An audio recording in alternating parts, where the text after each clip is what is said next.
Hey everybody, how you doing? I'm Paps, a racing VTuber and an artist, and today we're going to be continuing our playthrough of Esoteric Ebb. I enjoyed this game last time we played it. I had a lot of fun dicking around with what seemed to be a fairly densely packed world, so I'm very much looking forward to what is in store for us this time. Interesting to see that we have a couple of people on here.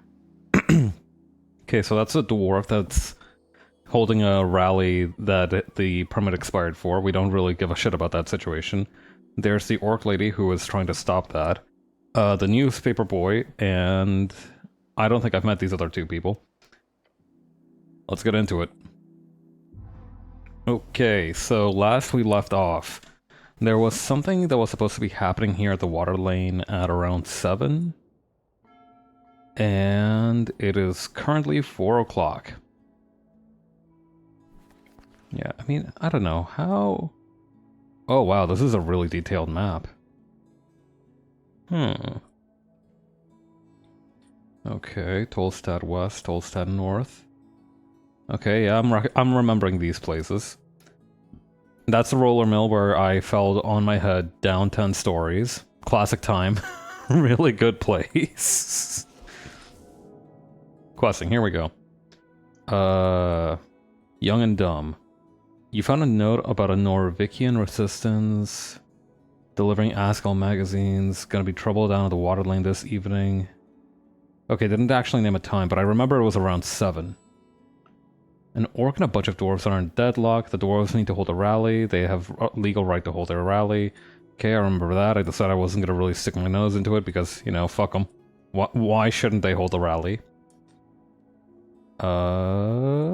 Anything else?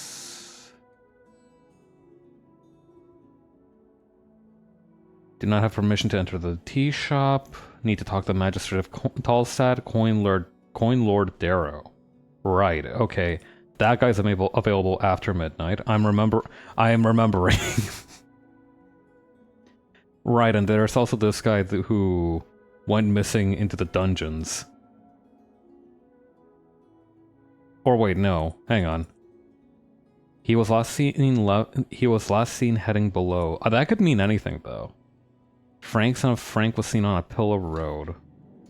Okay, no, the Frank, son of Frank is the guy that we're looking for in the dungeons. I don't know about anybody else. What's this? Office of Snur Appledent PN. Can we go in? Oh, hello, what's your deal? You look very sleepy. A children's drawing on the wall. Aww! A scholarly commendation of the Fortnip Commonwealth. Collection of books, political mostly. Almost dead, but not yet. I do feel like that probably has some kind of significance. You see a collection of books from the philosophy canon, none of which you are really able to understand. He's like, let's see, we got Hegel, we got Kant, we got... Lao Tzu, that's surprising. Next to them, a line of famous political books. Asgilist Theory, Hedonists, The Dark Book of Shadow, Lexandro, many more. Lexandro, gnomish author of The Folk, a collection of essays on the topic of populism. Famously suggested the new era to be named the Era of Crowds. Attempted to modernize Rhodesian theocracies. This scholar has good taste. We ain't got time for... What the fuck? A magical quill and paper. Yeah, what's it doing, though? Tiny dictator. +2 intelligence. Advantage against bureaucrat. You know what? I'm sure nobody's going to miss that. Something's at the bottom. Coins? Perhaps?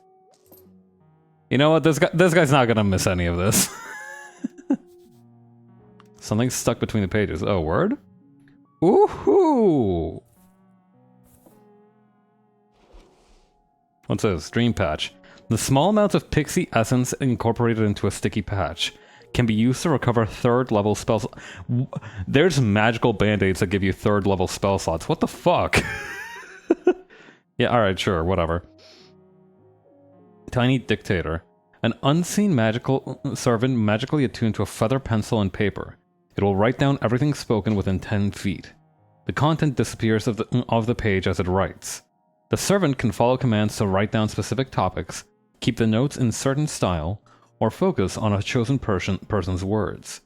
These are very common in the halls of the palace, where words can ruin lives, or worse, careers. Yeah, how about that? It still kills me that our ruined prayer book gives us -3 intelligence. Scholar Snur Appledent. Ooh, intelligence. Yo, nat 20 plus our +5. We know this guy like the back of our fucking hands. We've got the perfect read on this guy. A scholar of the Fordnip Commonwealth. A man working out of a hole in the wall. This is the type of man who knows exactly where he is going, and is simply going there very slowly and deliberately. He knows his expertise. His moves are calculated. His journey is long. The esoteric is closely tied with scholarly arts. In the old days, no distinction between the two was made. But today, in this modern world, his side is all but winning. He has spent quite some time reading up on his art. It is interesting. Research is the first step to grounded spellcasting, after all. But beyond this facade as a dispenser of knowledge, this halfling is also searching for answers to his own questions. Namely, what is the nature of power? Politics? The golden line? Alright, we should probably talk to this guy. You take a step into the cramped office, standing in front of a sleeping halfling. This is a scholar? Curse the gods. Go investigate his book collection before waking the lazy halfling. Good afternoon, citizen. You know what, maybe I should look through his books just a little bit more. So I got time to kill. How about... What the fuck is the Dark Book of Shadow by the Shadow Lord? You pick up the black-covered tome. A faint tingle goes through your gloved hand. That is the most evil book I have ever seen. How'd they even get the cover to be that black? It's like a void. Thicken graphene. That is how they create the darkness on the cover. A memory lingers in this tome. If you open it, you will recall. Fuck it, why not? The text is not dangerous. The pages show but a holy scripture of the Shadow Lord's lost religion. One of eternal servitude and the search for life and death. You know what? Maybe it is funny. It is funny that my own brain told me, wait, dumbass, go read one of the books. And I'm like, damn, they right. Okay, who's the Shadow Lord? Shadow Lord, an early walking god of the divine era, known for his legion of Death Knights and the grasp they held over Old Diminior for close to a century. His city, Savalny, still stands today, and is where the remaining shadow clerics gather. Something about theme here with the wording and the naming conventions. However, you remember it well. This was the first book you were ordered to study, as punishment for your idiotic behavior at the towers. You remember. Your first journey towards the esoteric. Intelligence +1 DC, you are exhausted. I could deal with it. Like I said. How liberating it was. To know beyond any doubt how much greatness hid within your mind.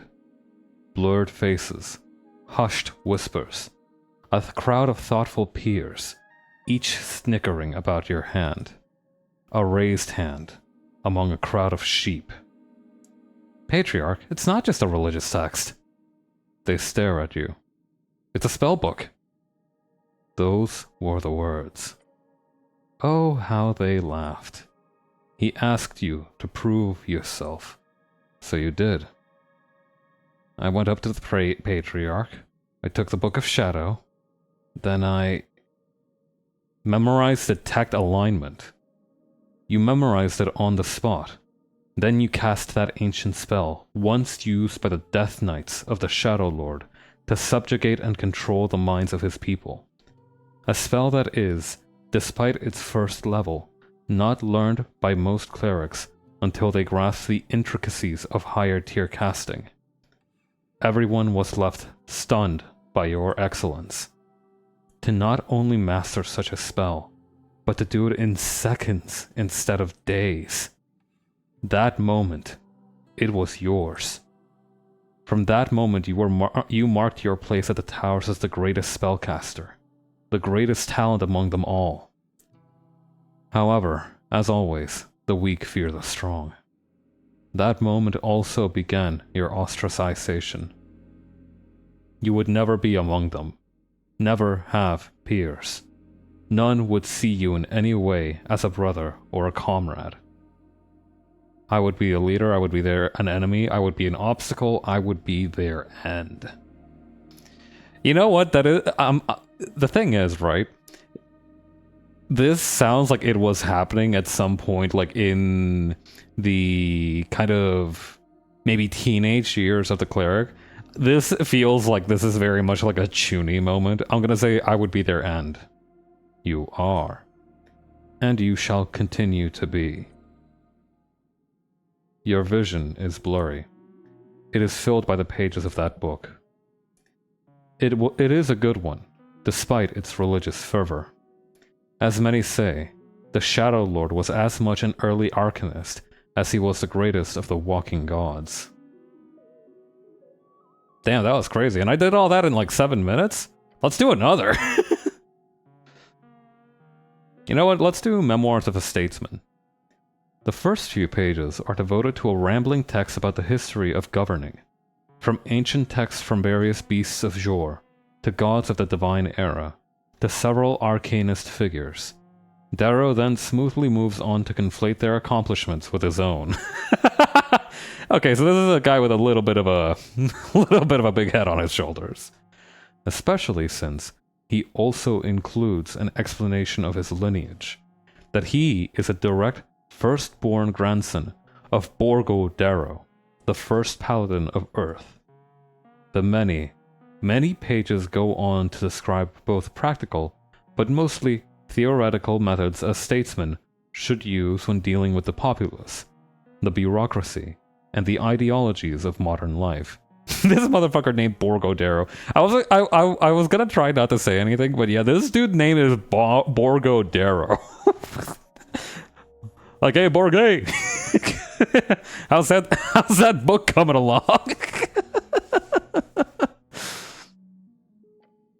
So this is kind of like The Prince by Machiavelli, if Machiavelli was like really, really, really, really up his own ass. Generally, the book has a rather rough tone about democracy. A quote you've heard before from this book pops up towards the end. Those who believe in democracy have a wonderful view of folk, to think them capable of making rational and informed decisions, devoid of personal bias and emotional conduct.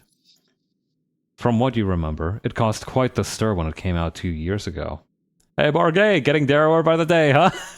Darrowing hard, or hardly Darrowing, am I right?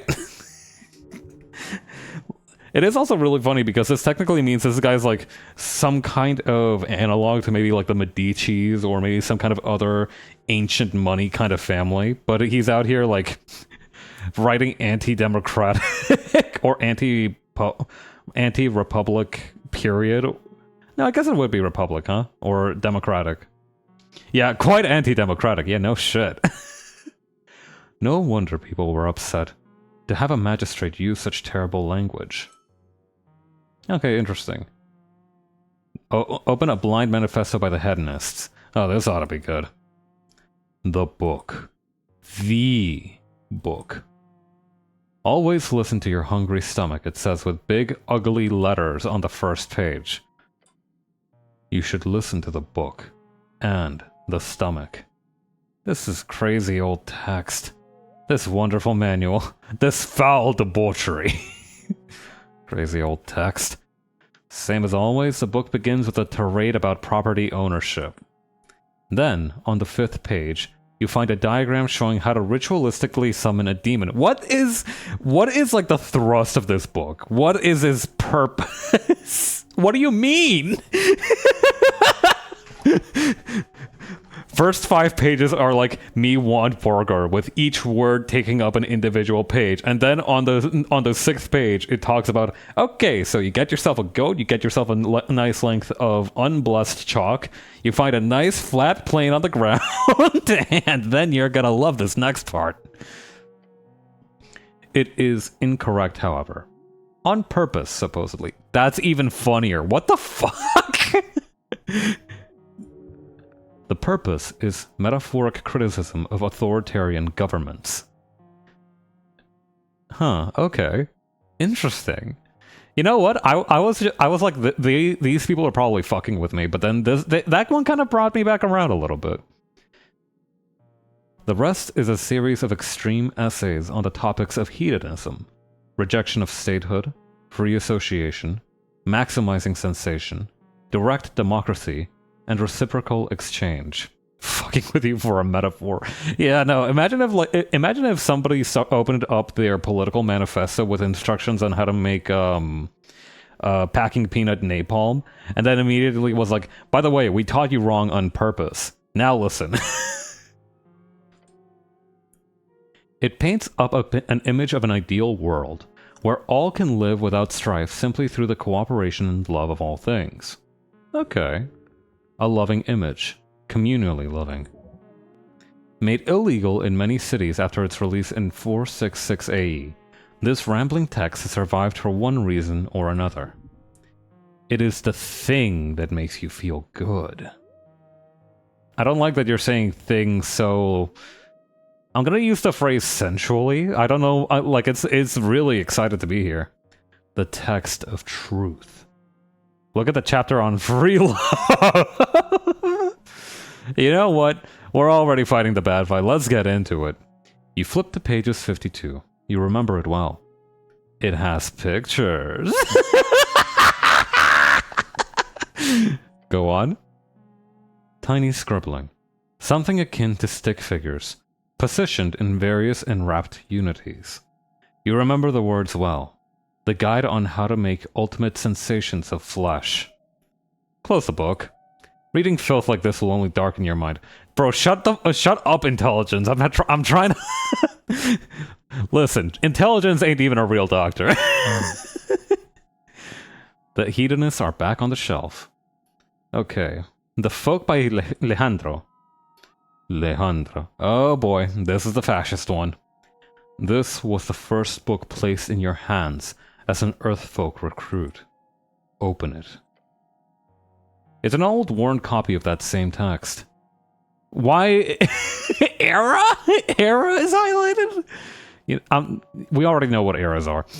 Musings about the divine era, of great walking gods and their theocratic states. A history lesson, morphing into a series of guidelines. How modern leaders, as a response to the drawn-out Coast War, should return to the old. Oh yeah, this is fascist as hell. The proven, the organized, the divine. Although written from the perspective of not faith nor service to the holy, but rather that of service to the state. A modern theocratic vision. The nation as an entity not bound by the protection and lifetime of its god. Instead, the nation-state will survive on unifying cultural traits, passed down from that god to his people. This, Alejandro writes, will fasten them into the earth, creating firm groundings for the states to exist beyond any others. The latest chapters go on to describe his dream of a millennium empire, his grand plan, a nation to survive the passing of eras. A collection of ideas he gathers in this dream. An ideology, structured around order, without the weakness of monarchy, the chaos of democracy, or the esoteric dependence of magocracy. The Millennium Empire, the fascist ideal. I'm glad that they spelled it out in case you were you had like such lacking reading comprehension that you were unable to see the parallels. Yeah, Millennium Empire is just a word replacement. Dangerous ideas. Fascism has led many cities astray and reads, I don't care about this. Whatever your thoughts are, this book is used to reshape the city. You live in fear of where its path will lead. Just remember, it was written by a gnome. Intelligence, what is that supposed to mean? What? Alejandro was a gnome. He tried using the so-called Fasci di Condottieri, the great mercenary warlords of Old Dominior, to bring order to the neglected parts of the band. He was, however, ultimately destroyed by the same warlords he created, when his followers failed in their coup of Savalny. Ironically, the responsible squad reportedly did not realize who they had killed at first. They had been simply hunting down any non-humans in the city. This was not openly spoken about during your training. That's fucking hilarious. So this is like those people who are like this is like non-white Nazis, right? Like this is kind of similar to that idea. And this gnome, Alejandro, organized a band of mercenaries to hunt down non-humans in the city, and then he got shot by that same band of racist mercenaries. This shit is so fucking funny. Strength didn't know. Bro had no idea. But yes, it is true. Something to ponder. That is indeed very ironic. Alright, enough of that. Let's go actually wake that guy up now.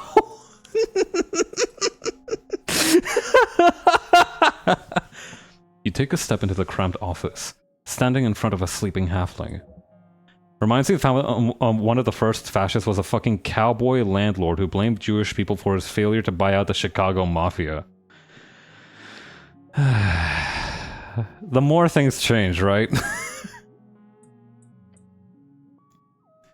This is...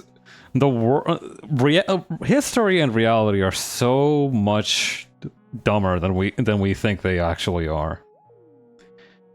Everything can go wrong. It's so fucking funny.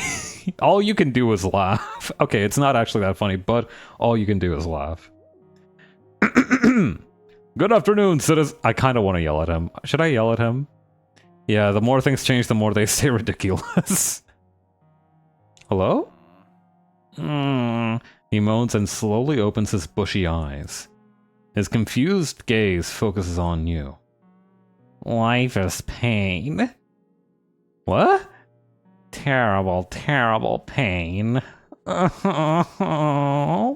He mutters and rubs his face. The wrinkles fold over one another like waves on a storied sea. That's beautiful, Wisdom. Are you? He looks at you with his wary expression. Then he rubs his nose and sniffs twice. Are you here for the invoice? A quick glance to Snell. His words come out in a stilted halfling accent. Kick the chair. No? Now? No. Oh. Oh? No. What? The invoice. I don't have... Should I have an invoice? No. No? No. Oh. Oh, hold on. I've already paid that invoice. You're here for something different. I hope Queen Goblin has no quarrel with this old scholar. He holds up a palm. Nah, we're here on city business. Yeah, I've mostly got some questions about the tea shop, actually. I'm exploring random buildings and yours was unlocked. That's not... So you are trespassers of benevolent intent? Oh, buddy, that describes me down to a T. I guess that's not too far off. Curiosity is absolutely vital for keeping the old brain in motion, so I commend you, cleric. Thank you, that's the nicest thing anybody who has called me a trespasser has ever said to me. And you as well, my goblin friend. He looks around, grunting. Can I get either of you some fucking water, or... He wields swear words like coastal winds. No, thank you. Your companion replies very quickly. You're a Scholar Appledent, right? Me? Yes. I am Snur Appledent, he says, and bows his head in the chair. A scholar of Ford Nib University in dedicated service to the progress of A's. Or IEs. IEs, short for Alignment Intent Studies. It is a very specialized field of study that focuses on the esoteric effect of alignment, its practical uses, and the various ways to interact with it. Oh, interesting. What exactly do you do? Many things. Primarily, my expertise lands on the topic of alignment, and its many historical and contemporary applications. Some bullshit, I will tell you. I like this guy. These days, I mostly deal with other forms of study. Specifically, I run this office here on the experimental technique of psychoanalysis. Yeah, they talked about alignment earlier, and it's really interesting too because they talk a lot about how nobody knows who decides alignment. Like, that's not an in-universe... It is an in-universe thing, but nobody knows or understands why people have specific alignments. It's super interesting. And it is just the very classic lawful, chaos, good and evil alignments too. So it's really fascinating how they've decided to explore the implications that has on society. Also, I like that he says the experimental technique of psychoanalysis, and you're like, what kind of magic is that? No magic at all, although there has been some detect thoughts involved at some point in the development. It is a form of mind healing, as they call it. I'll be one to call it support instead. It is essentially the idea that the mental present is shaped by the mental past, and that through dialogue, our unreleased unconscious ghosts can be vanquished. Nobody knows what makes someone lawful and chaotic, some good and evil. There was almost a unionized rebellion against the US government in Seattle, but it failed partially because the mayor who supported the unions was so misogynistic and openly corrupt, he got ousted by a special election. What a dickhead.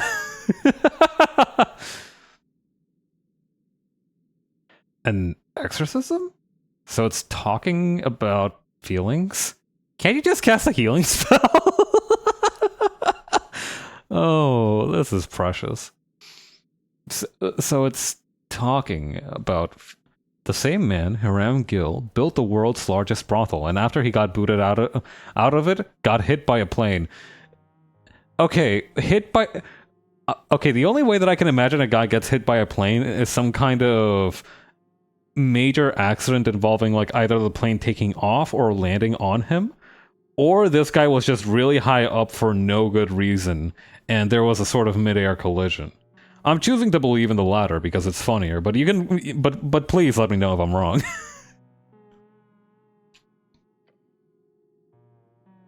I know, truly horrifying. A Region friend of mine once told me this joke, and I apologize if it is too vulgar for your taste, but he sputters out the words through little chortles. I want to hear it. No, the building got hit by a plane, the guy wasn't... Okay, so that's crazy. It was a takeoff accident. That is kind of crazy, though, because I think plane into building is the wildest version of that possible. Well, no, the mid-air collision is probably the wildest one possible. But, you know, plane hitting building as a way to go out is definitely up there in unusual ways to die. A cleric, an arcanist, and a rogue delve into the lair of a succubus. The fiend defeats all three men, throwing them in her dungeon. But she grows to fancy them, so she offers them a choice. For each man who can successfully satisfy her, she will let that man go. Otherwise, he speaks with little fits of laughter in between, she ends them, so to say. This is gonna be a good one. A mid-air collision is like, how the fuck does that happen even? But god, yeah. I mean, yeah, no, it's... Listen, most deaths involving planes are, by definition, kind of crazy. That is... It is highly unusual, just due to the nature of how typically accident-free planes are. But every time it happens, it is something of a spectacle. Not along. So the three adventurers debate in which order to go. Eventually, the rogue and the arcanist decide the cleric should go first, as he is a virgin and he will be least likely to increase her standards. Your goblin companion rubs his eyes as he listens to the joke. Snell is so done with this. The cleric, being divine and so on, prays to his god and goes to the fiend's bedchambers. He comes out 10 minutes later, completely unharmed, and gives a thumbs up to his two friends, who of course both feel a great sense of relief. The Arcanist goes in next, confident and arrogant. If the cleric could do it, the fiend must be easy. Within minutes, his bones roll out of the bedchamber entrance, the man having been incinerated by hellish flames. The rogue is horrified but realizes, obviously the Arcanist overestimated his abilities, so he carefully enters the bedchamber ready to put every ounce of effort into it. Less than a minute later, screams erupt from the bedchamber and the rogue's lifeless corpse falls out of the entrance. The cleric prays for the souls of his comrades and gathers their remains for a burial. The succubus steps out smoking a cigarette. She tells the cleric, your friends were truly terrible. They were just fumbling about down there. At least you managed to touch it a little.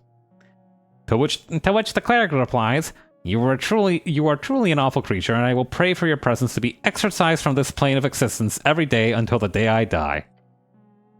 Then, before he walks away, the cleric also adds, Oh, but I did heal that horrible wound you had between your legs.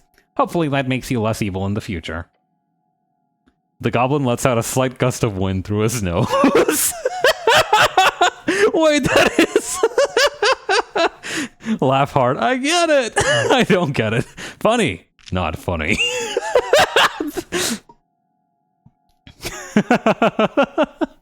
You know what? I gotta give it to you. That one was pretty good. The halfling chortles loudly. My kind of humor, you might say. In short, you can view the succubus as an evil in the world at which religious fervor would pray to repair. However, such reparation could often lead to a not-so-optimal path. He fucking glued her pussy. He cast meant butt crack, but well, maybe he misjudged the aiming a little bit. Maybe I shouldn't laugh so hard at that, but that was, you know what? I didn't see that shit coming. I'm not gonna lie, that went in a very different direction to which I expected it to. The halfling raises a good point, though. It reminds me a lot of the story of the Hundun, actually.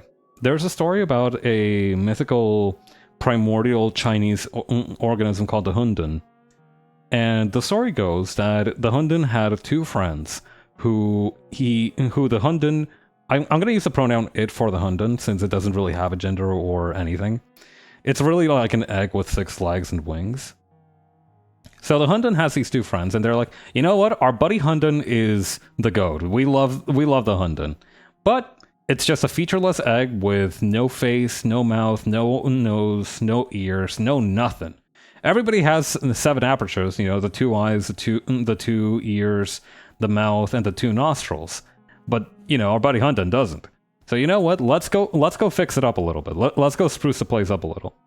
So they begin boring holes into the Hundun's body to give it the 7 apertures, and once they drill the 7th hole, the Hundun dies. Now, I'm sure that in the original context, that story had a specific message, but I choose to believe that it does somewhat share that idea that trying to standardize how bodies should be, how things should act, how, you know, over application of conformity can cause as much disharmony in people as, you know, complete aversion to conformity. He keeps on laughing. Or, most simply, you could say it's a basis allegory for alignment itself. The cleric meant well for all intents, but his actions cost the lives of both his comrades. Is that evil or good? And so on. I do also like the response. You are a truly awful creature, and I will pray for your presence to be exorcised from this plane of existence every day until the day I die. The cleric would have done numbers on Twitter. Either way, psychoanalysis. Yes, that's what we were talking about. It's about your feelings, thoughts, memories, the choices you've made, things that have happened to you. They can bog you down, so to say. And the goal in my clinical practice is to root that out in my patients' minds and help them make aware of their repressed negative baggage, if you will.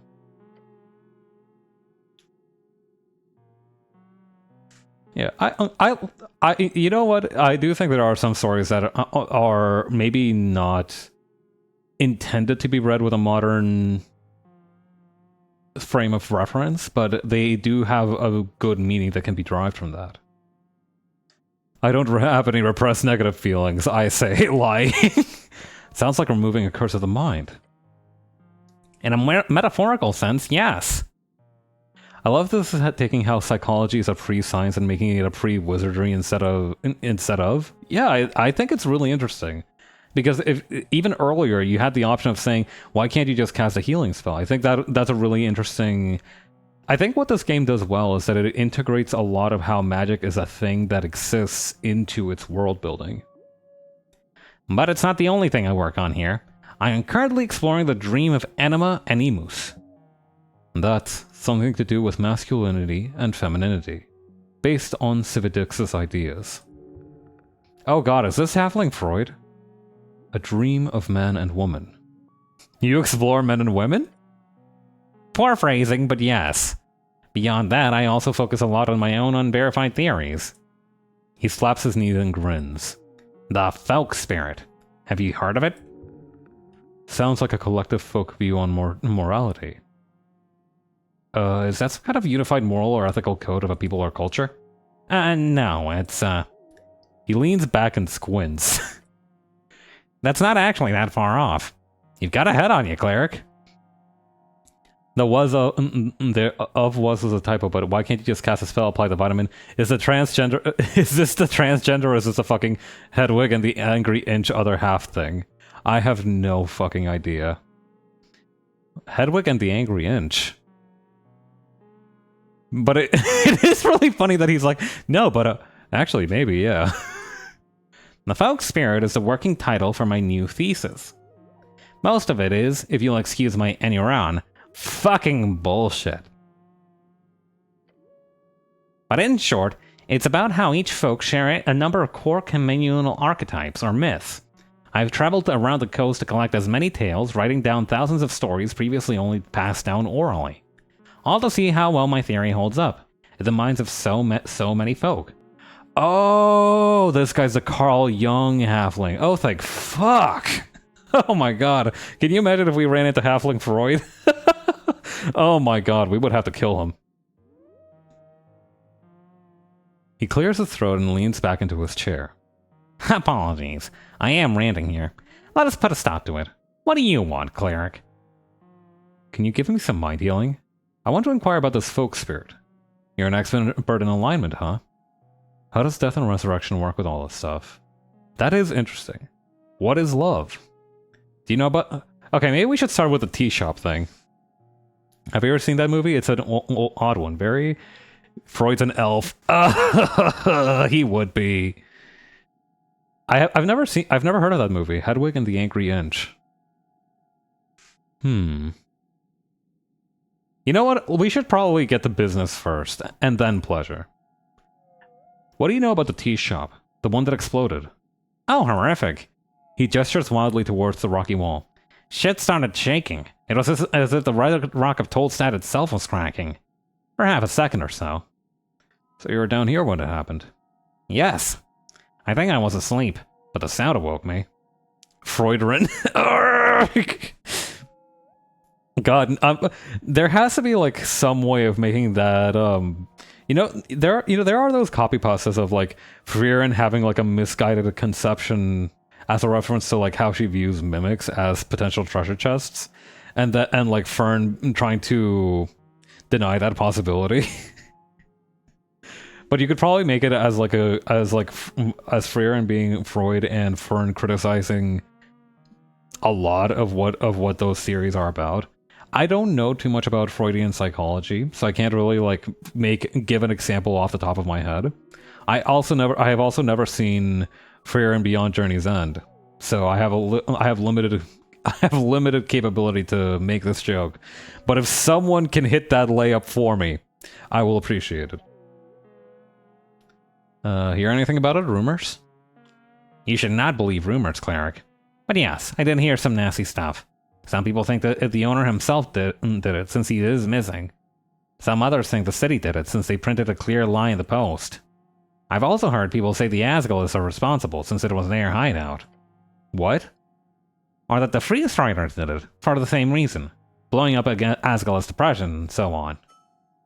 It's all bullshit, of course. Don't believe rumors. Huh. What do you think happened? He shrugs violently. Okay. Oh, I kind of thought everyone is a server now that I am starting on 7's behest. Interesting. I haven't seen it myself. I read part of the manga, but I haven't seen the anime itself. Blowing up tea shops do just happen for insurance schemes?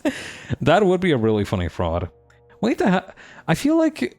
I was about to say we need to have tea shops again, but now I remember that there's like boba places all over the city, so... Hedwig and the Angry Inch is a ridiculous and very raw musical about a deeply unsatisfied trans-feminine musician, her manipulation of people around her, and how she hurts everyone around her and everyone hurts her. Sounds like a real uplifting story. Although I do see how that could be very fascinating as well. And I see how now what you mean, how it can have parallels to like the idea of the Hunden. Or maybe just that story that has maybe applications across both the time when it was made and the and now. You know what? I want to know, how does death and resurrection work with all this stuff? What do you mean exactly? Can death change your nature? A frown spreads across his face. Necromancers in old arcane era traditions did much study on the topic. And yes, death and subsequent resurrection can function as a reset for the mind in a way, but arguably no less than any other severe trauma. The data is hard to trust, however, so I will not say it for sure. There is much study to do on the topic, and I am no expert. Can someone spontaneously resurrect themselves? I've never heard of such a thing, but why not? I do like the kind of approach this guy has to his explanations and his exposition, because like you can ask him questions and he will answer to the best of his abilities, but in a lot of cases when he doesn't care about something or he thinks that it could be dangerous, he's like, yeah, but big asterisk on what I'm about to say, like that thing with the rumors, or also the whole thing with alignment and how it can change based on your resurrection. Okay. Can you give me some mind healing? Of course. I am, however, a bit swamped in work right now. I will get you a book slot. I have time after the election. You should come visit then. Okay, I'll do that. Great. I haven't had a chance to hold a dialogue with a cleric before. It'll be interesting. Truth be told, I am very overworked. I'm struggling with a certain topic. He makes a noise that might have once been a cough. The old man is frustrated. He's trying to avoid even thinking about it. It's really funny and reminds me a lot about my philosophy professor in college. I do feel like we all know at least one professor like this, right? If you've gone to a post-compulsory educational facility, we've all known at least one professor who's kind of like this. I am focusing on a specific idea of civics. The idea of two opposite faces of your ego, masculine and feminine. But I just can't seem to get past a certain obstacle. Is he gonna keep talking no matter what I do? Not like you have anything better to say yourself. Damn. You kinda got me there. You see, there is a work called Book of the Mind. It is, in my opinion, Cividix's masterpiece in the figurative sense. Oh, is it like a secret book? Hidden deep in some dungeon? Figurative? Indeed. No, I'm asking, what does that mean, a figurative masterpiece? I am saying it is a masterpiece in the sense of the common tongue, as opposed to a masterpiece in the literal sense, being a work to finish a master's scholarship. Oh. Anyway, there is a rare edition of this book which contains a rumored so-called final foreword from Cividix himself. In this foreword, he apparently reveals his revelation about his categorization of the psyche, specifically on the topic of gender. Ooh, baby, we're getting into transgenderism? Might be nothing, but it would be highly interesting to get my grubby hands on it. He leans in and whispers, "And more importantly, it would bring me great pleasure to know how much Civitix would be spinning in whatever Thazenian mass grave he's buried in if he knew a halfling like myself was pioneering in his footsteps." Oh.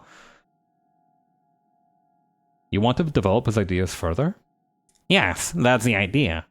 Snur leans back in his chair. This final 6th edition of the book. It was only printed in 10 copies. The publisher then hiked up the price in order to sell to collectors. Those collectors have then spent the last 3 decades using these copies as a form of investment, making sure to keep the content of that forward a tightly guarded secret. Oh my god, that sucks. How terrible. Scholars' words should be freely available. Nothing is ever free, even if it is free. So you want me to find this rare book? He nods. I drank a bit too much the other night, and in my desperation I paid a diviner to cast Locate Object for me. Guy who was like, oh, this dude was racist. Won't he be mad if I'm the one working off of him? It is kind of a base move, I'm not gonna lie. I do also think that sometimes that does just happen and you have to take it in stride, which might be what's going on here. I didn't expect anything, and it was very expensive. The Lovecraft Country stratagem! Oh my god. Yeah, precisely. However, she actually found it. A copy of the 6th edition of the Book of the Mind is here. Very close to Waterlane View. And she even told me the exact direction. He points to the floor. About 40 meters. Straight down. It's in the dungeon? Yes, exactly. What was the name of this diviner? Lisa, I believe. He sniffs. She used to have a hut on top of the Free Strider building. It wandered away, I think. Wandered? He makes little walking motions with his fingers. Skedoodled, as they say. Baba Yaga. That's very strange. An esoteric house. She seemed kind. I hope she stops working for those fucking parasites. Meters. Right. That is something like 100 feet. 150 maybe. Oh my god, there's Imperial and Imperial metric measurement discourse in this universe too. Sorry, the diviner was a free strider. You know how they are like in reads. Silly decimal people. Why is Dexterity saying that's strange? I guess that's the most qualified one, maybe? Because, like, you know, if you think about it, Dexterity's like, I can move, but houses can't. And then it hears about a moving house, and it's like, wait, what the fuck? That's illegal. And you trust this diviner? Well, trust might be a bit of a strong word. But she was connected to the Free Striders, and while they are ruthless capitalists, they would not keep a scam artist around. Or if they did, it would be very funny, of course. Can't deny that. This sounds like a quest. Sure, why not? So many side quests, Snell mutters to himself. Delve into the dangerous tunnels below and get me that book. Don't get yourself killed. And in exchange, I'll, well, what the fuck kind of reward you want? I don't know, maybe you have a magic item or something? He shrugs. I have books in droves. You know what? He says and snaps his fingers. The book itself. It's expensive and probably magical in some sense. Get me the book, let me take a look at that forward, and you keep the book afterwards. That's still a quest, right? That sounds wonderful. I love quests. I am not an expert in what kind of weird shit is down there, but the city below is dangerous, so don't wander blindly. Good luck, cleric. What is love? Love! Love! He lets out a frustrated groan. Pure calamity. Deadly and destructive, its nature is just perverted and foul. Because it is a complete surrender, without idealization. To love is to accept without proof or demands or conditions this complete surrender to another. Ridiculously risky. Yeah, fuck love. Give him a fist bump. Do you know a lot about love? Sure I do. My wife would certainly attest to it, despite my horrid nature. And the familial love is close to my heart as well. My 2 boys are my most prized works. Aww. Oh, wait, yeah, because he has the little drawings hung up. Aww. You have a wife and kids? Yes, but it's nothing we need to talk about. Private life is private, and so on. He does not wish to speak about this. Not one bit. His personal life leaves a twinge of pain in the crease of his eyes every time he thinks of it. Oh, this dude is divorced. So I shouldn't love? He shrugs. If you can? Yes. Of course you should not take such a risky bet. Then he takes a breath, calming himself down for the punchline. Love is a completely unpredictable and dangerous encounter, and I have yet to meet a sentient folk which is not afflicted by it. And interestingly enough, I see no difference. It is universal. Elf love, halfling love, devil love. I hear what is love, and instead of thinking about Night of the Roxbury or whatever it's called, I think of HK-47's speech about his interpretation of love from Star Wars: Knights of the Old Republic 2. I remember HK-47, some of the dialogue about it. I've never played Knights of the Old Republic 2. I'm guessing his view on it is somewhat uncharitable. True love is always irrational. Also, hi, Michelle. It is finding the perfect inside of the imperfect, and falling entirely into it, swallowed by it. Some folk might act it out in different ways, depending on their communal nature or biological urges. But if you're one of the few who do not need it, good. Be happy. Yeah, I'm kind of interested. I kind of want to know too. Tell me about HK-47's speech about this, or maybe the gist of it. If the speech is like multiple paragraphs. Long story short, true love is sniping your target from miles away. The perfect union of hunter and prey. Yeah, I don't know what I was expecting, but I guess sure. It is. This sounds like some shit a Kojima character would say, I'm not gonna lie. Okay. Tell me about the folk spirit.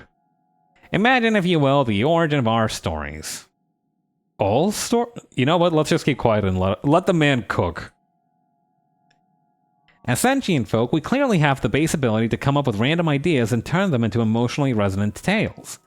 Tales that explore the condition of life itself and make us feel many things. But an interesting thing happens if one were to study the core parts of these stories. That even if we look at the stories crafted in entirely different bands, separate isolated tribes, or even in worlds outside of Jor itself, there's overlap. Humans who live in the remote mountains of Im have the same repeated tropes in their foundational myths as humans in Reeds. Okay, so this I was saying earlier this might be Halfling Carl Jung, but this might also be Halfling, the guy who wrote The Hero of a Thousand Faces. Same for Halflings. The Stormbloods of Kargamesh have the same variations as my people in Fordnip, despite being separated in esoteric evolution by at least 10 millennia. This guy looks like he's just dying to say, indubitably. Hi, Ryan. He does kind of have that look about him. He does also swear like a sailor, which is fascinating.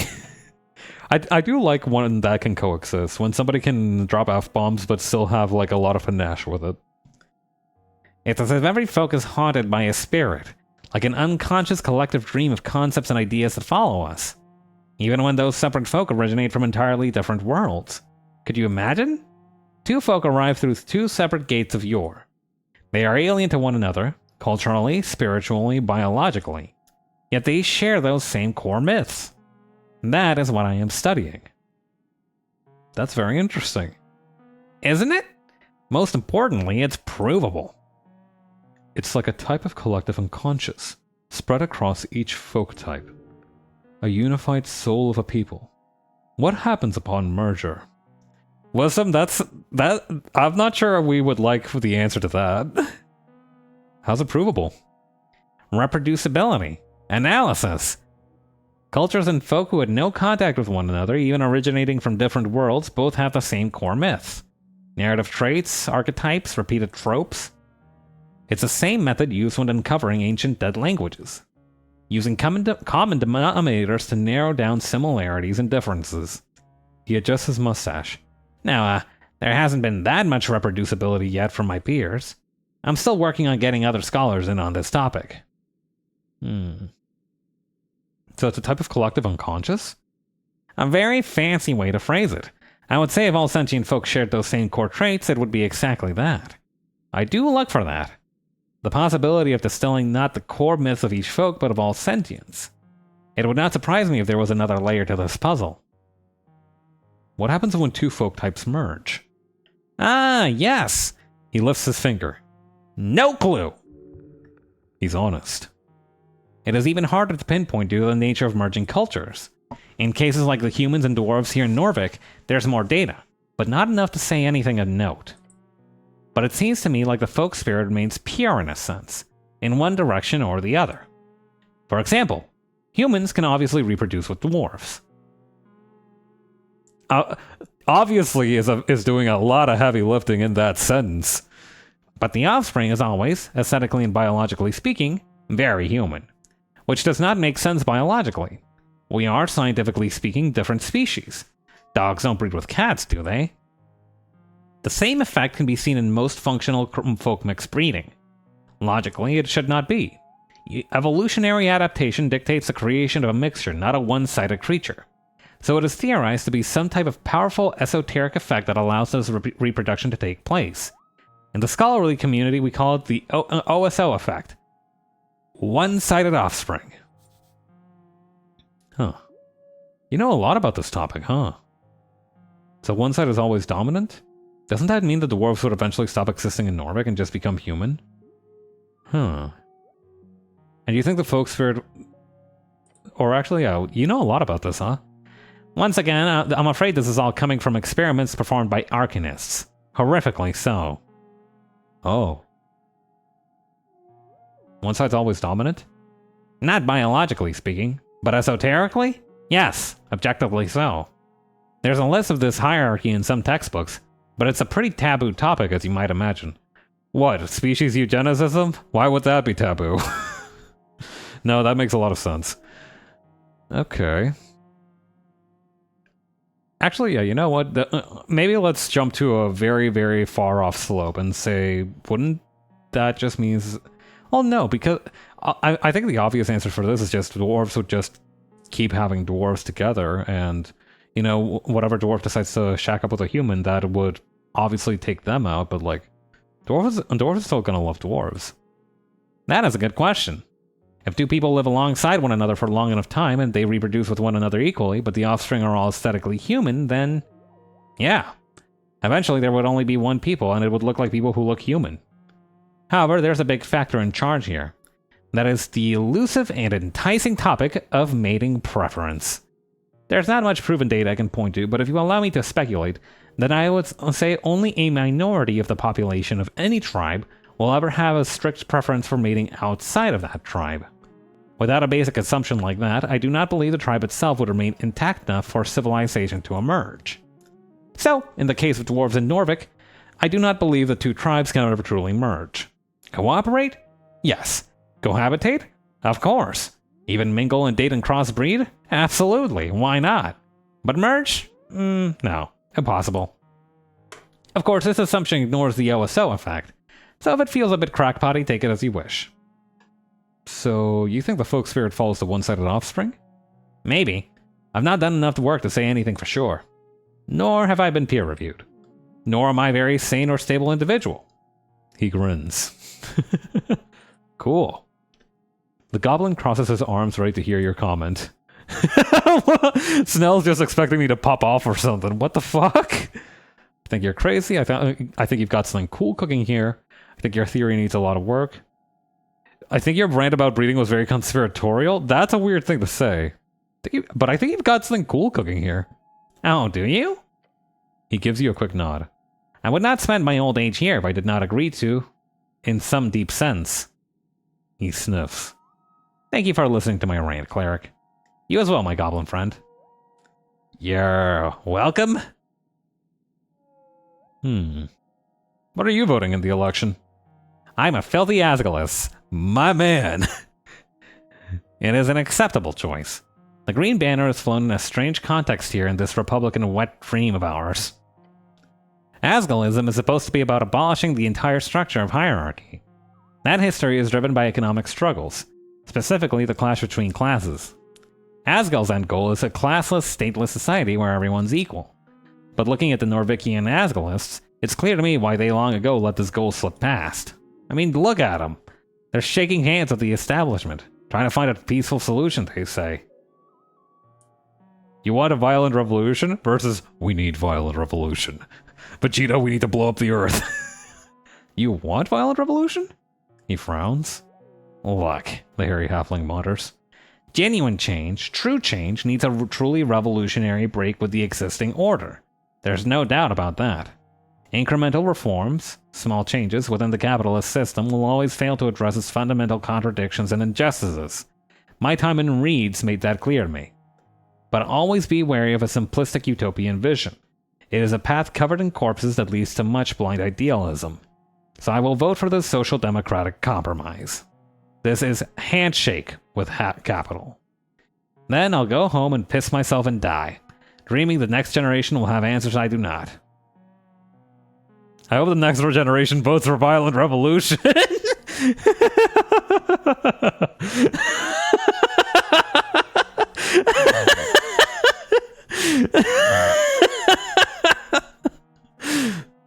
You know what? Let's drop that one. I think he'll see the humor in it. He grumbles. You find yourself advocating for Asgalist ideals. Do not be too eager to deal out death and judgment. Not because these truly fascist regimes do not warrant death, but because whatever force would be strong enough to dismantle them would be so powerful that we could never trust them to create a perfect realm without oppression. Not even Asgal could do that. And yes, even the revolutionary freestriders are fascists in a deep sense. How do you think they got their start? Through the coin of those who profited in the great suffering of old Dominior, in the Coast War, in grinding the flesh of humanity. I need to stop calling it Dominior because it's just Diminor. Freestriderism is filthy opportunism, not republicanism. They're just arcanist regimes with a painted mask and slightly less horrific esoterical power in hands. Slightly. Yeah, they're kind of terrifying. Agreed. With a deep groan, he starts rubbing his hairy face. Workers unite and unionization and guild power. It's all well and good until it gets too loud. Make a bit too much noise and the true powers quickly and efficiently drop this illusionary mask, facade. The esoteric spell that tricks us into thinking that they care, or that they're in any way Folkarian. What about you, cleric? You're voting Asgalist, I presume? Yeah, they have my vote. Voting? My good gnome, I am entirely apolitical. He is a halfling. I'm voting for the new God King Wizard Emperor of Norvik. Me. Terrible to hear, but why not, right? He sniffs. Now, for something else, before I start ranting about the suffragette movement. Your companion glances at you.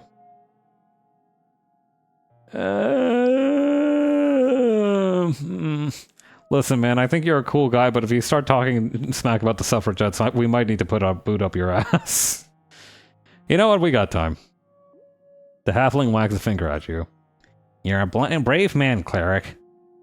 Don't thank me yet. When the first talks of an election began, it was the late Arcane Era, about 30 years ago. In those early days, the suffragettes were mostly dwarven women. They had the backing of a few hardcore universal Asgalist sects that remained since the Great Project concluded. But when Earth died and talks of an election grew loud, the dwarven women had a hard time getting through, both because of the less progressive Asgalists and of course the traditional cultural practices of the Earth folk. So the movement didn't kick into gear properly until, of course, human women decided to join. I like those. Oh boy, those are scary. Go on. Mind you, this was after almost 2 decades of dwarven women pushing for universal suffrage. Within just a few years, with the voice of angry rich human women yelling and writing and protesting, the palace patriarchy gave in. That's a history lesson. But here's the part I'm fucking furious over. What? Those rich human women? You know what happened to them? He waves his hand. I'll tell you. Many of them today are today fascists. Can you imagine? They run an incredible campaign in order to get the right to vote, to break their chains of oppression, piss off the tyrannical men, smash the patriarchy, and so on. all to throw in their lot with the same traditionalist ideology. An ideology that clearly wants to, well, of course, not also just not have any voting going on at all, but specifically not allow women to vote. Shrug, I don't understand women. Listen, man, you have got to stop making this about you. That's ridiculous. Why would they do that? I ask the same. Part of me thinks that it has to do with some type of opportunism. These are women whose time in the spotlight ended once they won their right to vote. Suddenly, their entire platform of activism disappeared overnight. But even still, why nationalist? Perhaps there is some, if you don't mind me speculating wildly, some type of perverse psychosexual thing at play here. Highly misogynistic statement. He should do better. I was gonna say, I don't know about that, man. Or it is simply a question of class. It probably is. Yes, probably. Yeah, huh? They are mostly a group of rich people, and that would logically supersede their identity as women. If the rich human position in society is threatened, they have more to lose as rich than as women. It's a complex topic, and I don't have fucking time to think about it, even though I want to desperately figure it out. Ain't that always the way? But that's just something I'm fascinated by, you know? His points are somewhere close to coherent. I'm waving my hand 50-50-ish. Anyway. Phew. Okay, interesting though, because that paints a very fascinating picture of what the suffragette movement was like for this society, because, you know, it makes sense that with Asgulist roots, a lot of the dwarven women were the first ones to say women should also have the right to vote. But then it also shows that very much like how the majority white voting body, let's say, especially those in upper class, kind of only took a partial interest in that movement, and maybe not the fundamentals, but maybe like they read the kind of wind in the direction that society was going and just wanted to make sure that they also had those rights. It is rather complex. I'm not sure his take on it is the most generous or the most woke, but fascinating to hear about. Why don't you use magic in your mind healing? Doesn't work. Not the greatest arcanist could invent a spell capable of fixing mental unwellness. Aww. What about the worst arcanists? If you happened to find a cure mind spell, you would make a fucking fortune casting it on rich people around the coast. Although just the thought of such magic gives me a sort of ontological nightmare. What does it mean to have a cured mind? Did Jor or some outside god at some point decide what constitutes a wound of the mind, in the same way suffering is used to heal wounds of the physical?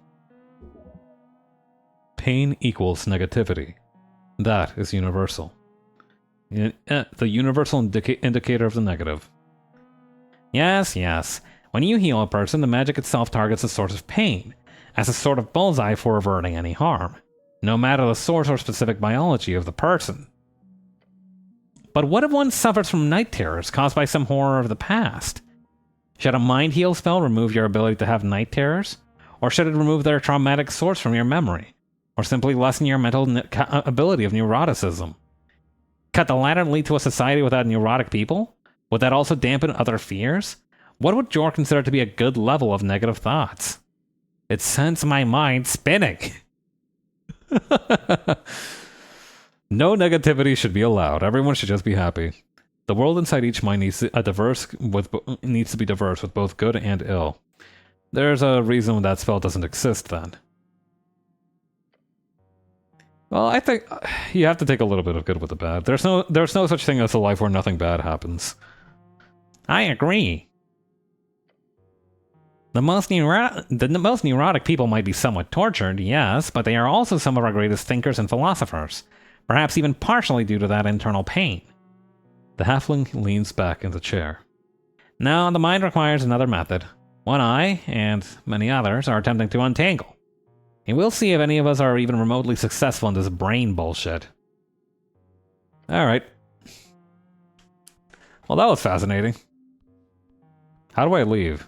Oh, there we go. You know where this leads. You're very smart. I'm gonna take a quick drink of water.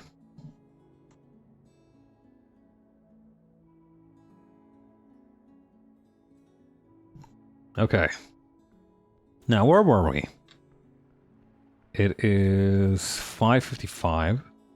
I think if I go over to the main area, hang on, what's this place? Esquilan and Sons. A note on the door says opens at sundown. Damn it! I don't know if we should go to the dungeon or if we should try to go to the tavern that's in the main area.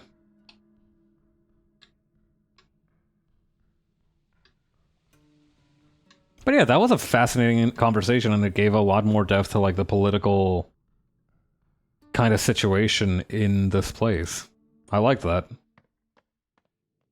Well, from a fairly biased perspective, of course, but you know what? That's better than nothing.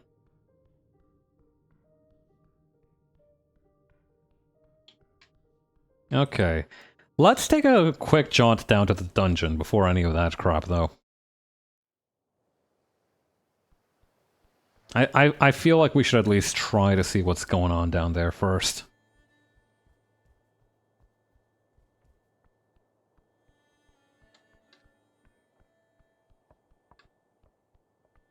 What's this? Oh, this is a sign for the Lich House, I see. Now, if I recall correctly, the way to the dungeon is down here somewhere.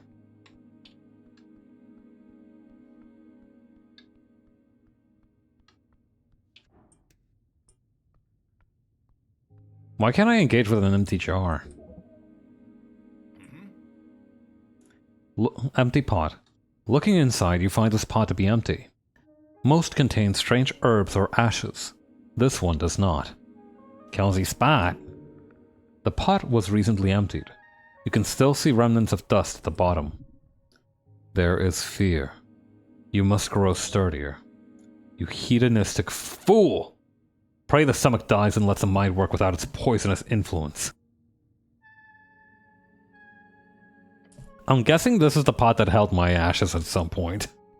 That's the only reason why I could think of that. Maybe I would feel like that.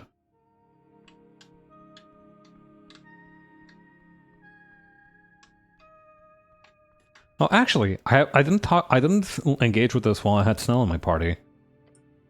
Oh, Snell doesn't have an option to interact.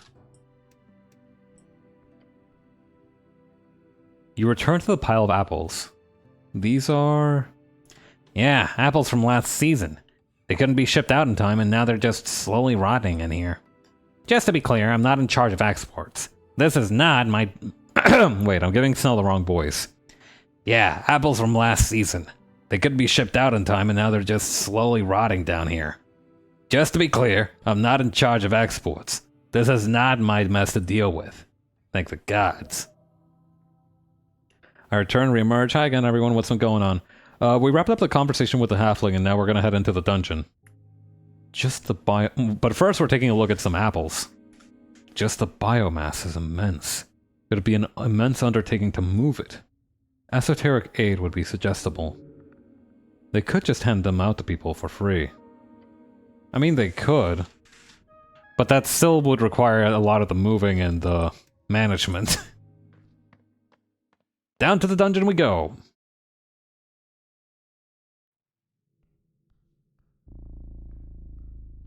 Oh wow, this does actually look a lot like what I had for the thumbnail art. That's crazy.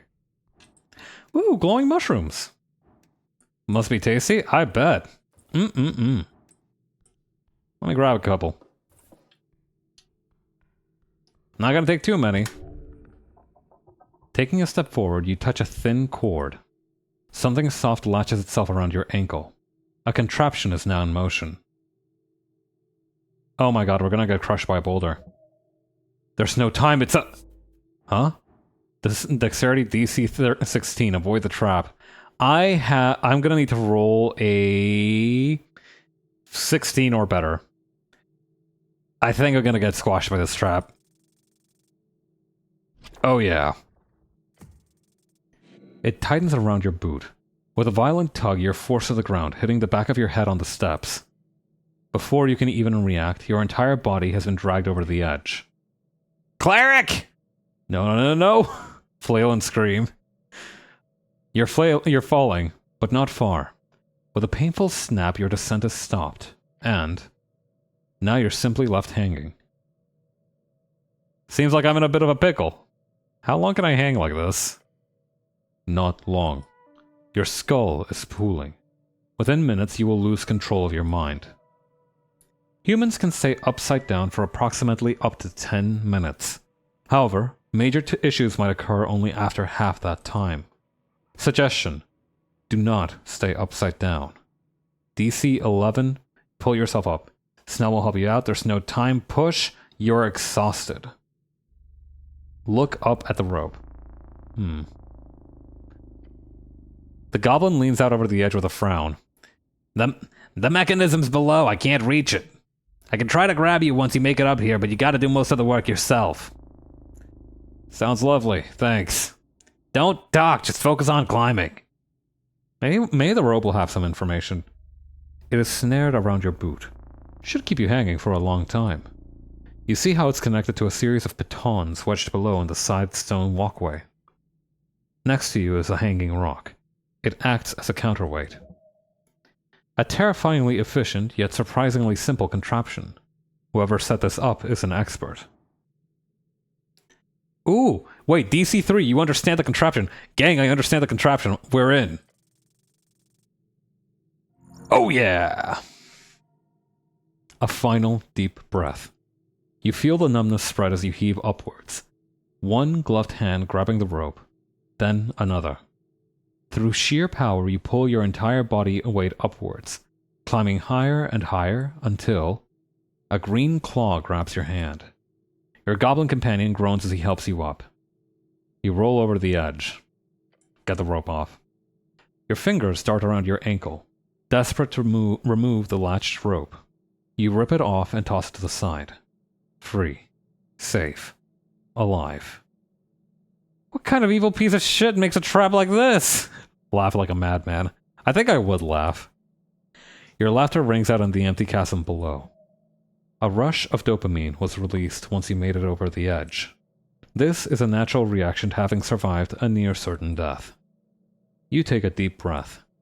Air fills your lungs. You are alive. Thanks, Snell. He nods. That was a nasty trap. I don't think I would have noticed it either. Your companion looks disturbed. But still, don't let that happen again. What about the rope? Extremely sturdy rope. Thick. Soft to the touch. Your word? Basquill hemp. The type to grow on the border between Hexi and Kargamesh. Hexi. Hexi. One of 8 bands along the coast. Means either growing maw or into the air and abyssal. A deeply cursed jungle hellscape filled with volcanic rivers, flesh-eating insects, and murderous plants. Once an elven sanctuary, now home to demonic warlords, tiefling cities, and celestial crusaders. Whoever placed this trap is an extremely well-funded or highly resourceful individual. At the knots, you see a series of burned-in letters. Someone's left a message on the end of the rope itself. Behold, Bulbaslop. Bulbaslop? Bulba, the last of the Titans. Fought against dragons in Vurshani. Died in a Heishi swamp. His corpse spawned many monstrosities across the coast. Kraid. Don't know what that means, but I don't like the look of it. Really, really don't. Interesting. Actually, do I have, hang on. I don't have anything that could light up the path. I wish I did. I feel like fewer accidents might happen if I had, light on me. What's this? Oh, hey. Oh, a mouse! How are you, little friend? What? Please don't tell me you just put that into your pocket. Why is it posed like that? Why is it deposing? Why is it coming in for a hug? Bulba slop. What if instead of being a Gyaru, Bulbasaur ran an AI slop Facebook? I was gonna... You know what? I'm glad that you managed to bridge that gap, because I was like, there's something here. A white rat. It acts shyly, but approaches you nevertheless. It looks like it doesn't really want to get grabbed by you, but it also doesn't fight it. Instead, it just follows along, sort of not very happy with the situation, but what can you do? What the I could just, like, hold it in my... I could probably... What do you mean I could probably wear this? What do you mean? Why? Why would you... Snell, do you have anything to say about that? Anything at all? You approach your companion. I guess that was it. I guess that's the end of that interaction. Sure, fuck it, why not? Ooh, another shard. Don't mind if I do. Okay, what's this about? A door. How interesting.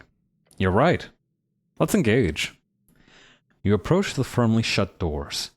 They appear to not be open. I hate these things. OWDs sprouting like weeds across a dungeon. Terrible. Horrifying, even. OWD? Is that like a chud? One-way door. He taps the wooden surface. Completely impervious to damage and force. Unopenable via whatever esoteric bullshit keeps this place afloat. Unless you stand on the other side of it. At which point it opens like a door of a friend of on Robe Light Night. Rousey voice. Okay. Okay, interesting. So this is like a Dark Souls shortcut, but it has an in-universe explanation for why it's like that. So I'll need to find the other side in order to open it? That's the logic here, yes. Okay, have to keep an eye out. Anything going on over here? Oh, it's a pillar. Interesting. Okay, this is the way I came from, I think. So maybe something's over here? No, this is the way I came from, so what the hell's up here?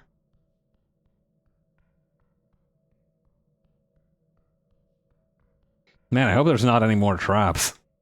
That would really ruin my day. There is a light, though. I like the kind of hue that this casts upon us. That kind of electric blue. Okay, so this is like a dungeon, alright.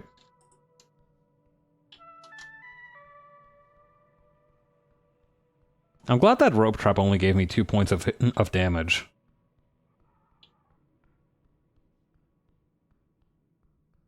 Oh shit, alright. Oh, well, what do you know? Okay, so that's a handy shortcut. Stand very still. What are we doing here? That's ominous. Oh, this is definitely... Okay, that's definitely some kind of trap. Charm person, cure wounds, grease, shield of faith. Maybe shield of faith to get through that, but I feel like there has to be another way.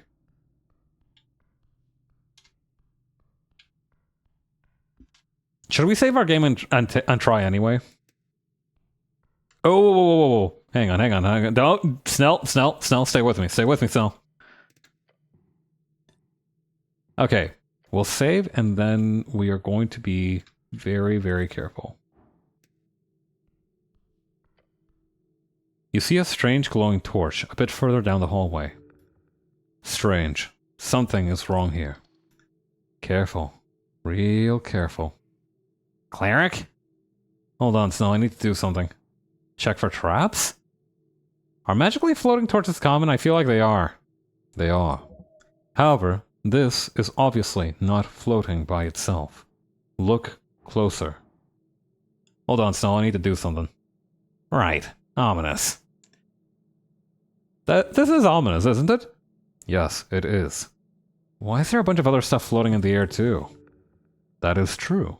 You must look further, closer. You know what? I have a +5 modifier. I'm feeling pretty good. Never mind.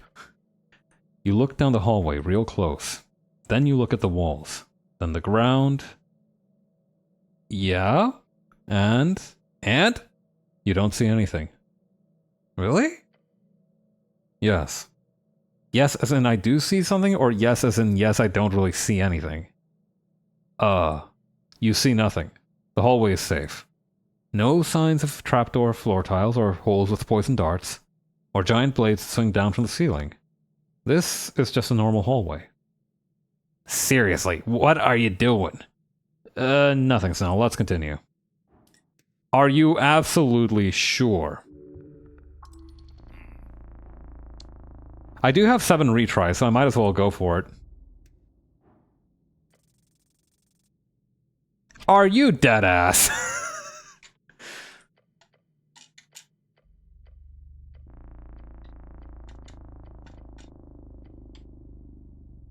Oh well. In we go. Everything suddenly goes very, very tight. A cramp. I don't like this at all. You can neither move nor breathe. Cleric? You okay? You hear your companion's voice faint, as if he was far, far away. This is possibly quite terrible. Hold on. Something's off here. Off. I can't move.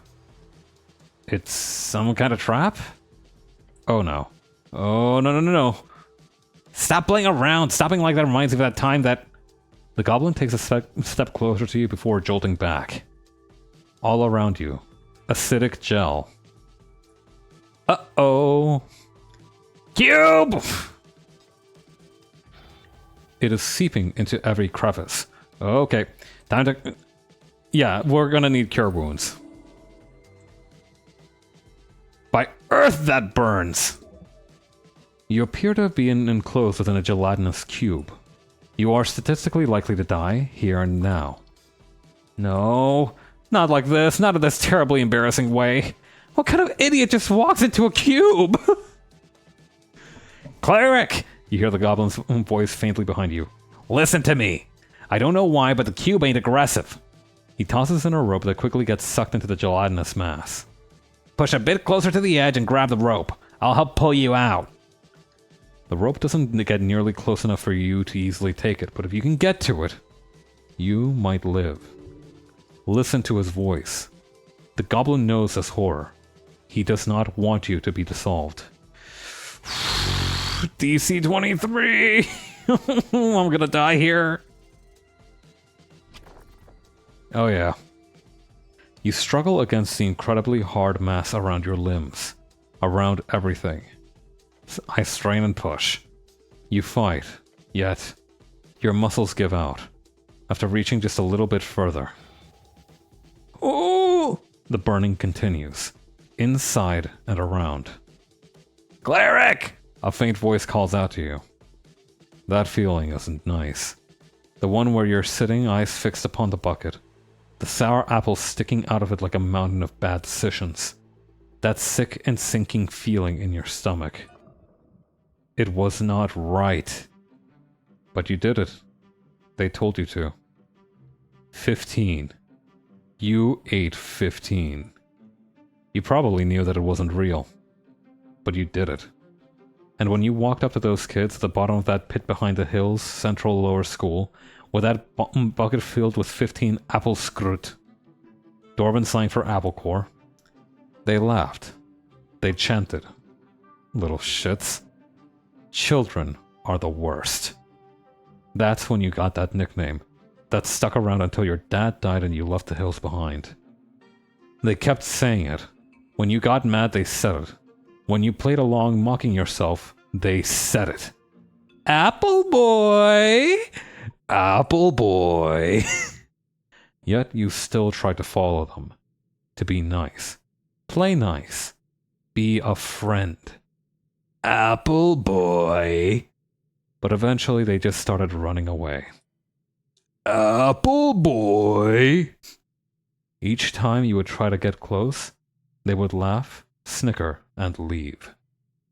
And so Apple Boy was all alone.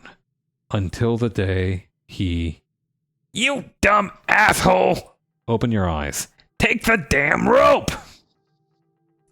He does not enjoy seeing you be dissolved. Clearly. Okay, DC 5, that's manageable. Maybe a cure wounds. Oh yeah, that's much better. Oh, thank God. You push, and fight against the endless pressure of this translucent force of acid and pain. And then, I grab the rope. Let's go! The goblin yells and pulls with all his might. Your muscles urge to stop, but the lack of pain on each limb as it escapes the cube's surface causes you to continue. And finally, I leave the cube. You pant and wheeze, cuffing up pieces of sizzling cube ooze onto the dungeon floor. The pain fades. Part of that is your brain not processing the incredibly horrific burns you've suffered. You best heal soon. Next to you, the goblin laughs. Holy shit! I thought you were a goner. Not yet.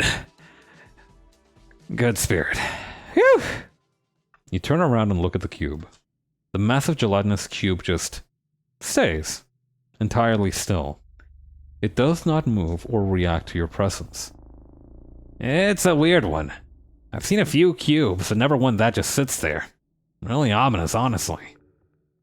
It's clear that this cube is, at the very least, not actively hostile. We should probably try to keep it that way. I'm gonna take another sip of water.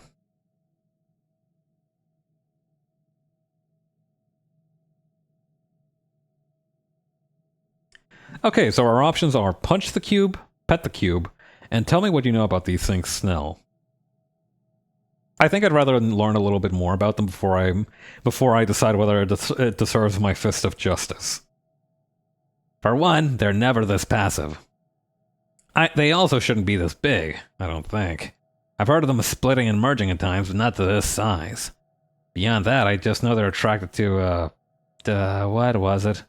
The blood of man? Powerful women? That makes two of us. Soulless freestriders? Hot local goblins? Foreigners?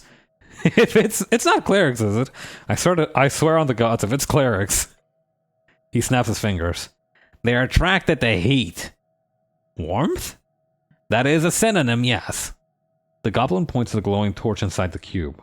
I bet that has something to do with it. Huh. So if we can extinguish the torch, or at least make a heat source somewhere else, then that's one way forward. Hey, I'm not going to be able to step into the cube again, am I? No? Okay, good. Okay. Do I have anything in my inventory that could create a fire? And no. Do I have a map of the area? I do not. Okay, we'll just treat this like a normal maze and keep taking lefts until we can't take lefts.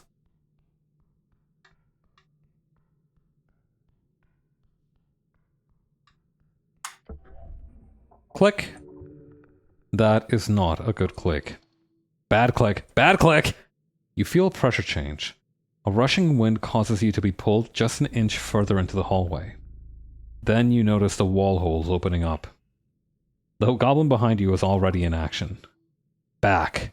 Now. Oh, thank God. Oh! Whew! You just barely escape the deep clutches of the skin-melting heat. Why is everything trying to burn me chemically or thermally? Standing up, you realize the fire singed the edges of your uniform. Adrenaline leaving the system. Pain. Burns. Roll around to put out the last fire. But you live! Woo! God damn it! Don't waltz into obvious death hallways like that. I don't need to see more of your near-death experiences. How the hell was I supposed to know? It was ominous! It's clearly an ominous hallway. Every hallway here is ominous. The goblin does care, in more ways than one. Now, don't enter the hallway before you disable the trap, or you'll get roasted. Again. Looking back, the hallway has no marks of being filled with flames. For the same reason it's still functional. It's a magic trap. As you dust yourself off, Snell squints at the strange paw prints on the wall. Wait, I think I know this. These marks. This is where you can deactivate the trap. Let's check them out. Yes, they are most likely connected with its esoteric nature. Investigate. Terrible, terrible hallway. Gonna engage with it. There are 2 faint paw prints here. One on each side of the hallway. I think traps like these are my least favorite part of the job. How do you know the hallway is trapped? He gives you a look. The type of look a father gives his son when he learns about the destruction of the family heirloom. A sword passed on for generations. It's a trap, cleric. I guess there was that skeleton down there. I didn't point it out too much, but it is there. Hey, Snell, your thoughts on these paw prints? I feel like it'd be very silly behavior to go around touching paw prints in the city below. But honestly, considering the strange traps I've heard of, it wouldn't be surprising me if there was some bullshit puzzle. A puzzle? I like puzzles. Could be something like, we have to press both of them at the same time, and that'll deactivate a trap for a while. Do we gain anything by getting past here? He shrugs. This is outside HWBT jurisdiction. Considering the esoteric bullshit going on down here, it's impossible to tell exactly what's behind there. Esoteric bullshit. When other weird, unstable magic around Jor's coast makes things a bit too wacky, people tend to say this. But if you're looking to search deeper, this could be the way. Unfortunately. Hey, it's worth a try. I suppose. What's the worst that could happen, apart from being polymorphed into a rust monster or something? That would never happen to me. I'm too lucky. Wish I had your confidence. You get into position and look over to your companion at the left paw. He reaches up to it after a moment of hesitation. Yeah, this is magical. You see him shiver at the realization. But nothing more than that, he says, and puts his whole weight on it. Try pressing yours. Clunk. The goblin jumps back. A deep groan from the walls. Did it do something? The fuck is that ticking noise? Ticking noise. An ominous sensation. Oh, it's about to blow. As you peer into the hallway, you see something appear on the wall. Is that writing? At the entrance, a whirling mess of faint light forms a stable shape. Entrad en par y probaos. That is cat speech. You cannot read it. Why is there cat speech on the wall? Yeah, good question, but, I can read this, kind of. Let him focus. He stares at the text and mumbles to himself. It says, enter. As a pair? Entry as a pair and prove yourself, I'm guessing. And be probed? Not probed. Proved. Like the dwarvish proof. It is a trial. Not proved, proved. He snaps his finger. Yeah, that's it. It's a test. Enter the hallway in a pair and be tested. Well, I'm ready. What are you? The goblin takes a deep breath through his clenched fangs. Yeah, okay. On 3, 2, 1. Start walking. The two of you step forward. Please tell me. Oh god, I'm so scared about what would have happened if I would have been like, wait, I thought you said on 3. The two of you step forward. In hesitant unison. Stern. Heart beating fast. How far are we gonna... Shit, stop! The text! You both stop halfway, looking at the magical lettering on the wall. Al son divino. La puerta se abrirá. Oh gods, your companion mutters. Something divine, something... Port? Open a gate? At the divine sound, the door will open, I'm guessing. You can read it, right? It's not like I took formal lessons, I just picked up a few words here and there. He's sweating, a feeling of dread growing in his heart. A clicking sound starts to echo out into the hallway. Tick, tick, tick, tick. Gods be damned. Okay, hold on, I got this. Tick. Al son de vino. That's a divine song? Tick. Puerta is door. Tick. Listen to the divine song and the door will open. Your doom is near. What the fuck does that mean? Shake the goblin. Okay, cool. Yeah, very cool. He glances around the hallway erratically. The ticking is kind of a song. A rhythm at least? He's shaking. Tick, tick. You're clearly supposed to move forward in rhythm with the song. But without knowing it innately, it'd be incredibly difficult to follow it. Oh, Jesus. Pray to Earth. I like how all these have 1 DC extra because I'm exhausted. It is not a good day to be the cleric. Okay. Strength is the lowest DC, but I'm also not really doing good on that. You know what? Always bet on blue. Fuck! Have you read about this? No. You know little of these catfolk, let alone some obscure song in their culture. Damn it! The goblin punches you on the arm hard. Tick. A plan! Now! Okay, maybe we retry this. God, please. Please!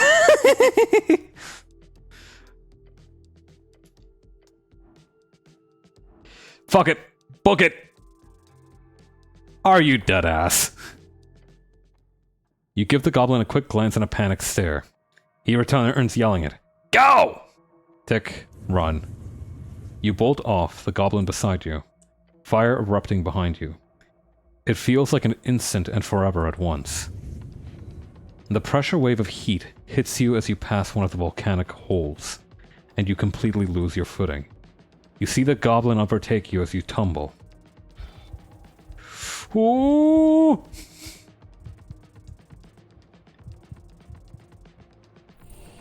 Not today, Satan! Push through the flames, although I should probably heal. Oh, that didn't heal very much. That'll do! As your iron shell burns upon your skin and the textiles around you catch fire, you grit your teeth. Not again! Oh, so now I'm rolling above 10. Okay. I probably should have just done Shield of Faith, huh?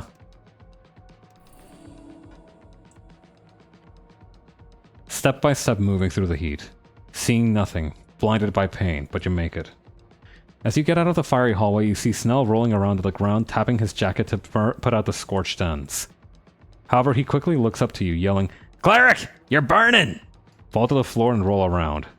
The goblin helps you put out the flames as you violently roll on the ground. As soon as you're no longer lit up, the goblin jumps up, looking for other threats. Oh. Oh, shit. He takes a deep breath. We're out? Oh, gods be good, we're out! The gods favor us, Snell. Enjoy being out of the trap. Pant and groan on the ground to keep yourself from crying. Yeah, the gods favor us. Cleric, look! He mutters and points to the wall once more. Another line of shifting magical text appears. Pasad libres, por mandato celestial. It says we can pass liberally by celestial mandate. Hell yeah, we can. Liberally? That sounds like Breeze Strider bullshit. Liberally? That sounds like Asgalist bullshit. Feel awful. Liberally? That sounds like something I'd support. Feel like shit. Liberally? This isn't time or place for politics, Snell. Feel apolitically. That sounds like Freeze Strider bullshit. First of all, every liberty doesn't automatically conflict with Free Striders. Secondly, I got it wrong. It's pass freely, I think. So I guess we can come and go as we please now. Hey, are you okay? No. I'm not okay. Oh, like emergency not okay, or short rest and you'll be fine not okay? Second. I'm just gonna get up. I'll be honest, he mutters, slapping down to the ground a bit further on the hallway. That was worse than a mass torsion. Mass torsion. 4th level transmutation spell. Infamous as one of the most horrific forms of magic employed during the Coast War. Causes torsion in every testicle within range of 100 feet. It is outlawed by the ways of Holdsworth Ting of 501 AE. Pause. Pause. What do you mean? What the fuck does that mean, Kobe Bryant? They have a testicular torsion spell in canon? That is terrifying. The goblin's gaze flits around, dancing from tile to tile. He's looking for more traps. Finally, Snell seems to find himself more at ease. He lets out an exasperated sigh. I need a goddamn breather. You know what, same. They haven't got it in a canon form yet. I mean, canon to this game, but like, mass torsion is a literal transmutation. It causes torsion in every testicle within range of 100 feet. It's not even illegal. It's just infamous. It's like somebody talking about like Agent Orange. I'm just imagining some dude doing like the fucking Jujutsu Kaisen hand mudras for releasing a domain. With a groan, the goblin notices some soot on his jacket and brushes it off. This isn't exactly my first trap, but usually we hire third parties to disable them. You ever hire any clerics? Nah, not during my time. He chuckles. You guys aren't exactly available for underground chicanery these days. Rooting around in his pouch, Snell finds a tiny green sphere. He smacks it against the ground and it begins to flutter up into the air. I like how the knight is sitting down, legs fully extended like that. Fuck crisscross applesauce, I need to extend my goddamn hamstrings. A sprite spirit. Some type of primal essence. Cool sprite. Thanks! Sadly, it's my last one. Then the goblin leans back against the dungeon wall, making sure to check for any trap mechanisms beforehand. Look, I work mainly in upper and lower Tolstad. The city below is not my responsibility. Usually. So apologies if I don't have these magically shifting tunnels memorized like some veteran adventurer. I need to apologize. From what I've read, the city below is incredibly dangerous. And I apologize for not manifesting a divine intervention. Yeah, you should work on that. You've heard that the city below changes from time to time, but most people believe it is a myth.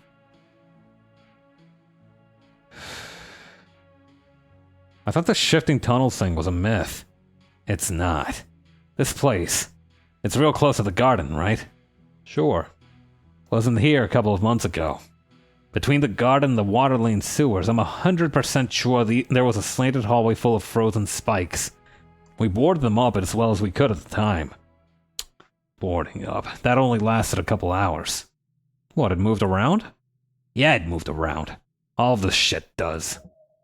The esoteric nature of the city below is well documented.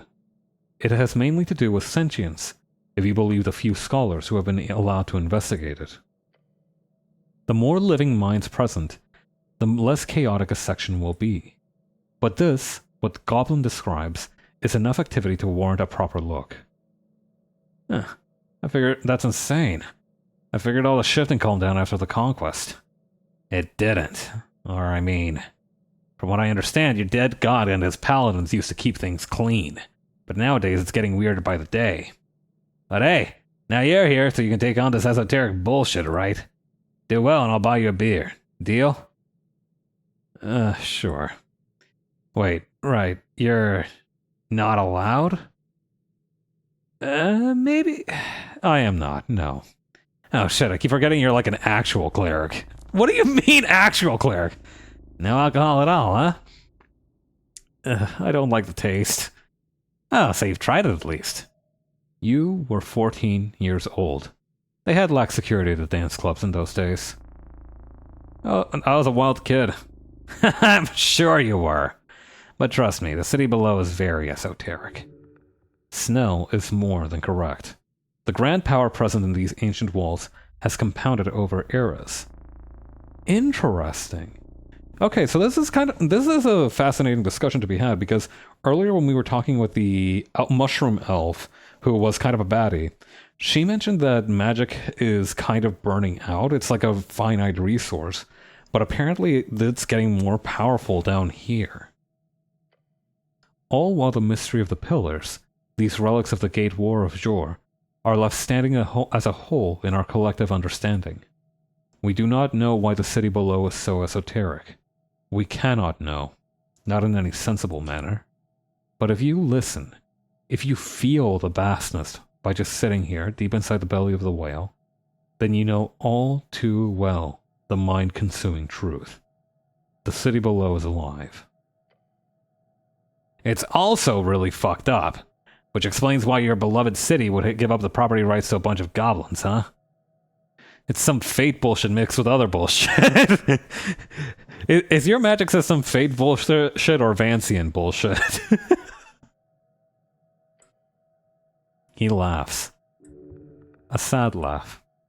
And these last couple of years, there's been more and more Region scholars going in delving to study it. The old lady doesn't let them in on her turf, of course. Chasing them away is one of my many jobs. Politely, of course. I'm not some syndicate gangster. But the other tribes are more accepting. For a ton of coin, of course. Nice work, by the way, with the trap. Don't mention it.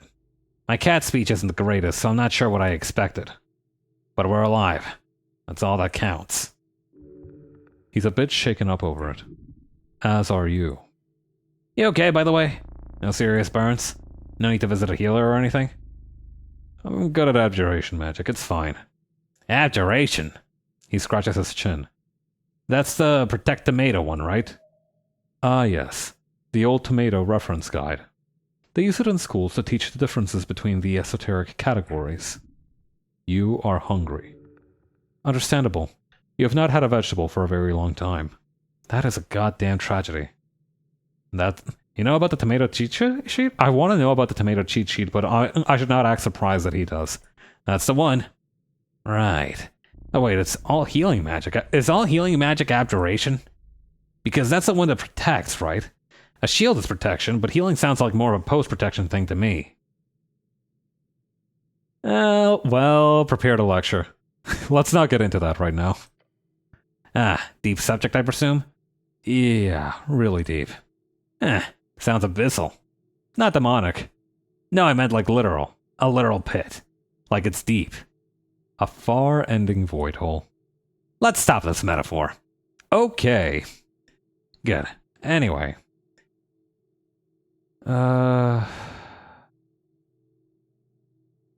What is your job exactly? I'm a runner and handler of the HWBT. So you're a sexy rogue like me. He lets out a painful groan. First of all, no, I am not. Secondly, no, you are not. He crosses his arms. I do a ton of stuff, okay? I run errands for the old lady, anything she needs. I also make sure our operations run smoothly. Everything from the apartment rentals to the CBS. That's city below security. Anything the old lady needs, I do. So, you're a custodian? No, that's... You see his face contort into a painful expression. God damn it. Custodian might not actually be that far off. Anyway, my job mostly just consists of talking to people, cleric. Like we're doing right now. A lot of talking and a lot of running around. He takes a deep breath. Exactly what we're doing right now. Just without the light engineering. What can you tell me about Lady Sageleaf? What's there to say? She did the impossible. Actually uniting the rowdy halfways tribe. Before her, we were close to being kicked out of the city. What, really? Damn right. That was before my time, of course. But we had problems with our old council structure. He leans in and whispers to you. The council didn't get along. Not along. Does she have a concert of some kind? Is she hiring? I'm guessing you enjoy working for her then. I do, cleric. It's good. How long have you been working for her? The goblin mutters to himself and looks off into the distance. Damn, I guess it's been almost 10 years. Damn, I've only been a cleric for... As he pauses, he raises his eyebrows. His expression says, do go on. I mean to say, I've been the cleric for about 5 years now. He chuckles and stretches a bit. Time takes us all. Very interesting. Anyway, what about you, cleric? What do you think of the old lady? Let's see, to be honest or be flattering? He definitely loves a good ass kissing, just look at him. I have no strong opinions on your lady. She appears to be a great leader for your people. She seems to be a bit of a, pain in the ass. He lets out a hearty laugh. She can have that effect on people. For some strange reason, tall folk don't tend to enjoy being talked down to by goblins. Or women. Especially goblin women. Yes, that. Look, it doesn't really matter. But as an elder in the tribe, I can tell you, as a representative of the city, Lady Sageleaf is a force of good in Norvik. I can promise you that. The non-human folk of Norvik are in many ways oppressed by the state and dominant culture. But the goblins have always been the most affected. Ever since the horrible genocide. That's a new one. The goblin rubs his eyes. It's good to see this. See what? Positive interaction imminent. Comment on the niceness of this unity. It's good to see this. The city and the goblins working together at last. That one, it's good to see someone honoring his duty. It's refreshing. I don't know. Definitely not the first one, because what the fuck?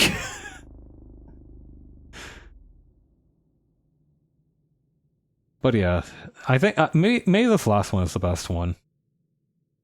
Or someone honoring his duty.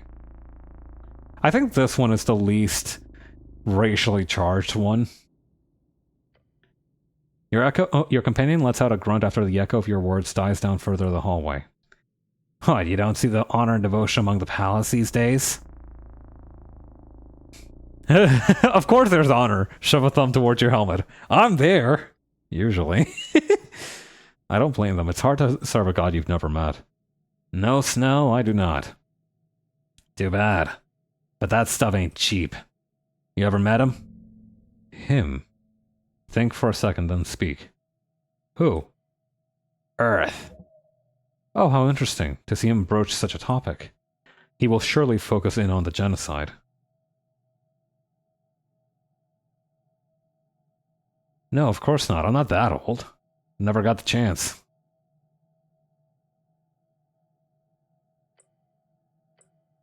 First generation post-Earth, huh? It's for the best. Never meet your heroes, right?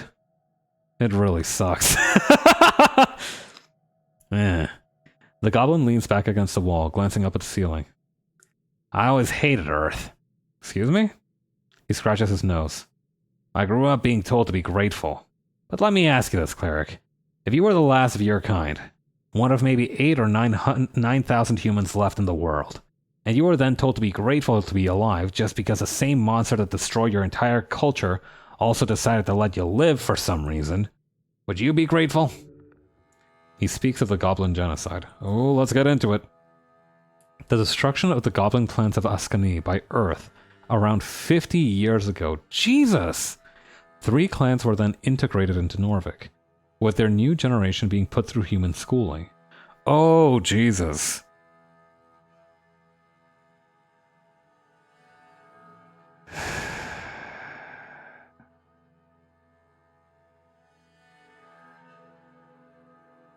Yeah, that seems like a pretty big fuck up. He lets out a mocking laugh. It's good to know our current predicament was due to a mistake. Thanks for clearing that up.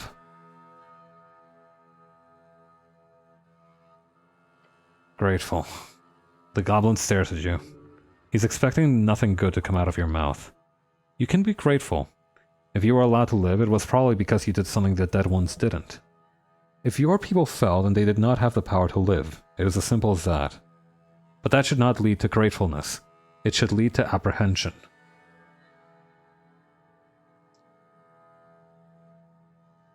I would hate the monster who destroyed my people. His stern expression drops. Who wouldn't? Snell clicks his tongue and gets up. Every goblin asks themselves that question. To be a cran or not to be a cran? We all got different answers. What to do when the past is erased. He groans and shakes his legs a bit. They must have fallen asleep from sitting on the dungeon floor. Some focus on building something, culturally, politically. Some try to get rich in this new free strider world. Some of us,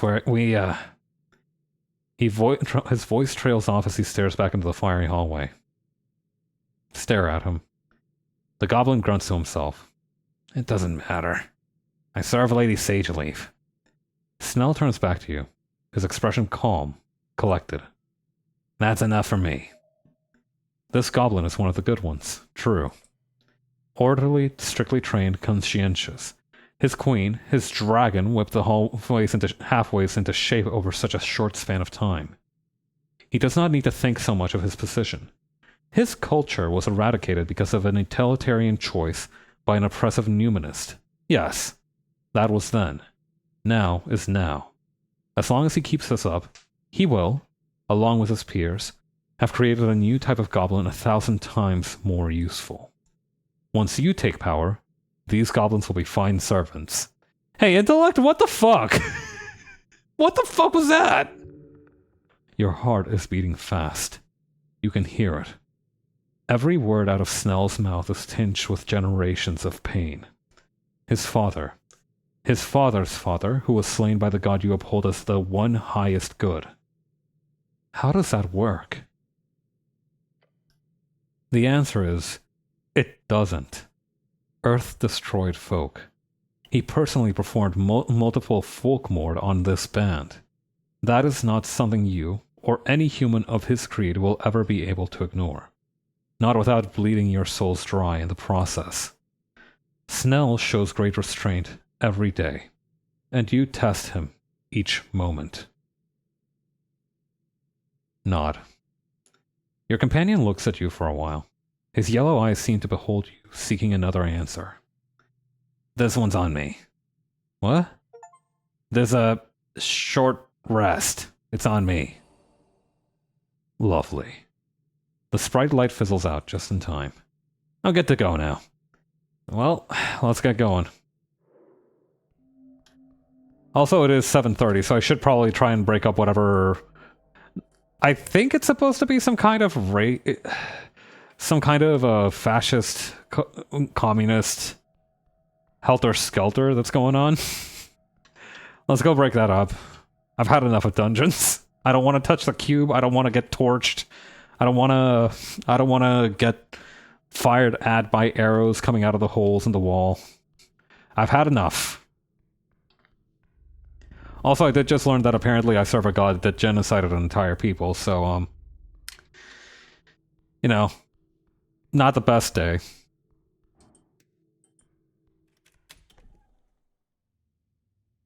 Well, not an entire people, just most of them, which is arguably even worse. Or actually, no, both of them are really bad. There's no one that's worse than the other. Both of them are really, really, really bad.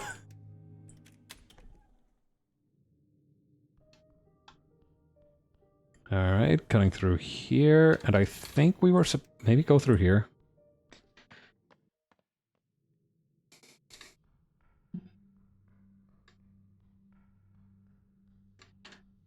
It is kind of a fascinating thing, because I think, you know, obviously ACAB exists in this world, but I think it's fascinating that instead of being like, oh no, but clerics are different things from crops, they actually decided to go one step higher. Okay, here we go. Yeah, this is what I was expecting would happen. This is the older brother of the little geek who runs the newsstand. They have a fire mage, which is kind of neat. I have no spell slots. I should probably try to recover at least one of those. Maybe two. Which one was the one that... Oh, here we go. Let's just take a couple... Maybe 3 of those. Alright, let's get into it. Hey, is this guy bothering you? Or actually... No, okay. I wasn't able... Okay, I should probably behold both of these guys. Rollo Malach. Nat 20, baby! Let's go. The next generation. A late-stage teenager representing all young men among the Earth folk. Statistically, it could be worrying. If all young men today feel as lost and unemployed as this one, then everything must be going to shit. At least he's politically active. That might also be a worrying detail. Young men with little to lose and everything to gain are, historically speaking, a common driving force behind world-changing conflicts. If the old guard nationalists do not represent them, if free striderism does not support them, and Asgalism is far too progressive, then what phrase will these rumblings lead us along? As with all things, it is economy which steers the masses. The flow of capital, as you have read so much about. These boys might rage against the world if they wish, yet if they each held a role in society which paid them well and granted them satisfaction, all that rage would subside. They simply require a new ideology, one which supports their economic interests and nothing else. That's so cynical. Level 1 unemployed is crazy, by the way. Wait, what's this one's... Okay, I can't actually tell the alignment without getting a nat 20. That's crazy. Hey, are you the... A tense scene. Oh, cleric! Just in time. Hey, what's with the pitchfork on your hip there? Four young guys, each looking a bit nervous. Except the angry-looking blonde kid. We've confiscated the illegal goods, he says. I'm gonna give this guy like a surfer accent. We've confiscated the illegal goods, he says, and bows his head. For the city! He turns his head towards one of the kids behind him. How's it going, Earth Niece? I'm trying, hold on. Point at the lanky kid trying to cast a cantrip. Hey, stop it. He freezes and gives the blonde kid a nervous look. Oh, sorry, cleric. You see Rollo waving towards him. A gesture for him to ignore your comment. I'm Rollo, the blonde kid says, and it makes a bow. Rollo Malak, at your service. Behind me are Earth Niece, Stenbuskin, and Toli. We're members of the Norvikian resistance, a movement to... Oh. You are thieves! I'm gonna give her, like, a... kind of bookish voice. I think I'm gonna give her, like, a similar voice to the one that I gave Lady Sageleaf. And ignorant book burners. The girl adjusts her spectacles and straightens her back. With all due respect, Mr. Cleric, she says, don't believe a word from these thugs. You notice the two other girls behind her. A halfling and a dwarf both look at each other. Assholes. Careful, it's an actual cleric. Thugs? Come on, Modissa, really? Like the AY aren't just a bunch of ruffians. I've seen enough, the goblin whispers to you and sighs. Just activists clashing. Asks Snell. The AY? Hello everyone, I'm the cleric. I guess we should probably introduce ourselves, huh? The AY? Asgalist youths. See your green armband? Hello everyone, I'm the cleric. They've stolen, she hisses, then turns to Rollo to bark out, you stole our entire water lane delivery. Yeah, sure, of an illegal newspaper. Lord Cleric, I assure you, we're doing the city a favor here. I take that back. It's just a bunch of LARPers. Lord Cleric? I dig it. I'm the Lord Cleric. Wait a second. No, I need to correct something here. I'm not actually a cleric. Okay, I'm sensing a conflict here. Are you kids even allowed to be out this late? Both sides look at you with frowns. Look, I have a hard time seeing how old humans are as well, but these are clearly young adults, even if they're not acting their age. Hey, shut up, goblin! Your companion grits his sharp fangs in the blonde kid's direction. Hey kid, wanna die? Keep talking. Good. He takes a step back. You're here to uphold the law, right? So arrest these assholes. Now. The dwarf grabs her hand and holds her back. Modissa, calm down, please. You, explain your side. Okay, you, explain what's going on here. What does the law say about this conflict? What are you guys voting in the election? What does the law say about this conflict? The Asgal chant, or whatever silly name its anonymous publisher gave it, is not licensed for distribution in Tolstad. Requiring licenses for public distribution is a typical method to repress journalistic intent in Norvik. At the same time, it is also illegal to steal and deliver newspapers from mailboxes, even if those papers are delivered illegally. Wait, both are in the wrong? In different ways, yes. Although it's clear that the boys are bullies and the girls are victims. Okay. This is kind of juicy, though. I could arrest both of them. I don't have the right to do that, but it is really funny thinking that I could just throw everyone right here into prison. Listen, I wouldn't, but I could, and that is really funny as a solution. Fuck both of you. Okay, explain your side. She scoffs. Okay, fine. Her dwarven friend mutters. Modessa, in a concerned tone. Okay, this is like the third top viewers on whatever platform thing I've gotten today.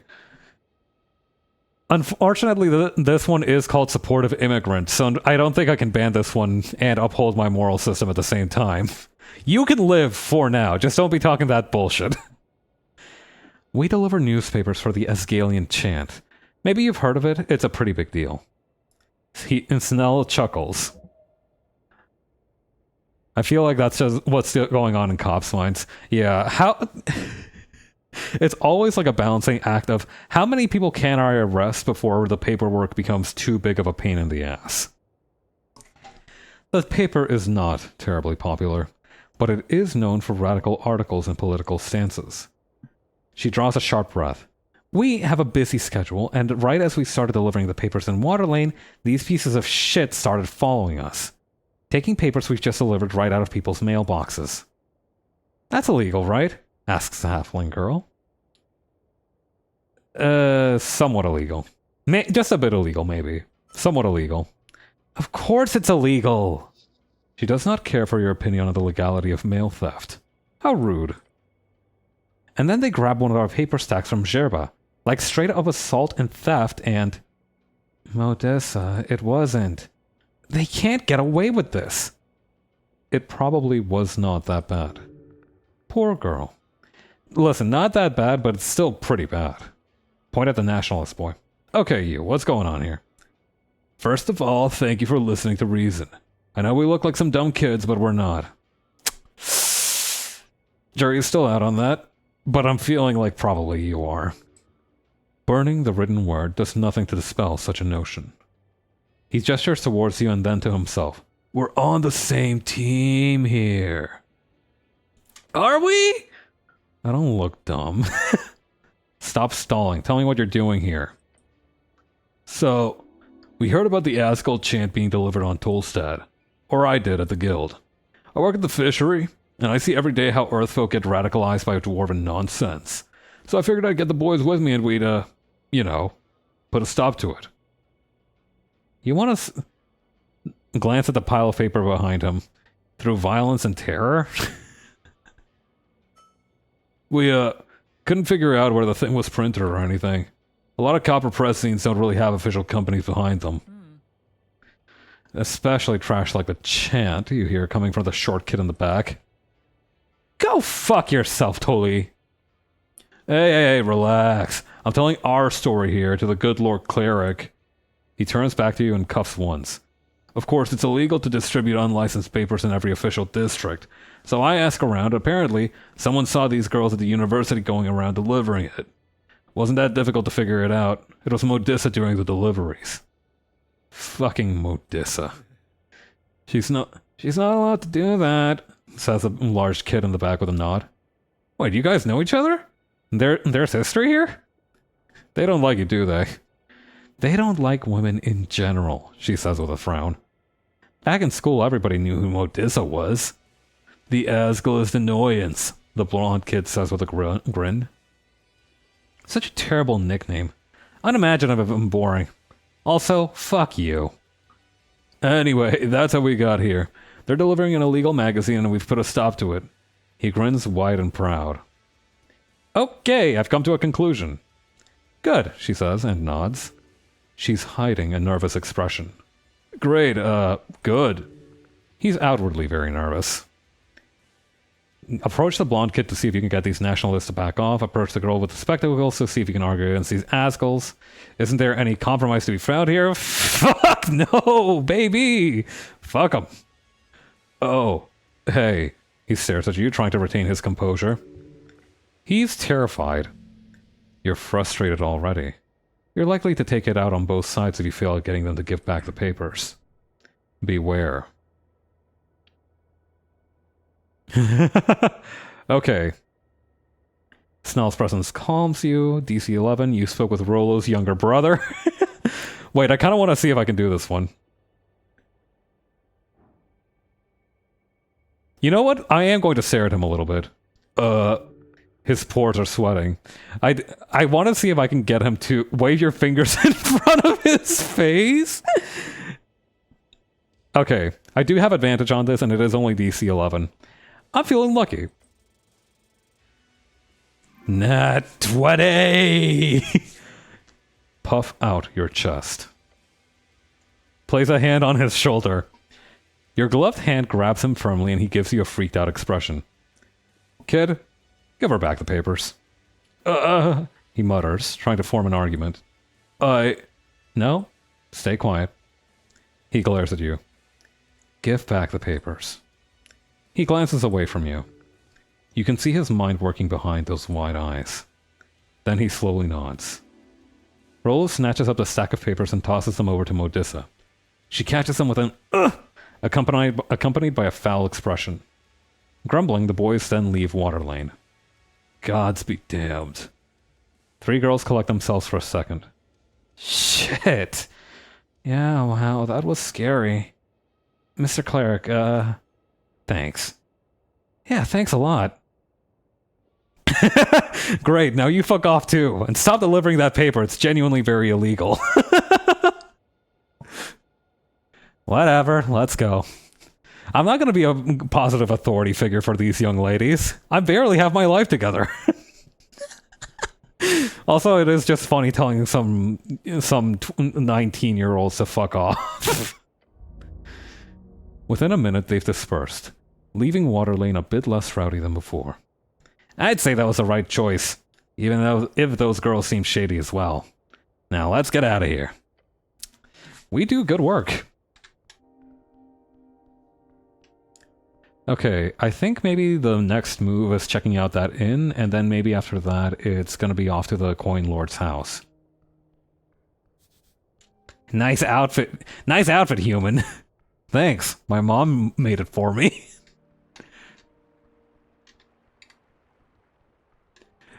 God, I remember that was a speech check earlier, right? Like there was one where you could say my mom made it for me, and then they suddenly like can't take the shit out of you any longer. Can't take the piss out on you anymore.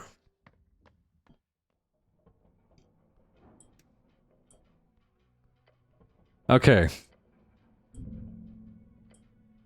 It's a good thing I'm not gonna stick my hand into working machinery right now. Is that a lobster?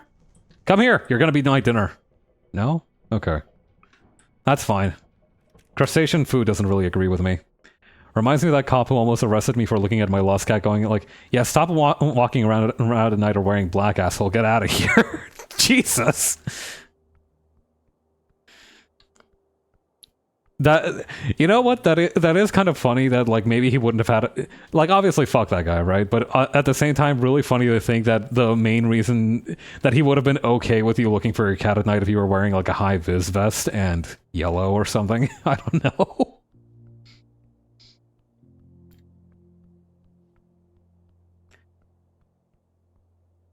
Where was I going? Right, the inn.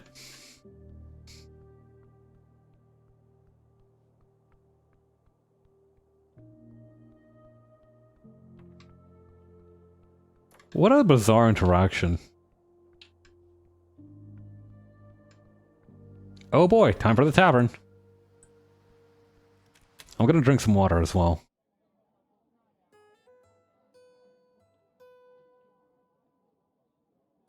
No, hang on. Forget everything. Is that a fucking record machine?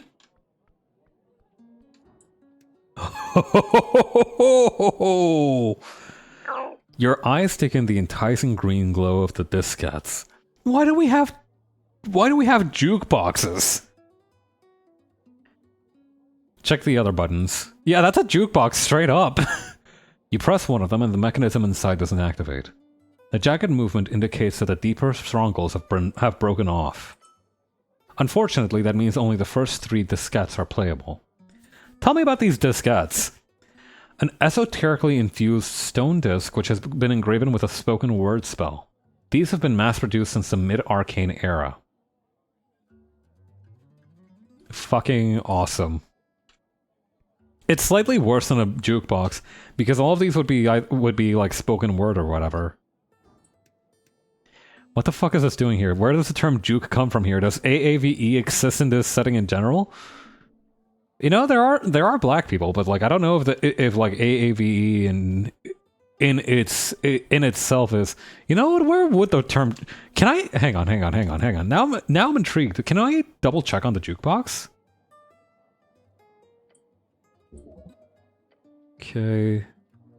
Okay, this guy didn't activate that time. I cannot... They don't let me look up the etymology of juke here. This is a travesty. What's this guy? Raz, bow for hire. Oh, this guy looks like super hardcore. I bet I'm gonna learn nothing about him. Level 8 rogue. Hill goblin. Okay. He wants to kill you.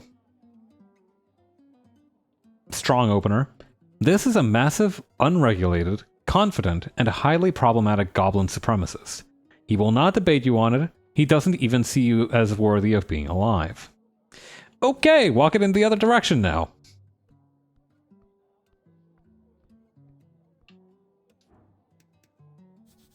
A donation plate. Miss Nearly. 19. Didn't get her alignment or her last data snippet. Another goblin. This one's looking to escape. She works hard, but only in ways that improve her craft, her passion. She does not care for politics or the world at large, yet she tries to uphold a sense of understanding in others to further her art. Fascinating. Where's this go? The main exit. There's a main exit? Where the fuck is... Oh, we're in the city underground. No, this isn't the city underground. This is just... Oh, whoa. Your muscles tense up. Oh, we're getting robbed. A face of iron appears from nothing. You hear the goblin say something to you. Dagger. Dagger. One-handed piercing weapon. Good at making holes in clerics. He doesn't need to raise his voice. You know the gravity of the word. This is no time for introspection. Get ready, now. Innate. Ooh, way to go, Snell. Breathing stopped. Fear response begun. Snell gets ready to act. His eyes quickly assess the situation. The goblin gets a hold of your garments and pulls you aside. In one fast tug, he's managed to move you a bit to the side. Not by much, but... Is it enough for you to save you from that blade? Let's hope so! The masked one is ready. The masked one immediately rushes forward, the sharp dagger thrust towards his target. Fortunately, the target, you, has been pulled aside by Snell. The dagger misses you by an inch. Cleric, wake the fuck up! This guy wants to kill you. Don't let him. Can't you ask him to put the blade away? Heart racing. Death approaching. DC 20 time to counterattack, you've lost your composure. Attempt to regain composure. Grease. Ooh! Hey, fuck you, buddy. Oh. That was more effective than I was expecting it to be. The goblin remains in his fighting stance for a few more seconds. He then relaxes his posture, giving you a nod. Brutal. Calculated, give him a thumbs up. Jesus Christ. Okay, juke comes from juke joint, roadhouse, brothel, dance joint, from the Gullah, juke or juke, wicked and disorderly, which may have come from Wolof or Bambara terms zug, unsavory, or other sources. Cool. Also, that guy is probably dead. Like, that guy's probably dead. Don't step on that grease. It'll disappear in a second. Oh, I won't. The goblin leans out over the abyss, staying several steps away from the colorful substance greased all over the bridge. They really should have had guardrails here. They really should. Sadly, the old lady couldn't get the building permits. Otherwise, we'd have bolted this place up a long time ago. But for this one, I guess it worked out. Sort of. He rubs his chin.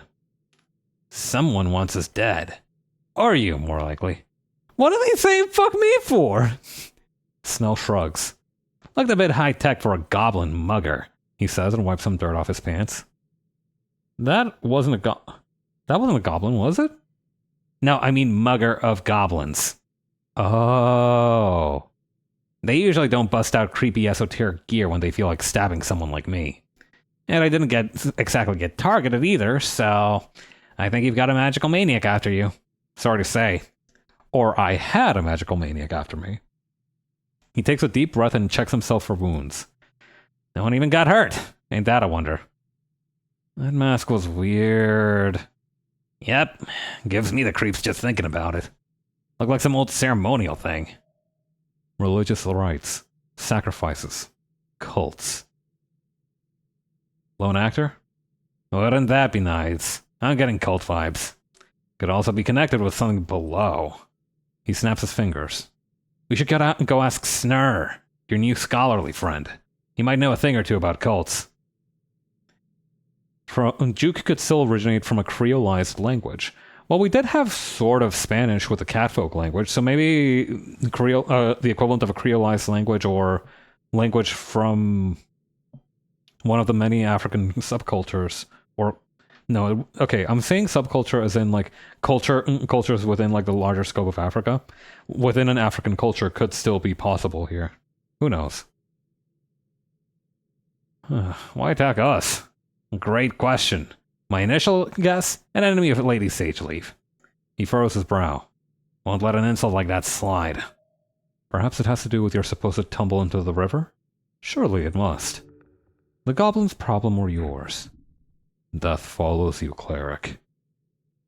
You think I actually sent that guy? No clue. Truth. The goblin knows nothing. Well, let's hope they're as bad at their job as this guy was at his. I like that you're attributing our victory to his incompetence rather than my excellence. Real ego boost. The ambient groan of Norvik's red rocks echoes below. The river coursing around you, hugging you. You glare into the darkness, but you will see nothing down there. Your companion clicks his tongue. Fuck this. They can't get away with that. Not on our streets. Look into his eyes and give him a nod. He nods back. Just a couple of badasses. You stood your ground. Somehow you lived to tell the tale. This attack was coordinated. Not very effectively, but nonetheless planned. There will be more coming. Snell checks the ground around the crossing, a wary scowl on his face. Grease is cleared. Let's get out of here. Yeah, that was weird. That guy is definitely dead, though. Like, oh my god. Like, falling down from who knows how high up into a coursing river? Yeah, brother, no. Who's this guy? Smarter than you. Hill Goblin, level 1 rogue. Not so much. A crazed kleptomaniac of a goblin. He needs help. Professional help. Beautiful. I'm not gonna talk to that guy. I don't have any business with him. Holy shit! Okay, we'll deal with that in just a second. What's this? An old well. You approach the old well. It's dry. And very, very deep. Is this a wishing well? No. I wish I was the greatest knight in all of Ascany. Nothing happens. Won't you look at that? That must mean you're already the greatest knight, right? He's making fun of you. Jump? No! Why? You see only darkness. Okay, well, let's not jump immediately. Also, oh, it's her drinking bottle? That's so hardcore. I assume it's a her. We'll figure that out in just a second. Oh, hey, it's the orc from upstairs. I wonder if we can organize room and board here. I could use other places to lay my head. Ozis, Vault Guardian. A 7! Thousands of years spent guarding a hole in reality. Remember, her perception is beyond your ability to conceive. For her, a day is a fleeting moment. Unless you make it memorable. Yeah? Word? I'm not gonna trifle the giant sphinx. Are you dead? Are you stupid? A lull falls out of the ambient cheer. Just a beat of uncertainty as this cleric steps forward the tavern's singular attraction. You have the bravado to wow her. Be exactly what you are, do exactly as you do. She, along with everyone else, will love you all the same. Not loving that comes from a charisma failure. Towering. You stare at this somewhat feline creature up on the stage. A living myth. Currently taking a swig out of a barrel, clearly not paying you any mind.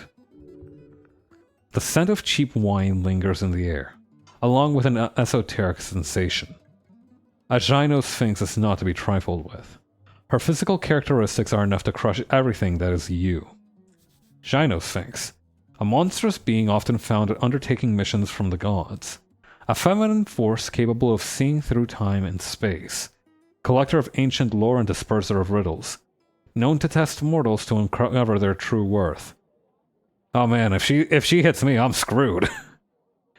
However, she will not have to raise a paw, for her magical prowess could exile you from Jord's realm in an instant. Exile as in make me leave, or exile as in like thumb across the throat? Tread carefully. Your legs tremble. Greetings! The Sphinx looks down at you. Meeting her glowing blue gaze makes you feel like you're falling. Far, far below the world. There are eras of wisdom behind those eyes. Her expression turns dark. Dark tidings bring you to the hearth. She speaks, low and rolling. You see a hint of chaos in her movements. Unfocused. I'm gonna take a drink of water.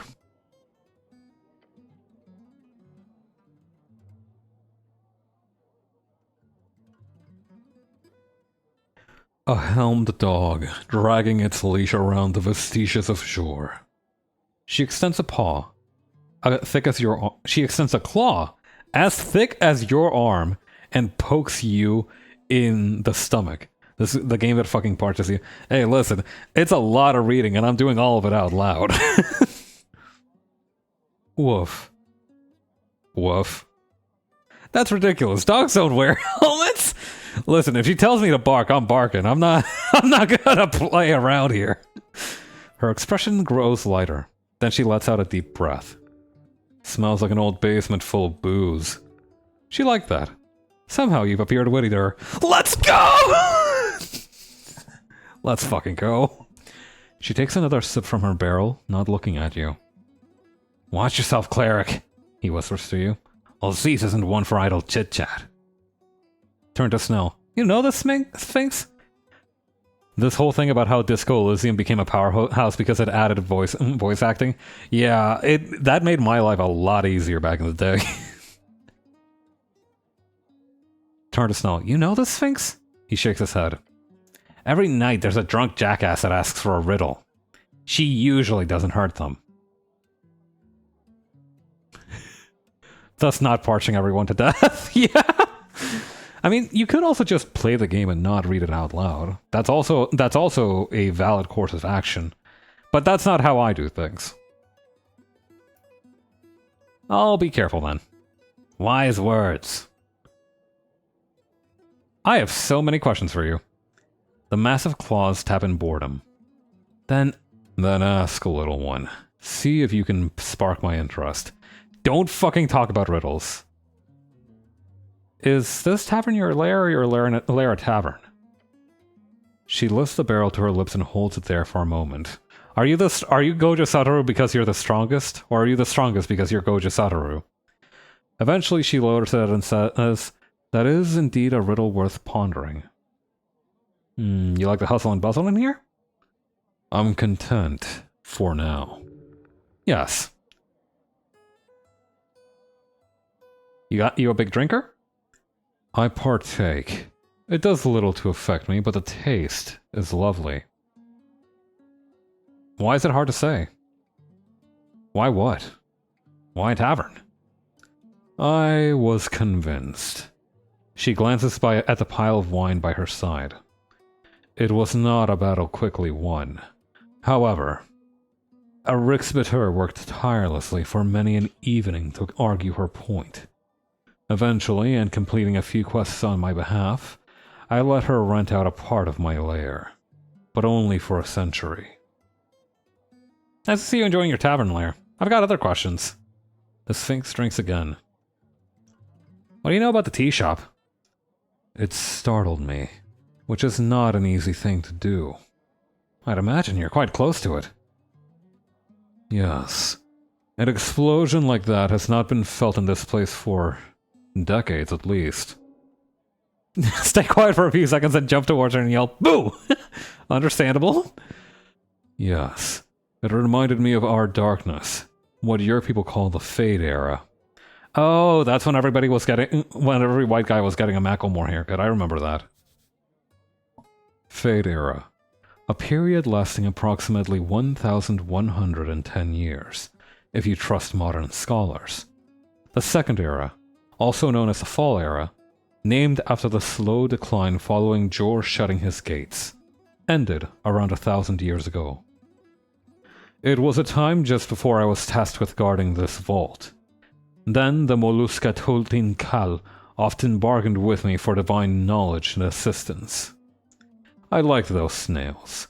They were good company. I was saddened when their city melted under Esuth's fire. The crackling of those flames, the terrible force that ruined everything in its path. Flame of many colors. Those thoughts stirred in me when I felt that explosion. The Sphinx has PTSD. How about that? Old magic. Do you think it was dragonfire that caused the explosion? She scoffs. No, I do not. No, she thinks you're stupid now. It was much... Wait, that is on a failure. So maybe it is... I do think she thinks I'm stupid anyway. It was much too concentrated of a blast. Besides, a dragon large enough to cause such destruction would also surely not be capable of sneaking away without a single witness. Could somebody have used fireball to cause the explosion? The Sphinx shrugs. I've seen more than a fair share of those in my time. Seems like everyone uses it.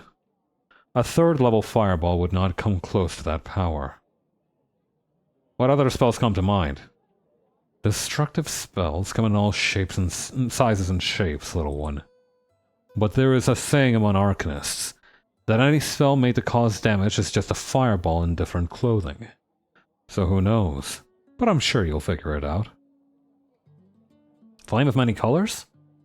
Blue, yellow, and purple. It is said if you can see the purple, it will be the last thing you do.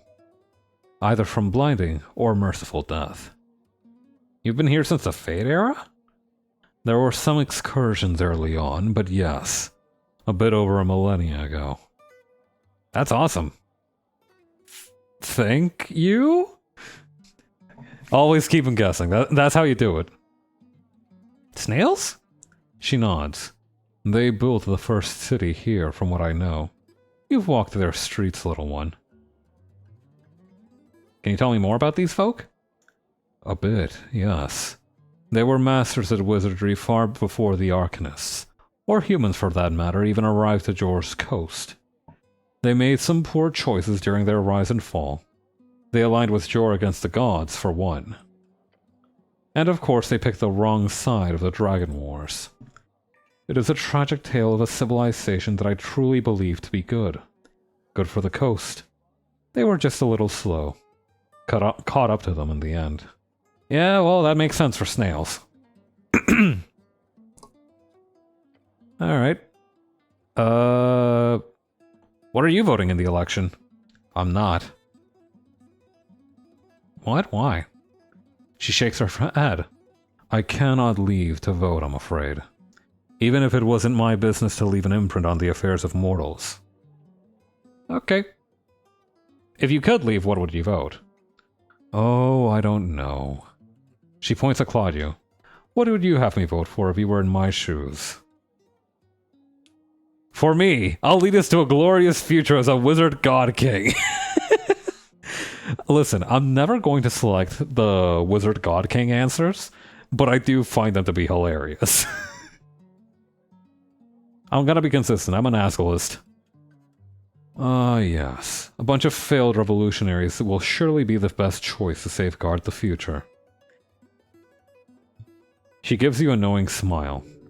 She knows more than you will ever learn. That may not be true if you have your way. Cool, good to know. She takes a long sip from her barrel. You're a very impressive creature, you know that? Attempt to flirt. Cleric. Buddy, listen, I love you, but I'm speaking as the inner voice inside your head. We can't handle all that. Alright. You know what, maybe we should just ask one last question. Isn't it lonely to hang around here for millennia? She takes a deep breath. I must remember that from my perspective on time is different from a mortal's. When one views events on a scale measured in eras, a chat like this is a fleeting blink among a heaven of stars. I'd solve her riddles too, if you know what I mean. Hey, hey, hey. So there's no dude sphinx in your life then? Huh, okay. So everything's going really fast for you? Hanging around a tavern can't be too lonely, right? Times have indeed changed. During what you call the arcane era, I had a few visitors. These days, I'm inclined to enjoy the life surrounding me, even with its occasional annoyances. While the average quality of my conversations might have declined, there is value in communicating with all manner of creatures. Knowledge comes in all shapes. If the world is full of imbeciles, then knowing imbeciles will let you know the world. That's kind of a beautiful perspective. And if that is the case, then how many of those people can truly be called stupid? It's good to have friends. No one should have to be all alone. That is a very human perspective. But thank you. Alright, I'll be going now. Thank you, Great Sphinx. Okay, so it's not her that I would talk to get a room. Where can I get a room?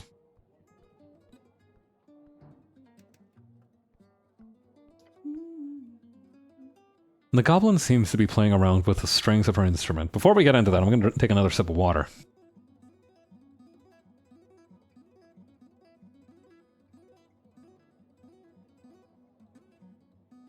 Alright, I'm good. She's tuning it. Wave. Her entire body jolts when she sees you. She's frightened by the Earthguard colors.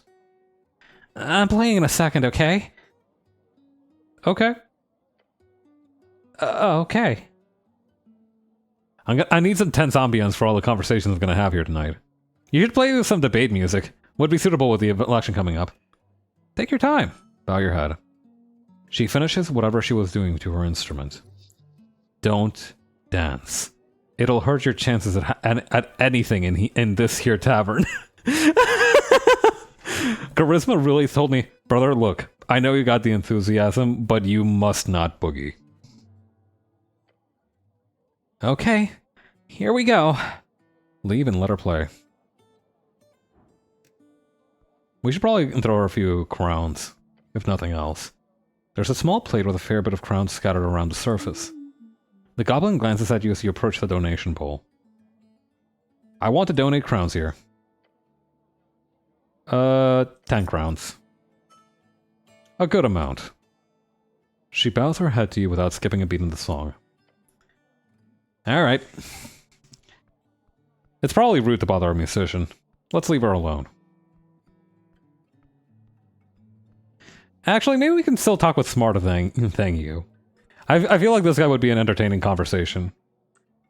The goblin glances at you. His eyes lit up for a second, but then he notices snow. Smarter.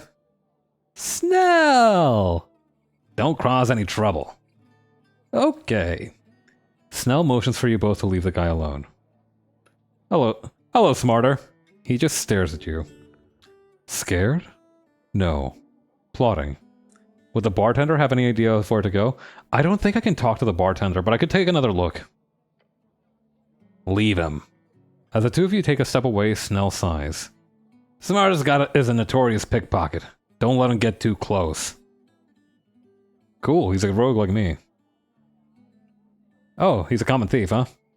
Snell rubs his eyes. No, look, I'm talking real, actual, pathological kleptomania case. Like, can't keep his eyes away from pockets type deal.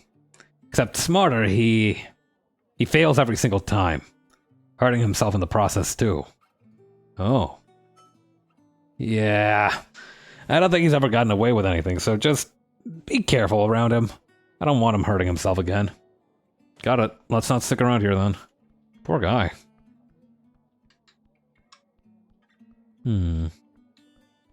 Hello?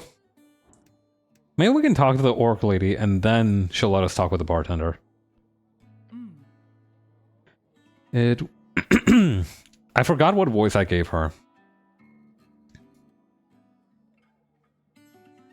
You know what? I'm gonna give her a British accent.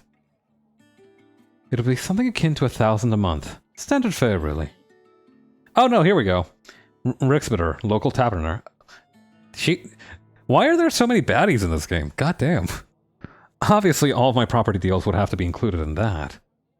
Obviously. Which would make it more akin to double that price. At least. The orc woman places her cup on the counter and leans forward. We hope you'll consider it. The fiendish woman behind the counter gives her a wide, sharp grin. Vida turns to leave and almost walks right into you. Whoops! Cleric, lovely to see you again, but I can't stop to chat.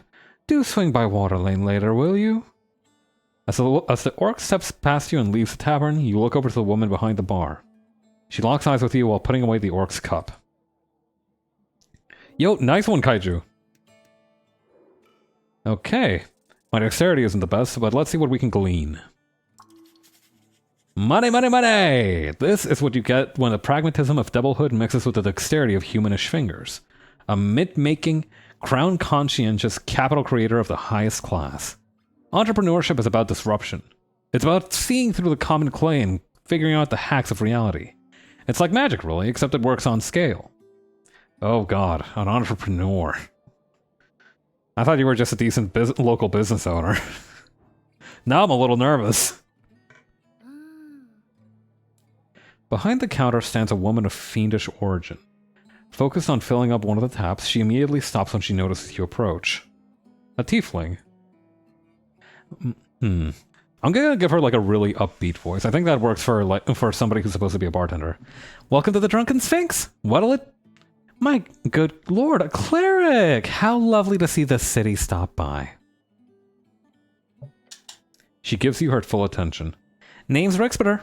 I'll be serving you tonight. This woman is a perfect hub of information. Pick her brain. I want to pick your brain. No, don't say that. I am the cleric of Norvik. The cleric? Oh my. Aren't you a catch? Others are starting to notice the cleric in your step.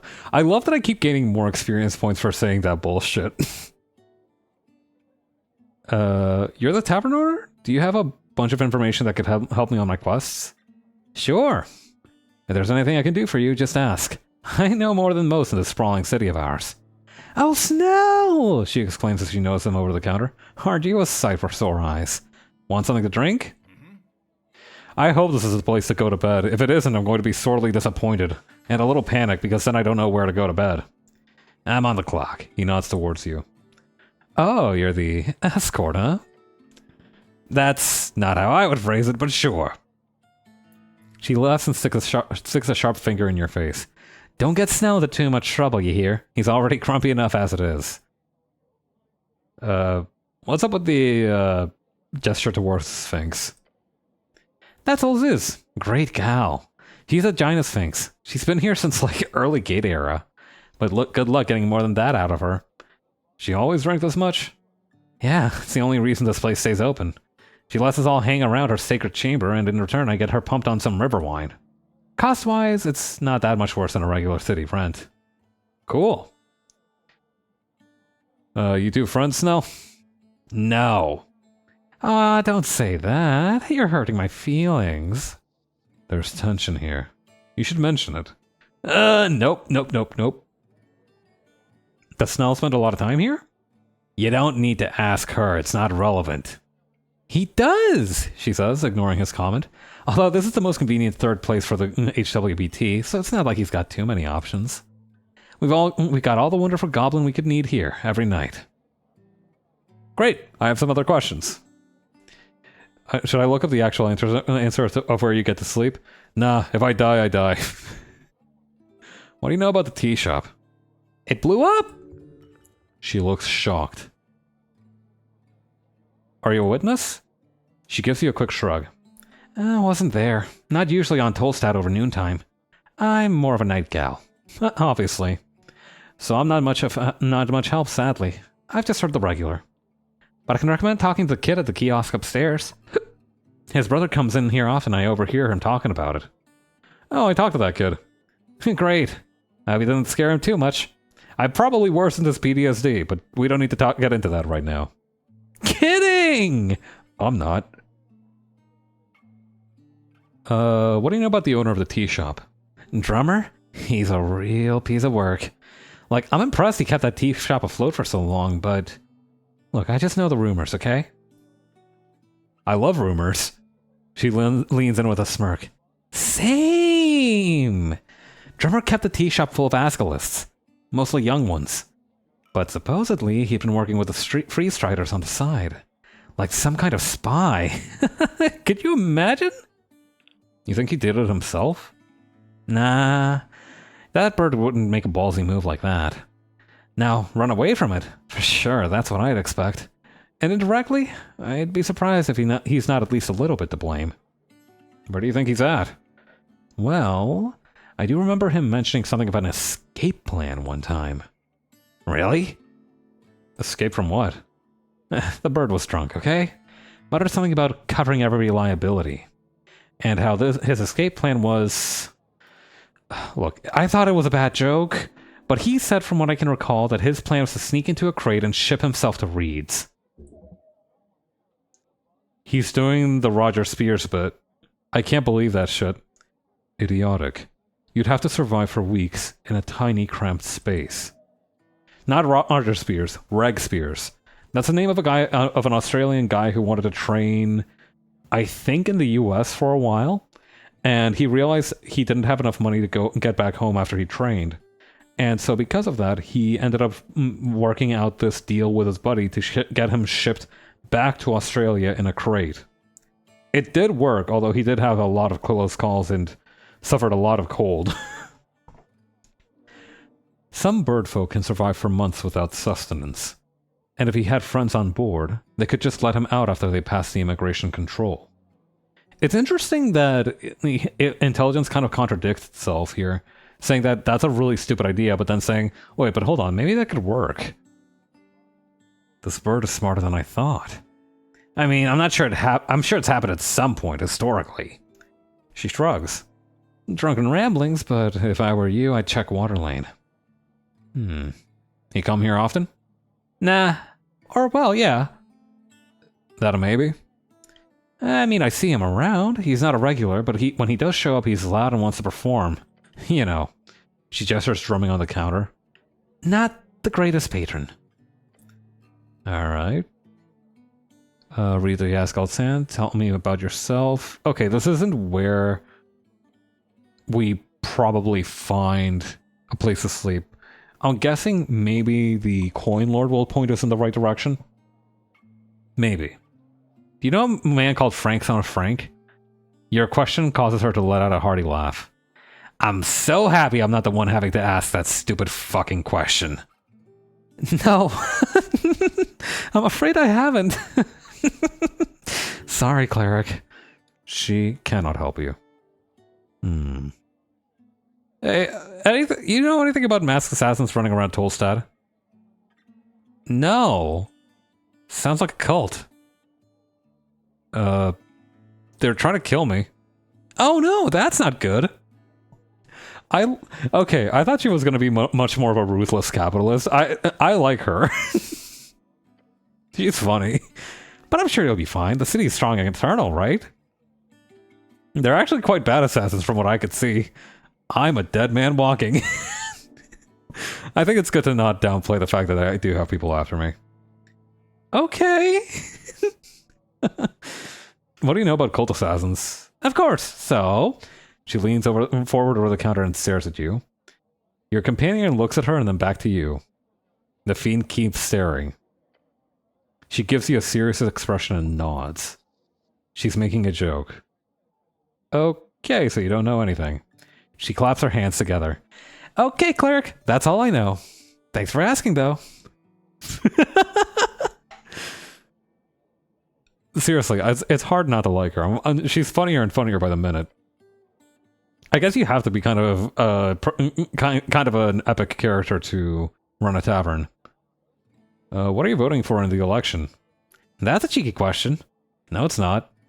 That's objective! I agree. She looks confused for a moment before continuing. You've made this woman very happy. Early on, I thought about voting for the agricultural party. What, those losers with the 2%? They had a big focus on small business owners. That's me! But obviously they moved over to a bigger worker class focus and are now completely swallowed by Asgalism. So now I'm leaning towards the Free Striders. They want to build up the economy and increase trade, which will make my life much easier. Plus, it's hard to ever vote for the Nationalists when they want my kind to be second-class citizens. And the Free Striders will let you buy your way to first class, or what? She gives him a half smirk. Something like that. You like the agricultural party? Liked. They had a neat manifesto, okay? Freedom of movement and business type shit. You're a Free Strider then? Hey, just because I'll vote for them doesn't mean I'm dedicated for life. They happen to be the most useful for my business. Nothing else. Ah, there it is. Why would more trade make your life easier? She looks around. Tolstad's already a hotbed for travelers coming in from all around the coast. If the tariffs are lower, especially between region cities, we'll be seeing twice as much traffic on the water lane. That means twice as many patrons. I might even have to expand. She's literally saying type shit. It is really funny. Fuck fascism. I give her a high five. She enthusiastically meets your hand in a satisfying smack. Hell yeah. That's all the politics for now. You know what? I categorically cannot support a Free Strider, but you know what? Type shit indeed. Tell me about yourself. Please do dive on in, cleric. Anything particular you'd like me to rant on about? Tell me about your business. My favorite topic. I've got several businesses, in fact. Some call me a bit of a serial entrepreneur. So it's just a tavern? Not an inn? Not an inn, sadly. I've been thinking of expanding, but as you can imagine, it's quite difficult.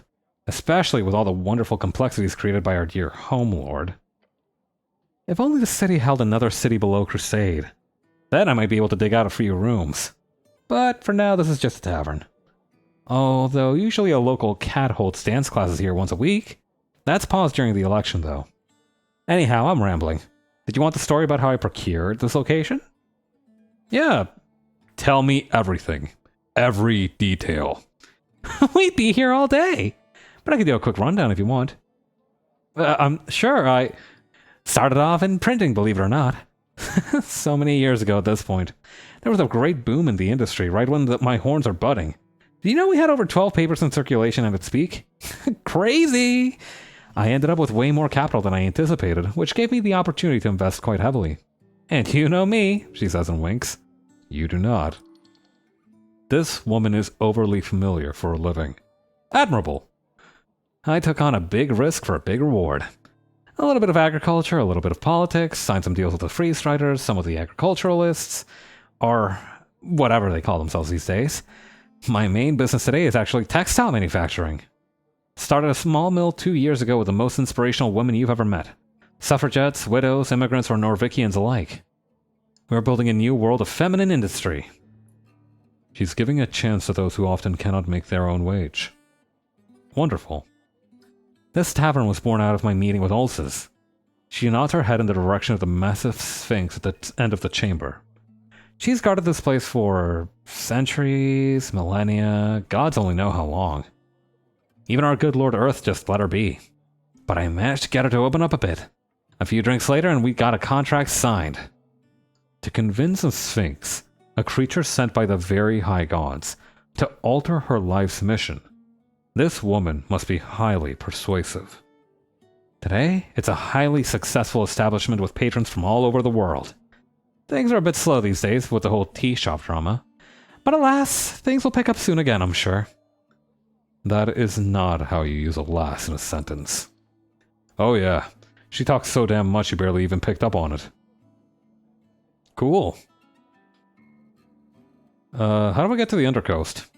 I don't know? She points downwards. Head down until gravity flips? Never been myself. Oh, my bad. Oh shit, is that because the demons come from the Undercoast? Did I just ask this racially sensitive question? That's my bad. I thought that was a local place in the city. Alright. Thank you, citizen. Okay, so this is very categorically not an inn, but I liked being here, so whatever.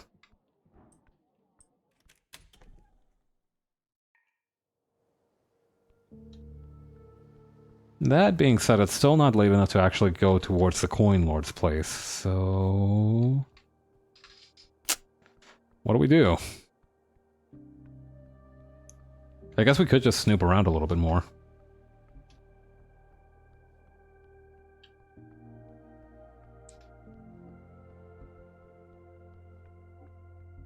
Not many people to snoop around for, though. Can I take... have I taken a look at the pillar yet? Ooh, wait. The name of the game, actually. Esoteric Ebb added. The relic rises upwards. Endlessly upwards. Right, this old thing. It was here before Earth, and it will be here after you. Remaining until the end. Can I make money off this thing? Looks a bit broken. Cracked. Yes. While the pillar is indestructible, it was once under heavy siege during the most intense moment of the Great War. Several pieces of the pillar float around in the air. Especially as it reaches upwards into the clouds above the city. What kind of power would be capable of damaging this? How does the time system work here? Time only passes if you talk to people. If you move around, it doesn't actually pass. It's very much like Disco Elysium in that way. Gods. The most powerful of arcanists. Can I make money off this thing? No way. They don't even take admission to see it. This is such a trivial sight. It's a bit of a tourist destination, supposedly, but most people who travel the coast have seen one before. So it's not that interesting. How many of these exist? 8. Technically 4, depending on which scholar you ask. There are debates as to whether there are 8 pillars, 1 in each band, or simply 4 pillars that pierce a circular coast and stick out on either side. But ours is the best one, right? They are all equally useless. But the fact is, no one has managed to make use of them in any way, despite their esoteric nature. So the Pillars of Shore are relegated to being visual landmarks, seen from across the coast through clouds and mist for miles. So what do I do with it? Nothing. It's just a rock to you. A tingly, esoteric rock. You can always attempt to focus on it. Learn from this ancient relic. You know what? Let's try that. As you do, you feel the air itself tingle. Power. He is speaking to you. Touch the pillar. Yes, sir! You place a hand on the surface. A slight tingle spreads across your palm. This is a magical object. There is a powerful esoteric force hidden within this structure, of course, as many scholars have uncovered before you. Yeah, have a feeling that you can meditate here. It will take some time, but it could be valuable. Can Goblin's impatient, you're exhausted. The pocket watch tingles. Hey, it's DC 5, why not? And I have advantage. Oh wait, disadvantage, my bad. Still. I still got it though. You close your eyes. You shape your mind into an arrow, shooting it out towards the esoteric force. Find the rhythm to Jor's realm. Hear his voice. The cold rock of the pillar turns warm in your palm. You've marked it with your spirit. Feels the aura. Warm and deep. It goes deep down and far up. So what do you mean by marked it? You're unsure. But you feel like there are more spots you need to investigate. You lift your hand from the surface and you are able to see normally once again. But you feel like you've learned something. You've learned something. You must keep looking. Soon the pillar's secret will be revealed. You understand plainly. There is more to this pillar you need to investigate. In time, and further below. Okay. So it's a big dumb doohickey that I can get my paws on. Say no more.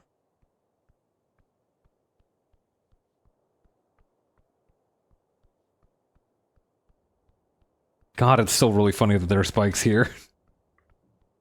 What's the smoke coming out of here? Sleeping. For service, come back after midnight-ish. Is someone hotboxing the windmill? Or whatever that place is? Yeah, no, this wouldn't be the mill.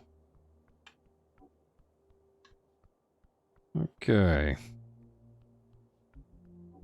Who the fuck are you? Why are you so bald? That's not a nice thing to say. But I did feel the need to ask.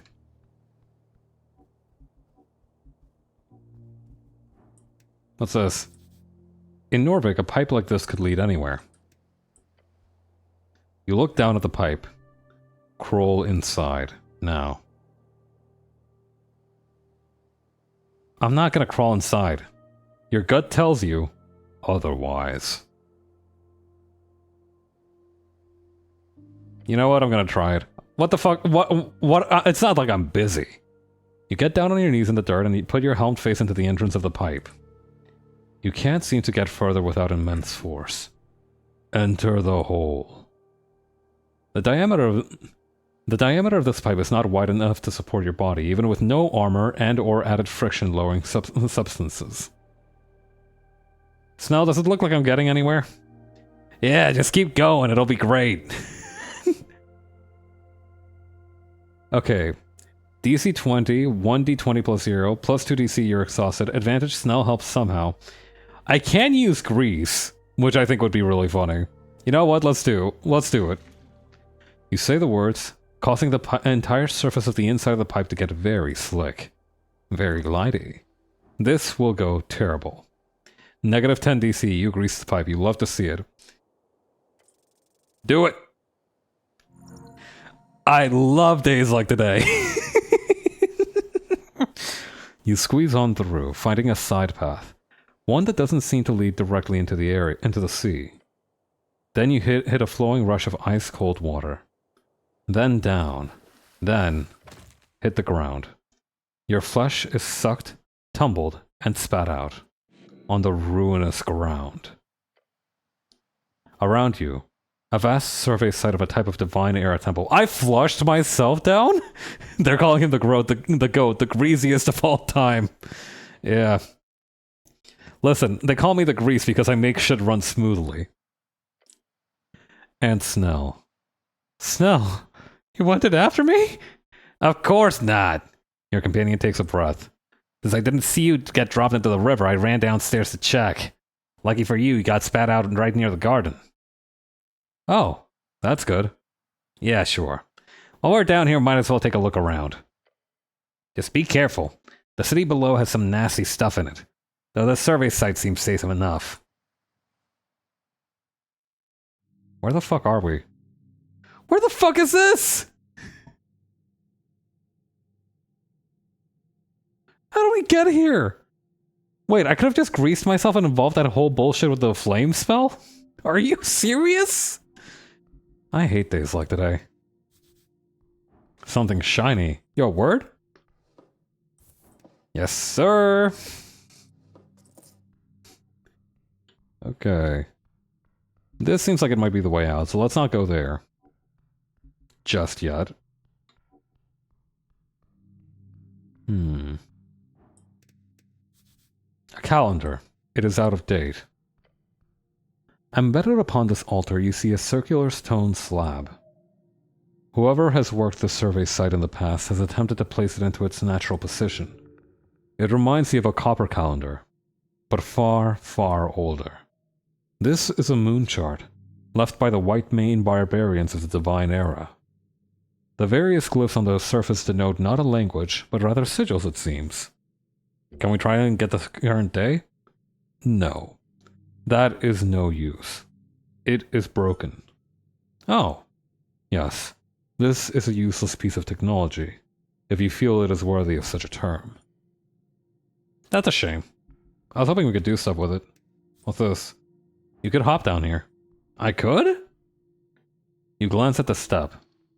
It is a descent of approximately 50 inches. 2 meters. Oh, that's not too bad. Yeah, whatever that means.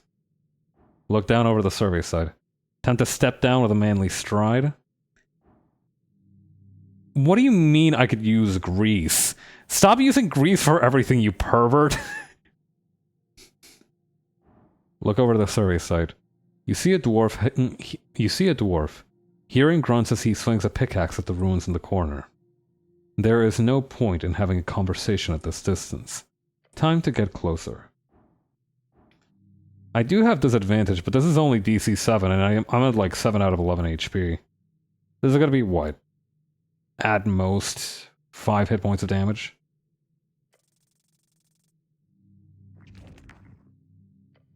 That's not good. Taking a careful step onto the stone, you begin your descent. Keeping your balance in check, you shift your weight appropriately. Or at least you try to. Wait. Your left foot. It slips. That's not good. Your right foot tries to compensate. Oh god. Did it work? I'm afraid to say that... no. Both of your feet have lost their grip on reality. The distant cry of a concerned goblin is far, far away from you now. As your entire being falls into nothing... is fading into nothing on the floor of this random ruin on Tolstad. Pause. I'm dead? There's no need to fret. You've been given your due. This is it. This is your end of the stick. No, this doesn't make any sense. You are a servant of Urth. You have dedicated your entire adult life to serve him. This is not how you are rewarded. No! No, you are... I refuse this end! I reach out. Not yet. Not like this! You still have work to do. The world distorts around you. You're falling, then you are not. Esoteric forces abound.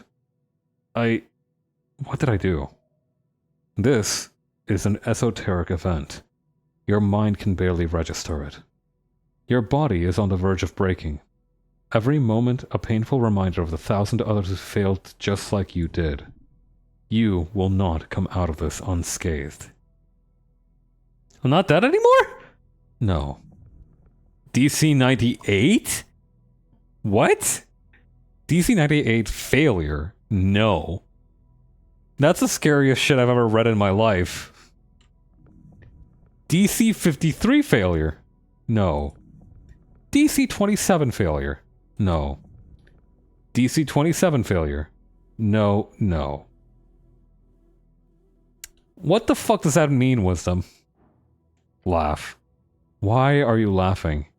Don't you do that. Your laughter sucks. Be quiet. Well, I like laughing. Good things come to those who laugh.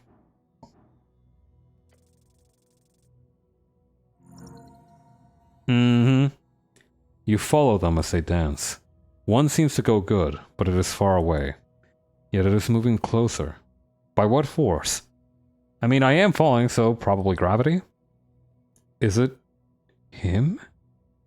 Take the string handed to you. 4 hit points. Is anything permanent in a good man's cuss? You are at the bottom of the step. Gods, you're slow. Can we get moving now? Let's go. That was really scary. I don't want to do that ever again. Adventurers must have hidden stuff in this spot. Your word? I love petty theft. I have $137 in my bank account. You seem to have a pet lobster of some kind. One goofy-looking cat. That's supposed to be a cat? Beside the buried statue, you see someone up on a ledge. There's grunts echoing down the chamber, along with the sounds of iron against stone. A dwarf? Down here. Could be a trap. Hello up there. What kind of... Should I give this guy like a Scottish accent, or is that too stereotypical? This guy looks really badass, though. He looks... He has like the burning mohawk and everything. I do also like that his pickaxe literally almost says minor. Just a little bit scrambled, though, and with a couple extra letters thrown in. The dwarf's smoldering eyes widen as he sees you. What voice should I give this? I'm gonna give him an Australian accent. Wait, that sounds perfect, actually. Look, Romulus, we got an official visiting. If that don't make us official, I don't know what will. Peeking out from over the edge, you spot an orange monster creeping about. A rust monster. The dwarf appears friendly with it. Strange. What are you doing here? Me? Oh, me? Oh, you know. He lets out a smoldering laugh. A dwarf's gotta have a hobby. That's more Cockney than Australian. He puts down his tools and strikes a pose. Let me introduce myself. I am Axel Mazon. A dark dwarf. A derogatory term for the underdwarves. Okay, intelligence, cool it with a casual racism. Or a saber for underdwarf. That's better. Gray-skinned and fiery-eyed dwarves who mostly live along the undercoast. They originate from powerful elementals known as Azirs. Pleasure to meet you. You're a Novakian cleric, I presume. I'm the cleric of Norvik. I'll be damned. Not sure what it means, but it sounds expensive. Oh, and you've got a goblin with you. UHWBT, friend? Yeah, you're that dungeoneer looking for cats, right? Cats? More or less. Hope your lady wasn't too mad about my inquiry. I'd say annoyed is a better description, but it's fine. Just don't trespass anymore. Will do. Or, won't, I mean. But I should correct you. I'm not a dungeoneer. I'm more of a, With a bright smile, he adjusts the collar on his uniform. Well, I'm what you'd call a historian with ambition. As he says it, the orange beast sends an echoing hissing noise down the chamber. Exactly, Romulus. We're here on an expedition of grand proportions to find the legendary missing mine of Tulamon, of Tulinkal, the snail folk, ancient builders of the city below. Sounds like a quest. Oh yes, indeed. But just to be clear, I'm not sharing the spoils just like that. Fair enough. Treasure is earned. So here's the deal. I'm in trouble. His pet makes a loud belching noise. Right? He mumbles, and gives the monster a pat on the back. I won't help unless it's by accident. I'll help you if I can. Great. You see, there are two strange ruins in this section of the city below the city. He points at the statue. White Mane ruins. Before the dwarves and humans, and even trolls, this place was ruled by cats. The theory goes that the sails of Tolan had an esoteric mine not too far from the Pillar of Yore. The mines of Tulamon, a grey place with thick veins with endlessly growing amber and platinum. But the walking god of the White Mane, for whatever reason, sealed it shut at some point, according to the legends. Sealed esoterically, probably since we can't seem to locate it. Esoteric seals can be broken, with the right knowledge. How can you hide an entire mine?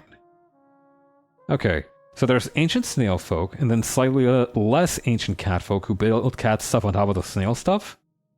Exactly. How can you hide an entire mine? You'd be surprised. The city below the city is... what is it?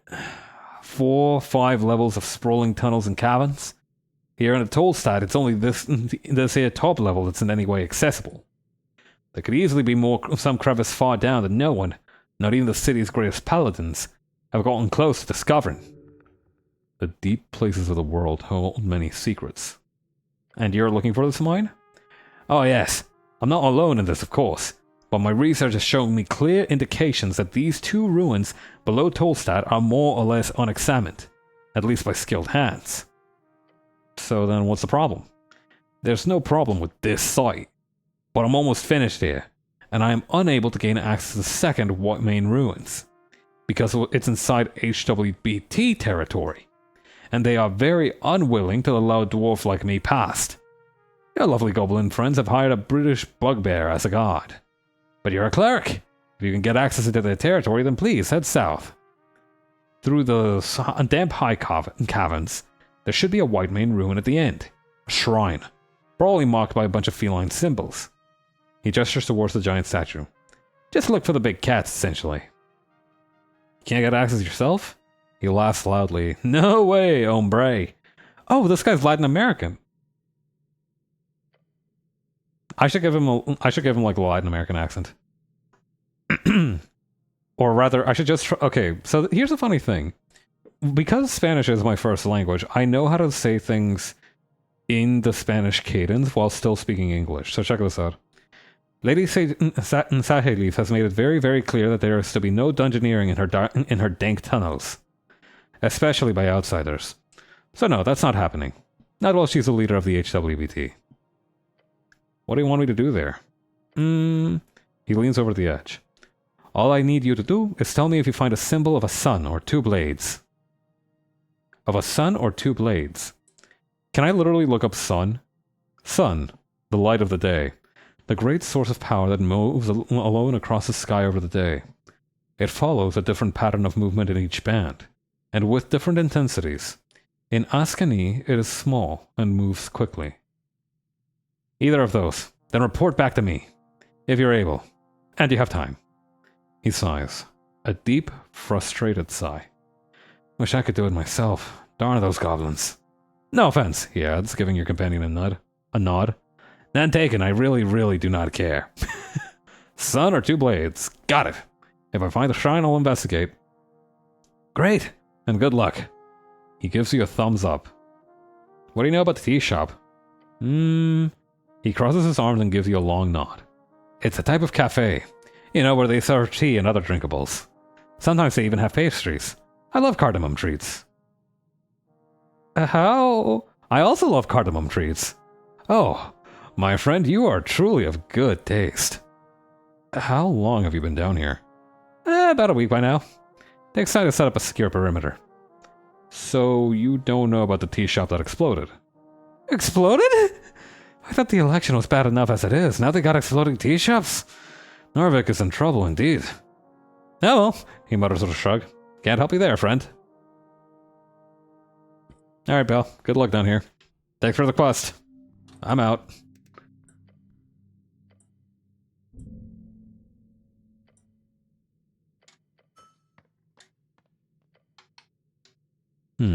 Interesting place, this one.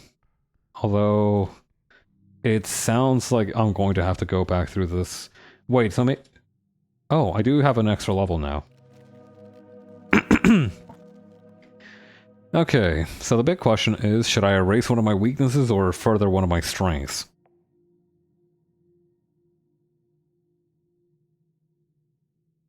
Further strength. Why not?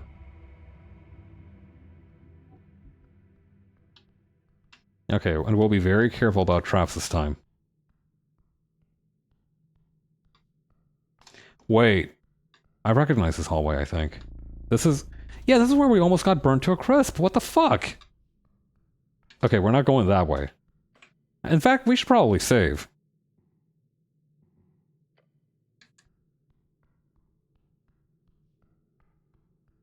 Okay, that's an unlockable door. Gonna get there later. I know the gel cube was this way. Or was it this way? No, okay, the gel cube was... Yeah, it was that way. I recognize this way, though.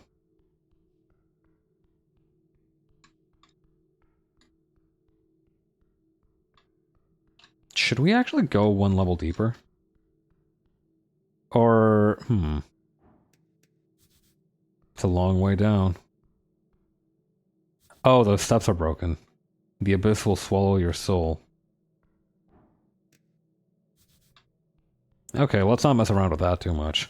That's good though. I was wondering if they had like actual multiple levels to this dungeon just off the rip there, but thankfully it doesn't seem to be the case. It is crazy that I missed that whole encounter just because I was too much of a coward to go through with the rest of the dungeons though. That'll show me not to explore.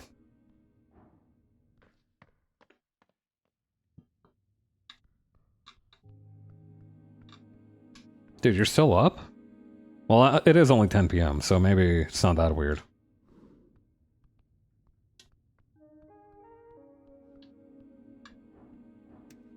Actually, you know what? That halfling did tell us about a lot of different books.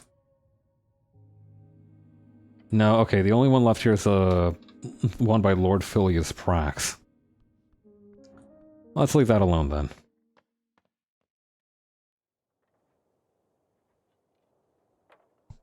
Okay. These guys are still here. Hey boys, how's the rally coming along?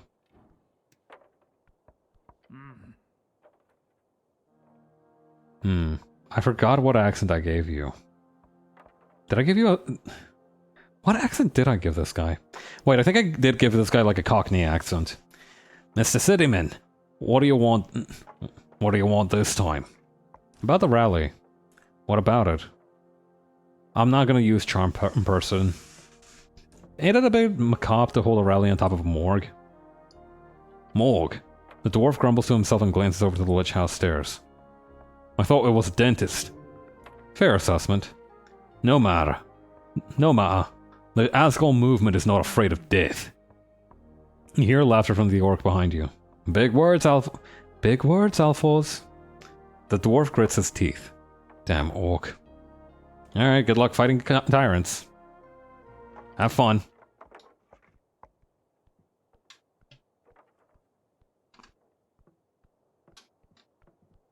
So I guess the rally isn't today. Maybe.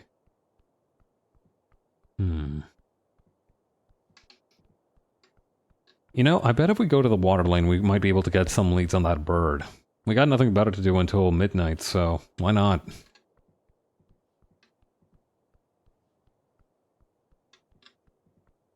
God, I wish this game had a slightly faster travel system. Time doesn't pass when you move in the city anyway. Why? Or I mean, actually, wait, hang on. I can see the fact, I can understand actually why they might not have a fast travel system to begin with, because then you might not get encounters like the one with the assassin. That would be really funny if, like, a big plotline in the game is that you are under threat from assassins constantly, and you don't actually end up running into any of them just because of the way you've played.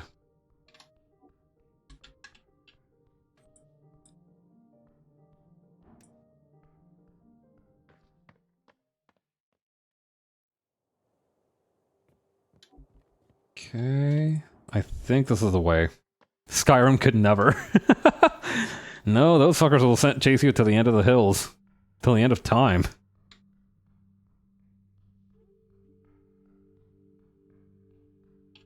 I should probably still ask the halfling professor about those cultists who try to kill me, though.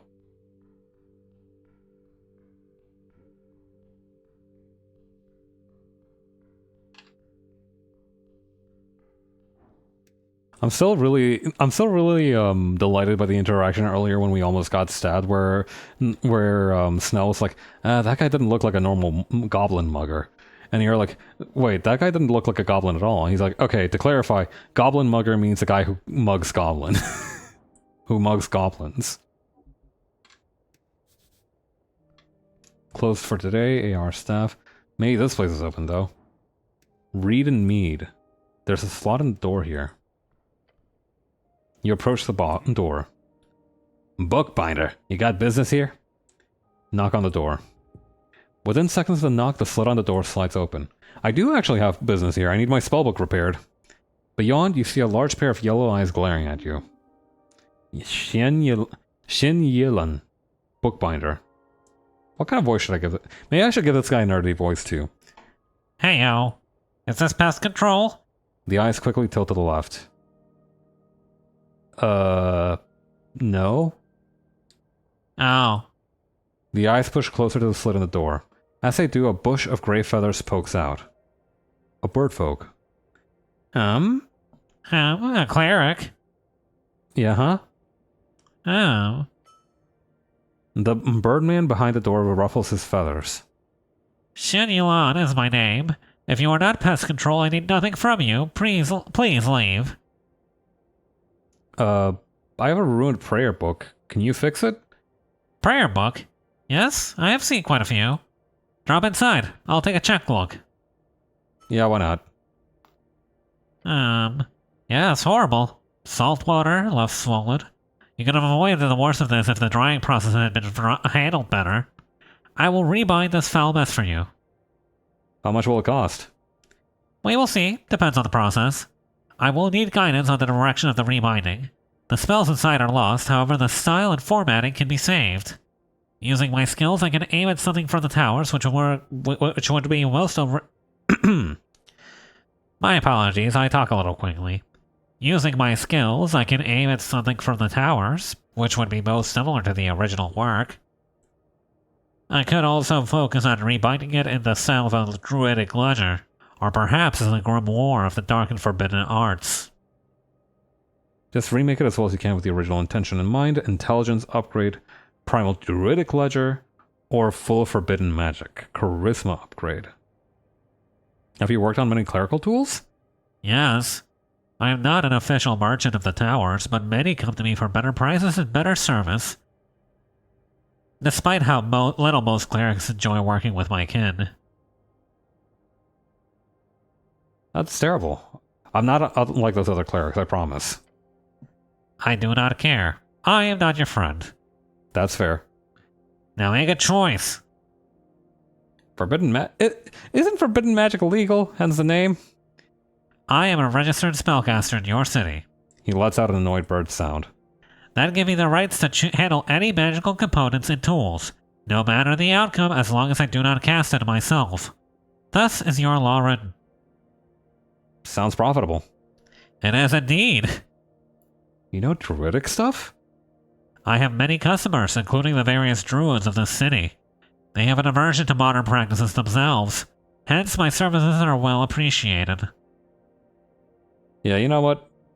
I don't know, actually. Let's go for intelligence upgrade. That I will do. Return tomorrow. Not while the sun rises. I am either resting or working intently during those hours. Anything else you want, or will you leave me to my work? Why do you need help from the Pest Control Guild? I have rats. Maybe that was a dumb question. They're awful. They keep spawning out of the sewer pipes. Yeah, the PCG should really take care of that. Yeah. He lets out an angry bird noise. But that bastard guild leader, Tor Limb Slip, keeps telling me they don't have time. No time? They have a dozen teams running around the city. No time.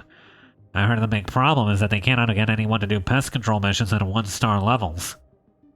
The PCG has a ranking system based on the danger of any particular pest they handle. Of course, rats would be a 1-star problem. The halfways. We haven't relied on the PCG for years. They just don't have time for anything over a 2-star danger ranking. You mean under a 2-star danger ranking? It is very annoying. Wait, pest control missions at 1-star levels. They just don't have time for anything over a 2-star danger ranking. So wait, is what? Okay, so 2-star is 2-star more dangerous or less dangerous? Because they say they don't have time for it. Cannot do anyone. So either these rats are absolutely yoked and we're in big trouble, or these rats are pushovers and nobody wants to deal with them.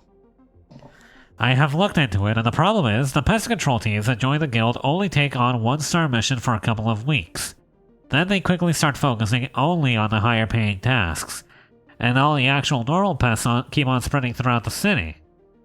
It is a ridiculously idiotic system. So while all the mimics and monsters keep getting slayed, nothing is done about these damned rats! The Pest Control Guild uses a legendarily poured sign. The bird takes a few breaths after his rant. Worst part, my nephew has a team himself. The White Doves, they're called. And I've tried sending messages to him also, but he just says the same thing. Too busy, too busy. I could take a look at it. Does sound kind of like a quest. If you do, I'll be very happy. The rats need to come from the sewers connected with the city below.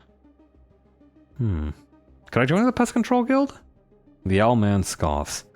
Sure, and then you'd go and take up all the big and scary monsters that crawl up into the city, ignoring all the actual pests just to get a payday. Hey, Grand Blast, how you doing?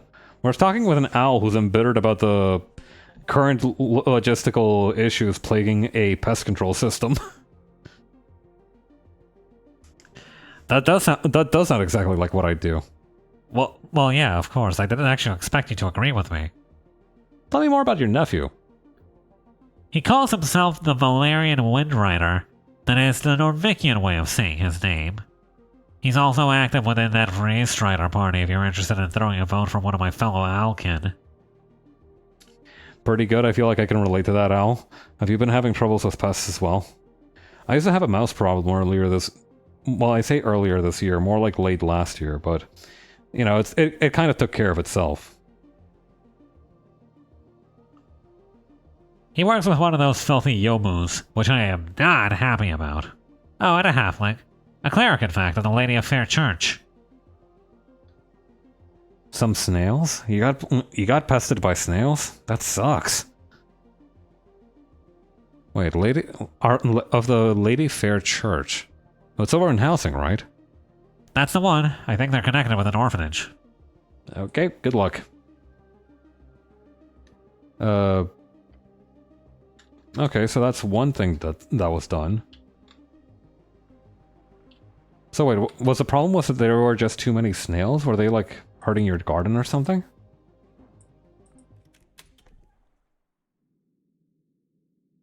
Also, I'd love talking to this halfling.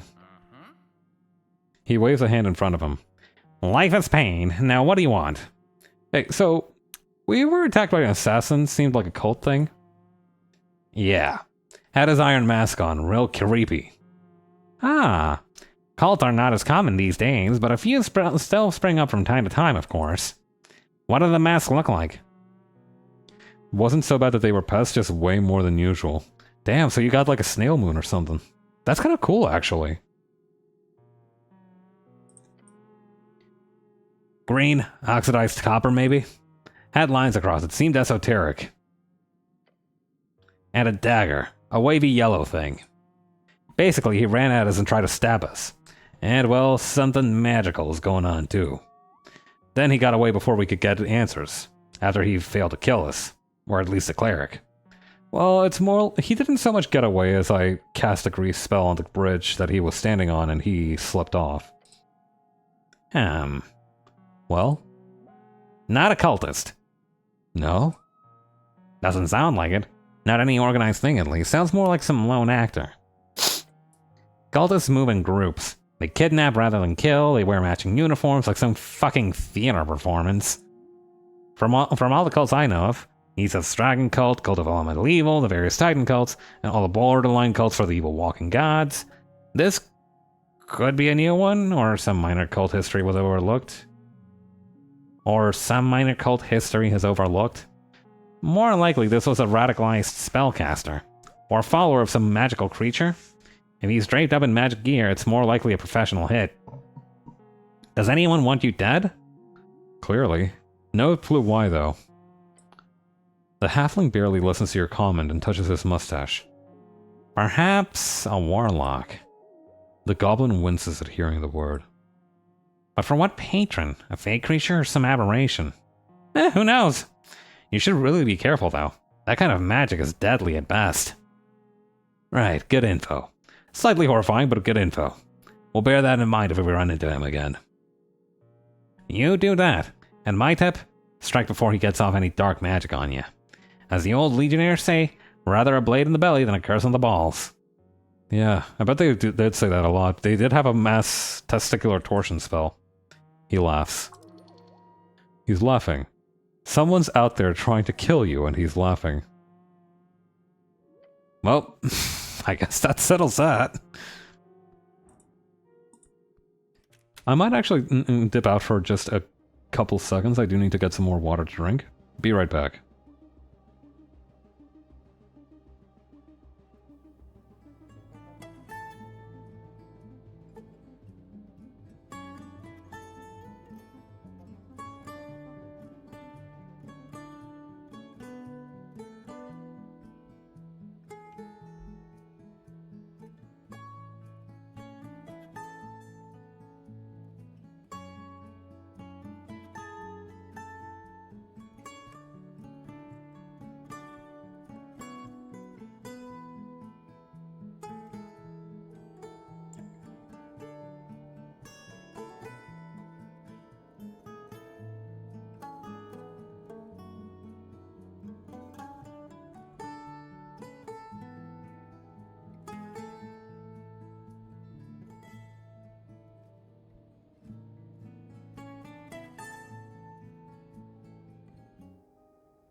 Hello? Are we back? Yep, let's get back into it.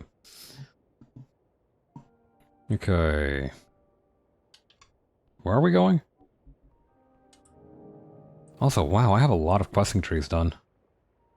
Take root. Wait, what did I just do? Trouble brewing. Young women running around the streets, slinging Ascalus propaganda to unsuspecting citizens. Oh, I'm not liking where this is going.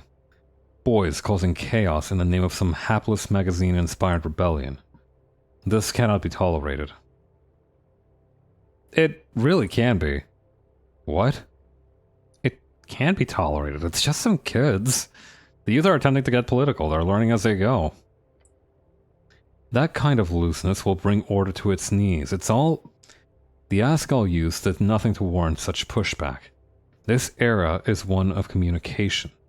Ideas interchanged freely between a populace of free-minded thinkers, folk dreaming of an egalitarian potential. However, the problem lies with the unfortunates who break in seer folkarian thought, with reckless unkindness.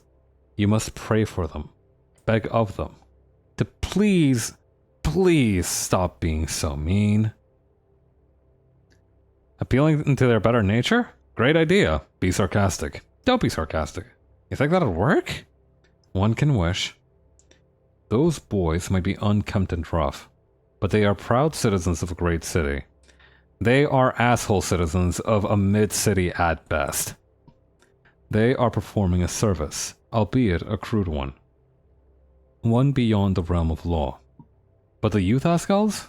They are even more unlawful, to a much steeper degree. I mean, the Asgal girls were just doing a technically criminal crime.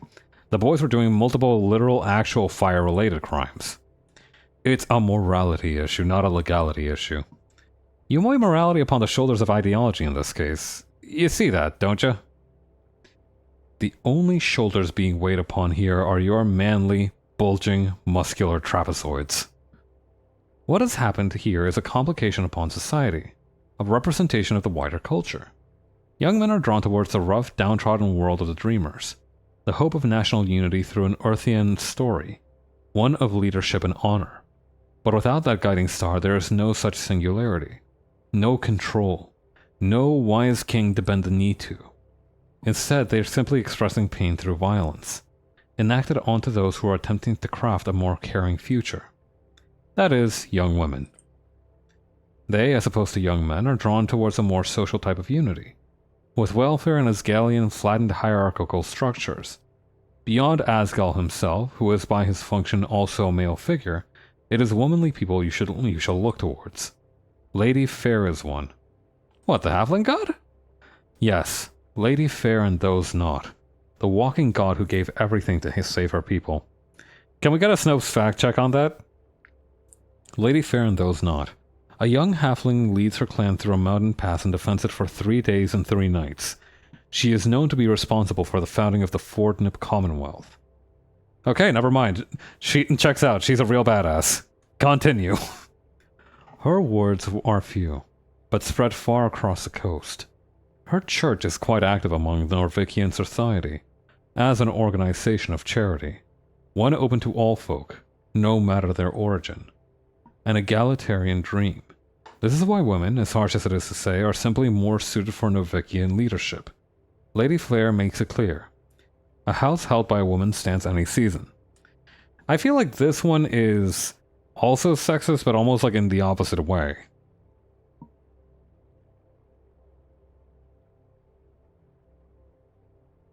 I feel like wisdom is more rational here. Like wisdom is talking some serious sense, but at the same time it's also like, oh yeah, because she's a woman she has to be more rational, more this and more that. That's also gender essentialism. You're also doing gender essentialism, brother.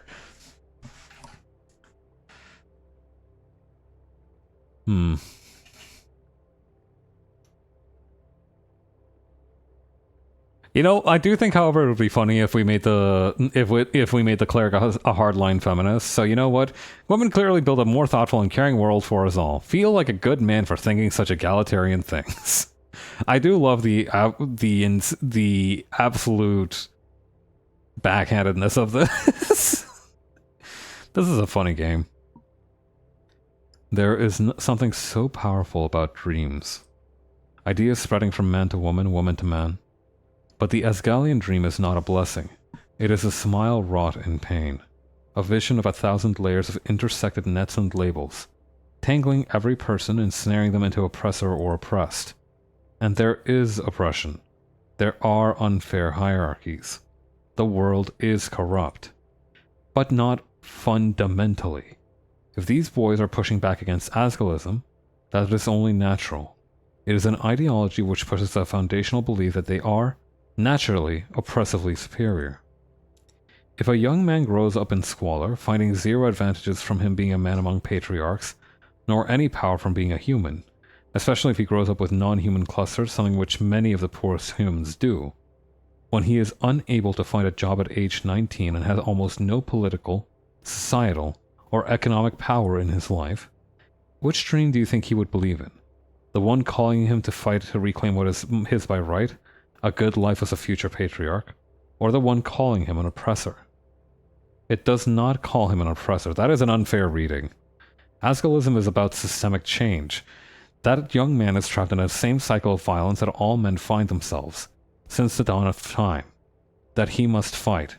That he must be a patriarch to have that good life. Asgalism would lay the foundation that allows him to be free from these burdens. He would be free to find that job, that good life, with the same prospects as everyone else. That foundation is laid by raising women to the forefront, by allowing them to flatten out hierarchies and bringing about a new world. I'm sure there's a female perspective in here somewhere as well, but I've only really read about that in Mom's books. Branding issue, economic aspect of intersectionality? What? Look, I just want what's best for women. That's so fair. That I do recognize, though, that in this is a conversation that a crazy person is just having inside his head, and that we are kind of sorely missing a female perspective on this issue. You need to come to that realization. The one that every boy reaches towards the late stages of their capitalistic, pubertistic, and socialistic awakenings, that... No, not at all. It is only your placement you must understand. Figure out where you've planted these 2 feet of yours, and accept where your bones will begin their incessantly slowish grind to the pavement. Learn more. Steel yourself. Seek love. Be more. Realize strength DC 14. Realize your place in the world. DC wisdom DC 14. Suddenly understand gender. Well, you know what? I got a +6 modifier. I do love the phrase "suddenly understand gender." Are we accidentally making a trans feminine cleric? Like, I'm down for the journey. I just want to know what I'm getting into. Success. Oh. It is such a simple answer. Wisdom, if you blow this, I'm going to fucking put an ice pick somewhere in my skull so you shut up for a second. As you compare and contrast, as you break away the many specifics and biases and little intricacies that make each man a man and each woman a woman, what is left is but the souls of these folk, these creatures of biological realities and spiritual happenstances. Each of them loving and holding and hating and screaming, within Jor's arbitrary spectrum, within some neatly organized checkboxes on a governmental form, within the heart and genitalia of each young, virile, beastly person who struts across this artificial landscape. They think so much. They feel so much. Both as one. They are... Men and women are innumerably more similar than they have ever been different. Oh! Any kind of statistical calculation or divinely attributed seance will always point in this exact direction. There are extremely minor divergences in the averages. These are negligible. The default man and the default woman are going to be, in every single way that matters on the broader scale, equal. Yeah, I figured that would be the case. Sometimes, maybe. However, those minor differences on the average, they coagulate towards the extremes. A bell curve. It is a miracle the green one took this long to figure it out. A bell curve! If men are 1,000th of a percent more aggressive than women in the averages, that is that is nothing but an indication of this. The most violent people in society are all men. This means both of these following statements are fully true. First statement, men and women are the same. Second statement, men and women are different in the extremes. And how does that affect reality exactly? In this way. Only in extreme cases does gender affect anything. If you are dealing with the most empathetic people in the world, they will almost all be women.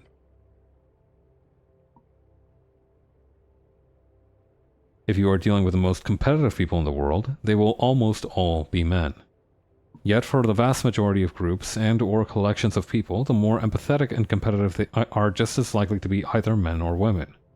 This gender divide is not something you should use to judge or evaluate people in average day-to-day life. It is only relevant in vastly wide distributions. You will always have more male criminals. You will always have more female Asgalists. But only because the most violent people become criminals, and the most lovely people become Asgalists. Something about that last part sounds incorrect. I see, so it's about math. Interesting takes going on here. I'm not necessarily disagreeing with any of this. I think there is a lot more room for depth and complexity, as is always the case with these kinds of discussions. But broadly, I am nodding my head. I see, so it's about math. Whoa! Shit! I didn't mean to click that one. A dream of egalitarianism does not need to be destroyed because of physical reality. We can all hope to flatten the world, not erase all its personality and quirks. Kind of concerned by why erase is highlighted here. DC 10 success. Wait, what? What? Wait, is it... Wait, okay, I clicked on erase, and that brought up errors. That's so stupid. Now, you must choose. What? Choose a side, as difficult as it might be. What does feminine and masculine mean in this context? It means where the target lands on Jor's gender spectrum. There will always be one side of this esoterically decided middle point. If you disagree with that judgment, take it up with Jor. This is the probable outcome, yes. But do not always assume the gender placement of a target. The world is often more complicated than you initially imagine. What should I choose? Like, which would be the most useful? In all honesty, you must think of this as a representation of your future struggles. In other words, the person who blew up the tea shop, the one you must discover. Will it be a man or a woman? It could be either. A man. A sorcerer would surely be able to sling such esoteric force, but a man is more likely to enact it. Okay, Lady Fair. Halflings built a religion out of feminine love. You can do something similar. Extra proficiency in roles when speaking with feminine characters. And future patriarch. A brotherhood. A patriarchy. A good and just world is within your grasp. Extra proficiency in roles when speaking with masculine characters. You know what? I have zero game. I'm a generational fumbler. I am chopped and busted as fuck.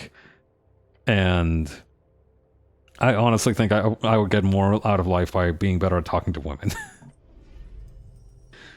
It is done.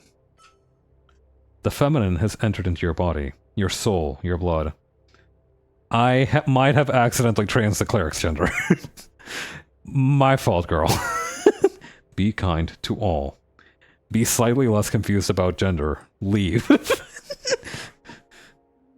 Damn, Snell, you hear all that? No, you fucking idiot. You were just staring off into space and mumbling about gender for half an hour. Where the fuck do you think you've been?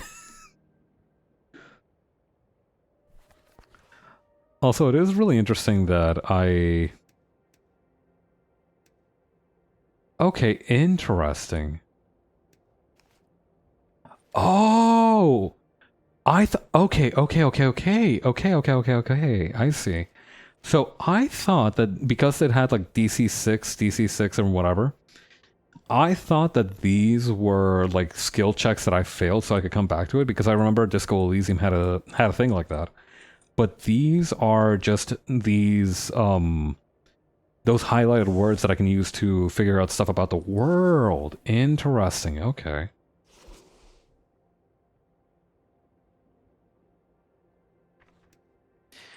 I'm still carrying this fucking rat. Why? Can I just like chuck this at someone like Eminem? Like what am I supposed to do with it? I don't understand.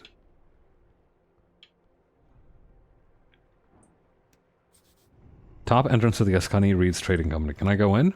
Closed, barred, shut. Mm-hmm. Well, one thing's for sure. I'm not gonna fuck with a griffin off the rip. I missed a bunch. Did we get to see the snails? Unfortunately, we did not get to see the snails in the game's lore. Grand Blast was telling me about this. I think she said that she had more snails than usual in her garden, which is interesting. So Grand Blast got to see some snails. I didn't, but you know, fairs.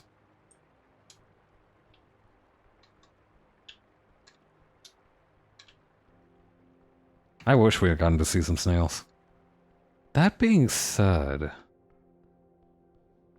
I feel like we could probably find Drummer somewhere around here. Wait. Oh no. Okay. I've had a terrible idea. And I'm saying this ahead of time because if this does work, I will feel terrible. Could I bribe the Griffin through... Okay, no. I was gonna say maybe I could feed it the rat, but probably not.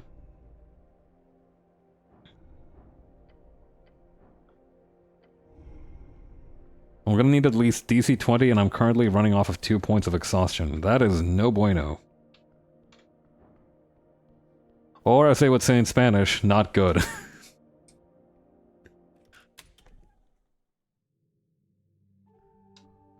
It is crazy to think I'm already at level 3, though. They're really cute, but a pain to deal with. I can understand that, honestly, because I feel like at least with mice, you can probably, you know, with mice you can set traps. You understand in broad strokes what motivates them as creatures, but snails are so much more of an enigma.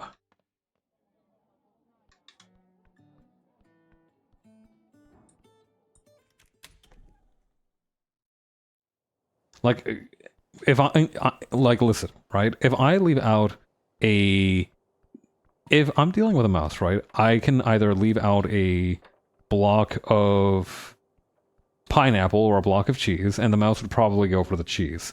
Although maybe it might go for the pineapple. I don't know much about mouse baiting, besides the fact that peanut butter works sometimes. Oh, hey, you're still here. Cleric, I greet you. Goodbye.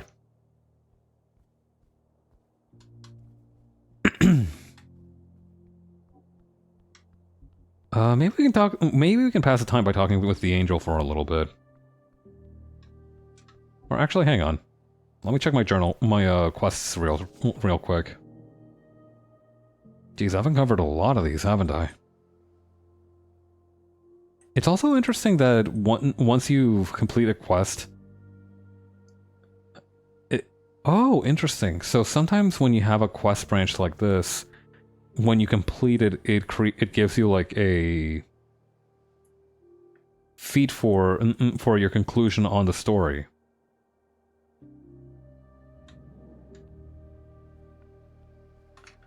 But yeah, look, here's a snail. Can I get more apple? Yes, sir. Oh, this is government. Wait, is the angel just not here right now? What, is she fucking taking the day off?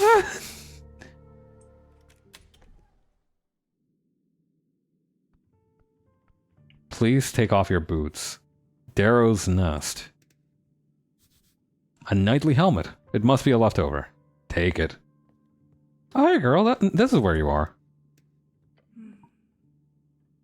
The angel stands tall. She's blocking the hallway leading further into the Coin Lord's mansion. She looks like a giant in here, despite the high ceiling. Her many eyes glare at you. "Mr. Magistrate?" She nods. "He will see you now, cleric." The words leave you shaking. The goblin gives you a stern look. Okay. What's this? Painted onto the ancient stone blocks, colorful imagery rises over you. It is faded and near gone. Looks like a whale. Some kind of whale? A mural of some ancient civilization. Fade era, most likely. These ancient towers around Toldstad must have been covered in such paint. Long ago. I like it.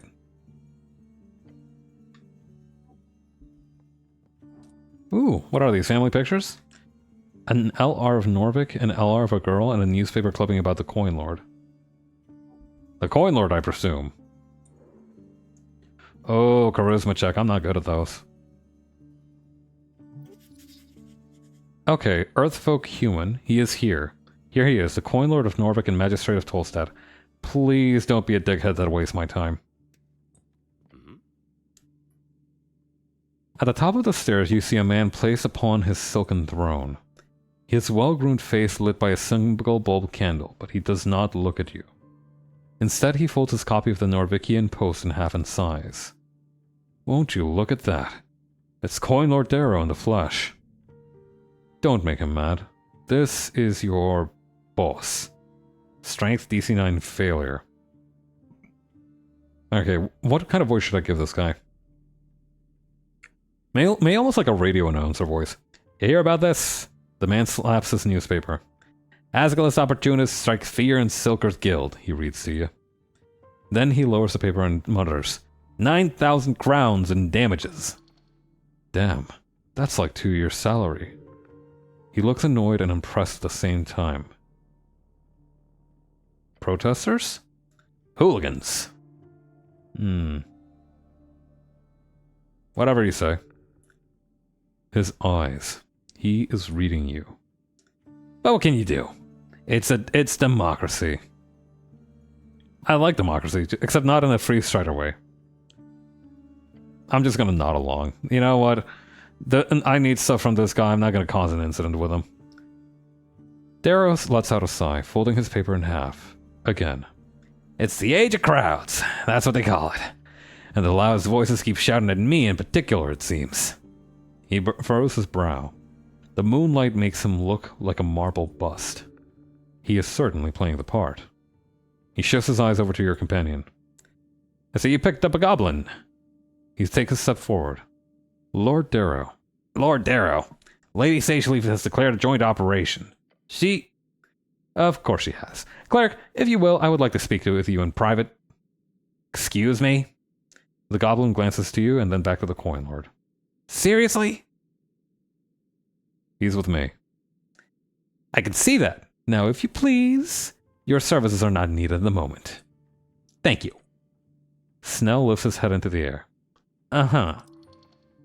Don't piss off the goblin. You want him to watch your back.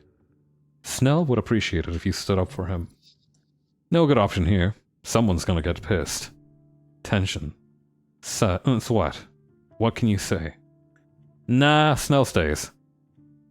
The man glares at you. Your asshole puckers. You know what? Fuck it, I'm gonna glare back. You hear a chuckle from your companion. It's fine. Late anyhow. He gives you a knowing glance. I'm heading home. First thing tomorrow, cleric. The tone of his voice gives it away. He respects you a little bit now. Snell gives you a quick nod. Then he turns to leave. The coin lord glances out the window and remains quiet for a moment.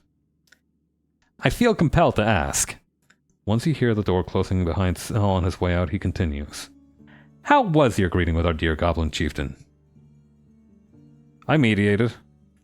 I don't think she likes me. He gives a short laugh. I'm in a similar seat myself. The coin lord then looks at the time, exclaiming, And you're early. Good. The party meeting finished up before midnight for once, so this is excellent timing. His jaw tightens and loosens. You notice a ring on his finger. It looks esoteric. The coin lord carries an iron will ring, as all good politicians do. Makes any mind-altering spell you cast on him useless. Don't waste any spell slots. I must apologize, cleric. Tossing you around as a pawn in this regrettably political game of ours isn't something I'd hoped for. You obviously have much more important matters to attend to in the palace. Of course you do. I'm here to protect the city, my lord. Good, good. I'm pleased to hear that. First things first. I'm obliged to offer accommodations during your stay here on Tolstad. Let's go! I'm not gonna sleep on the streets tonight! It is customary for clerics on the job to be given free housing by their employer. You may stay in the old guard tower.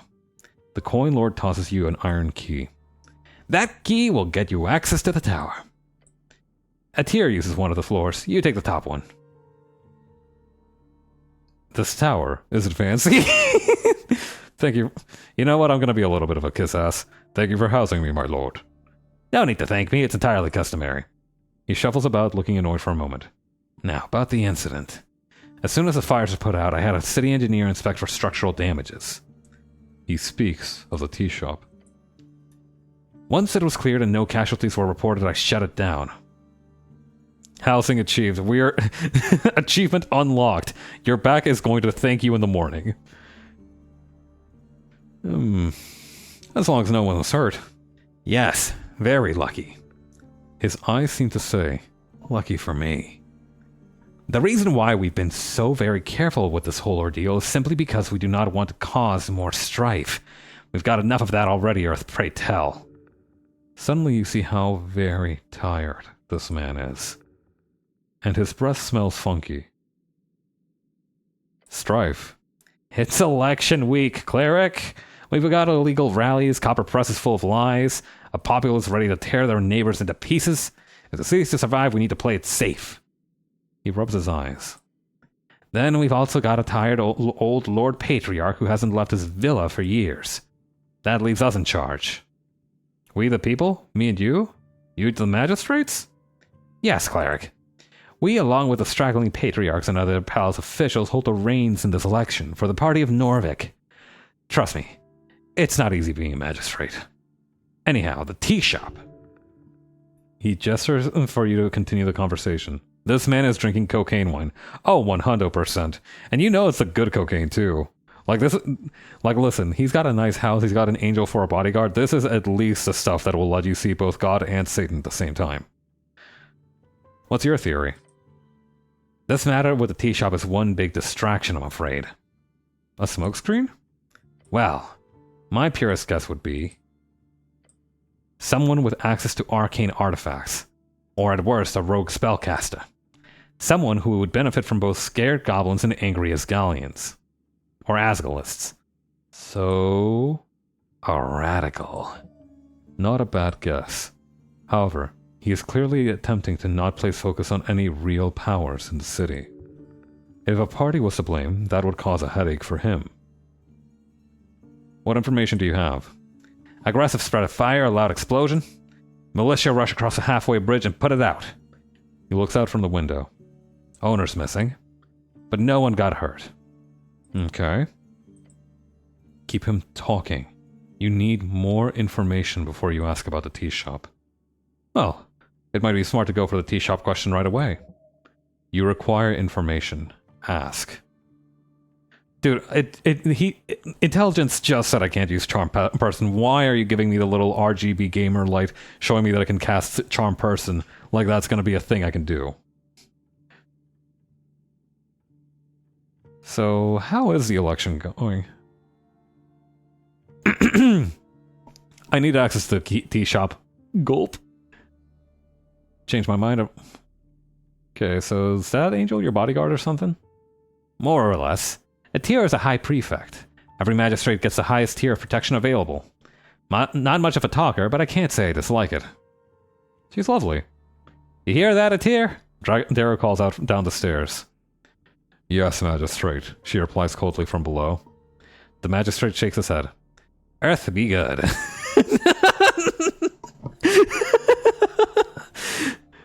I wasn't trying to be sarcastic. She is genuine. She did genuinely seem like a lovely person.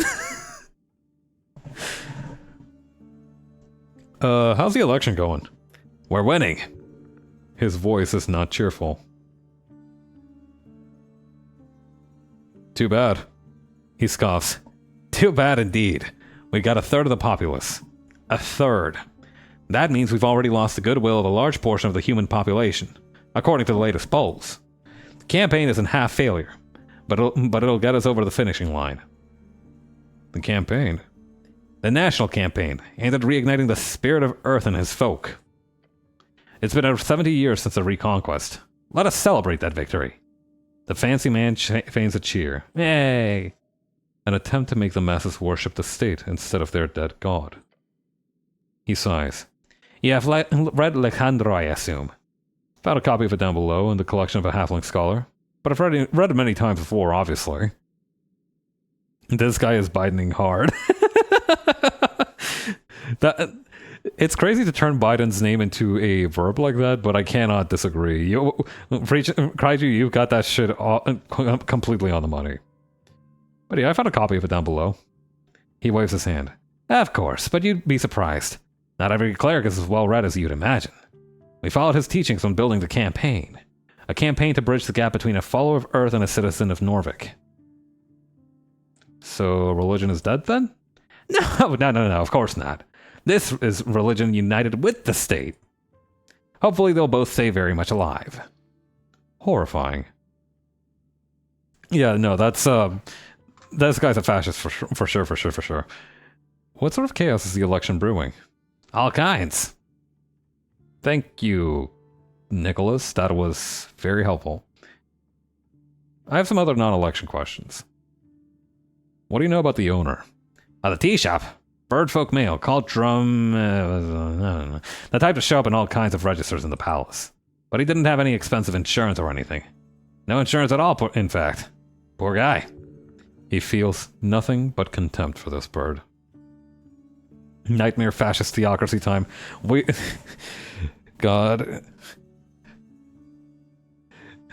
God save us all. That bird hasn't left the city in any official capacity. He's on a list. So... he could be anywhere. Look over your shoulder. The coin lord leans back.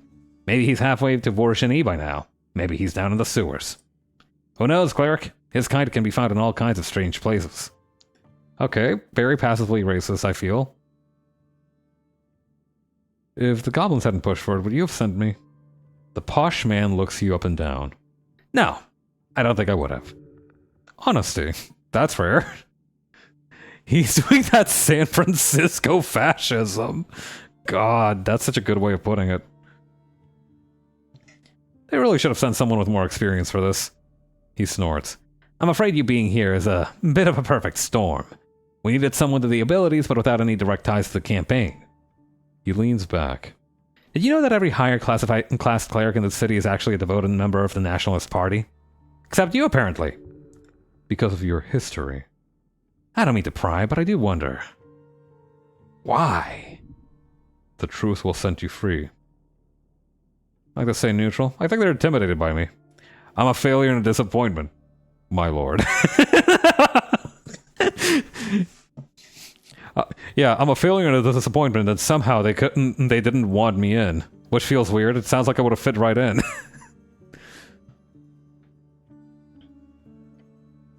How are you now? He finds your honesty both refreshing and embarrassing. Sounds exactly like the kind of hero Tolstat deserves. Anyway, anything else you needed? What's my actual job here? Your actual job? It's to do what I ask of you. He's getting tired of this. Look around the rubble, ask for witnesses or evidence. I want you to keep the goblins happy. Do that, and I'll be happy. Okay. I need access to the tea shop. He mutters. His eyes. He's thinking of making a choice.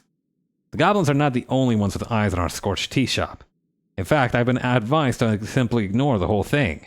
Just let it go. That would be a sound choice if the goal is to avoid political fallout. Politically, that could be wise. True, we won't gain any votes by any of this. However, Sage Leaf is insistent. He sighs and looks out the window. I'm in a difficult position, cleric. Do make it easier for me, will you? And how do I do that, my lord? He speaks with projected voice and says, I want to be able to trust you. He interrupts you, continuing. Trust that you'll be able to keep this on the down low. He fears something about this tea shop. That if anything unseemly were to be uncovered, you'd of course keep such things from non-silly affiliated factions. The Coin Lord speaks with a speed you're barely able to follow. Do you understand? Not a question, a demand. If a city-affiliated actor called the explosion, then this Coin Lord is done for. Of course he's going to be careful. Wait, this is your chance to stand your ground. Turn the tide on this fucking convo. He's trying to steamroll me, right? Yup. You gotta catch up. No, just accept it. Attempt to catch up. 3DC, you're exhausted in 10... Oh, I'm not... Whew, baby. That is not gonna be an easy one.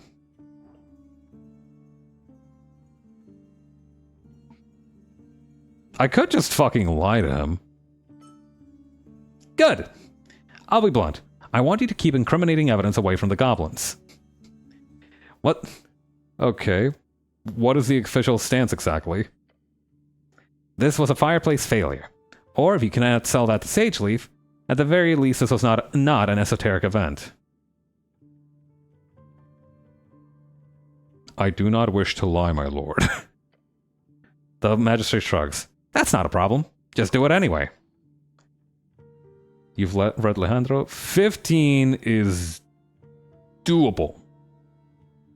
Kind of guy who has started his real world career on not wanting to clean his bar. Mm-hmm. You know what? I either fuck this up and I have to swear fealty, or I have to swear fealty anyway. So might as well risk it for the biscuit. Holy shit!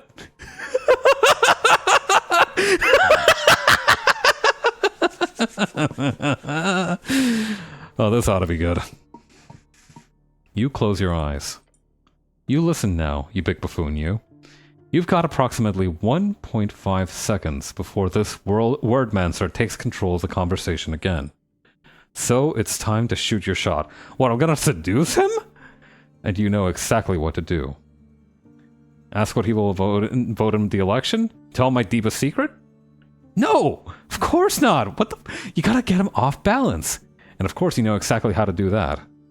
Sit in his lamp? I'll try to jump out the window. I need to make a counter offer? That's... Yeah. That's exactly it, sorta. You open your eyes after a very long blink to find the magistrate tapping his fingers against his cheek.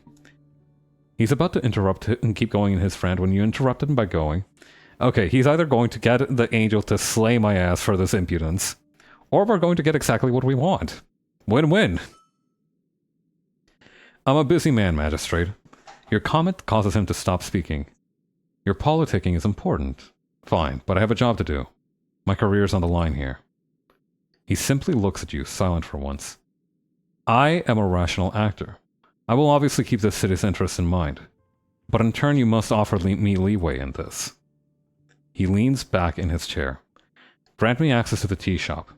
In return, I'll keep the goblins off your back, and I'll make sure Tolstad remains calm for the election. The knife is in now. Twist it. You have a duty to the city, magistrate. Allow me to perform mine. A smirk creeps onto his face. A rational actor. With what motivation, then? Quick, don't leave him hanging. You know what to say. Money, power, revenge. It would be hardcore as fuck to say revenge. I mean, my death probably is linked to the tea shop explosion. Do I know what to say? You know what? I think the one he'll understand the most is this one. Power. He scoffs, glancing down at the newspaper once more. The coin lord seems to leave a silence hanging in the air. He's thinking. Fine, I can work with that. The passphrase is cardamom poison. No one would ever speak ill of that wonderful spice. Report back to me on election day. Make sure to clear this up with the goblins before then, will ya? Thank you, magistrate. Just make it happen. And hopefully I'll never have to talk to this slime ball ever again. I will, however, take his helmet. Maybe. Or actually, I don't know. It's here? Can I take the helmet? The angel stands tall. She's blocking the hallway and leading further into the coin lord's mansion. Spoke with the magistrate. She nods. Be finished with your business here. I was just thinking about making cardamom bread pudding. That sounds so tasty. The magistrate will not have time again, cleric. Darrow's letting me stay in your tower. The spinning eyes stop for a moment. Run. I am aware. I'm not taking your bet, am I? I do not sleep, cleric. Ah, so that's why I gestured towards her face. Got it. She bows her head slowly but does not respond. Are you okay with that? She is silent for a beat. The magistrate has ordered it. She is not happy about it. Okay, I'll be going to the guard tower then. There is a bedroll on the upper floor. Do not touch anything. Okay. Leave.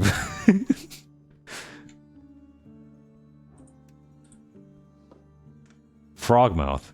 +2 charisma, -2 dexterity. It's a bit difficult to move in this thing. I'll take it. I do love me a Frogmouth helmet. They have a sort of charismatic ugliness to them, if that makes sense.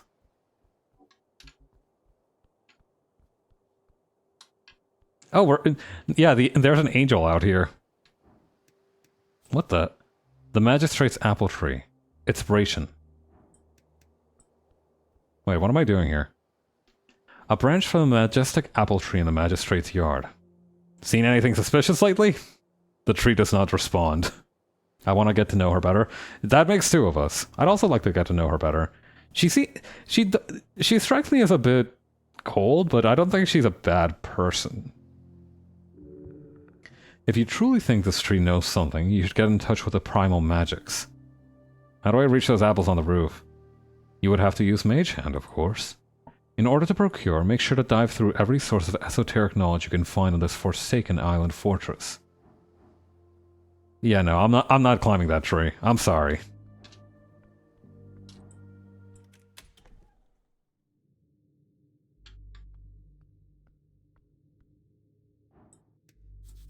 A pile of ledgers covered in official city seals. Well, she did tell me not to touch anything. Ooh. A pile of books on the topic of theology and history. Okay, maybe we touch them just a little bit. Wait, what's this? Bless. What's this one do? First level enchantment. You bless yourself with divine guidance. For the duration, you add 1d4 to all ability checks. Ooh. Interesting, okay. Can I read these? There are 3 books of interest in this pile. They appear worn and broken. You know what? Humans, a brief history. A history book by scholar Tim Alemikon, one of the last Earthfolk houses to arrive after the founding of Norvik. They originally went east during the Coast War, but a handful of them survived and fled to Norvik with several arcanist artifacts. Today, they are highly revered in the city, the third Lord Patriarch Huarv having been of their bloodline. It is marked as official goods of Bronzehammer University. It was printed here in Norvik on the last year of the Arcane Era, 511. That is 28 years ago. Don't I know this history already? The book does not have an opinion. Let's skim through it. The first chapters regale the story of humans entering Jor, along with various origins that have been discovered. I need to finish an HLD tonight or I'm fucked. You better be running in the 90s to fucking finish that shit then. Take it easy. Most humans who arrived in Old Diminor came as dragon servants during the later stages of the Fade era. Although the book also goes into the modern refocus on attempting to avoid the clear anti-dragon biases that infused all historical documents on the topic, humans were brought to Jor from various outer worlds as workers, fodder, soldiers, and worshippers. Some were made to live in glorified intermittent camps. Some lived as loyal subjects in royal halls. The stories of early human existence on Jor are as varied as those of today. We were slaves, yes, but each dragon was a different master. It then spends a full chapter going over the draconic civil war during the Divine Era, and the resulting rise of Dog Dulin Dim. Skip ahead. You arrive at the Coast War. Its destructive, quality impacted human civilizations as much as it did the coast itself. In short, as the Arcanist rose to ever greater power, humans journeyed into Old Diminor during the Great Consolidation. An offer of power and wealth to all men, no matter your background, was attractive to say the least. At its end, approximately 90% of all humans were wiped out. Only a few clusters of offshoot communities survived the onslaught. The book contains a solemn list of those human cultures that were fully destroyed in various curses, void bombs, and intra-human genocides. Jesus! One of my books is tomorrow. Ooh, book clubs is tomorrow. Oh, is that for why you need to finish Initial D? The interesting biases, the oppression of humans formerly. It is interesting. Stare at the list and move on. In its final chapters, the book switches... Yeah, no. Like, they already dropped the goblin genocide bombshell, and now they're dropping, oh yeah, by the way, humans genocided each other too, and it's like, okay, I kind of expected that, but it's still disappointing to hear. In its final chapters, the book switches topic to instead focus on the various humans who are still identified as unique phenotypes within the human folk type. Some smaller groups across the coast have no clear lineage to draconic slavery, but whether that is due to some other origin is unknown. Ooh, baby. That is... What? Huh? Okay, so we got the Landbuar, the Yanzu, the Earthfolk, the Albaldini, the Diminorians, the Tawelona, the people of the mountain, the Surts, And the Japanese. What do you mean? There's just straight up normal Japanese people here? An almost mythical human peoples of the secretive realm of Yim. The so-called Japanese have been a popular topic in fiction since their discovery in the early mid-arcane era. You two were swept up in a samurai phase during your early years. Go on. Wait, that's it? They were just like, oh yeah, the Japanese people are here. They're from the realm of Yim. And also the cleric had a fucking, the samurai equivalent to a Naruto phase. Shit is crazy out here. Okay, let's hear about the Diminorians. The pale, dark-haired, and stereotypically gaunt humans who served the great Mad Drake Alganoth within the plains of Inner Diminor. They spawned many of the original Arcanists, and make up a large population of the surviving Region human population. Image Visken. Imagine Visken. That is your typical Diminorian. Oh, okay. It's just normal Japan. It's literally Japan fantasy. Or fantasy Japan. I don't remember how the Soyjack meme goes. Okay, Earthfolk. Pale, generally brown-haired, and tall humans, whom the books make clear were a very tiny minority among the many people of Old Diminor. They originally appear to have served a dragon named Bellum, but no historical sources exist of that name, beyond the oral traditions of the tribe itself. The only thing that makes the Earthfolk unique is their expertise on shipbuilding, and their choice to flee their homeland before a curse bomb ruined it forever. These then went west, and conquered Ascani thanks to their god Earth, which the book does not go into detail about and instead points towards many other sources. Is there a chance we run into someone speaking Kansai Ben? I mean, I'm not going to say the chances are 0 because you should always expect Kansai Ben, but I'm gonna say the chances might be low. Okay. Let's not touch any more of her stuff. I think the angel would be bothered. Also, I should probably pray. Or prepare spells, at least. Okay, so... Cure Wounds is really good. I have never needed to use Charm Person, and I probably never will use it. Grease is kind of goated.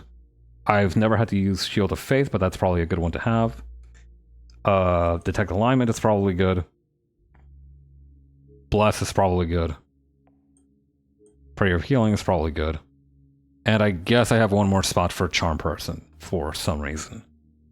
Okay.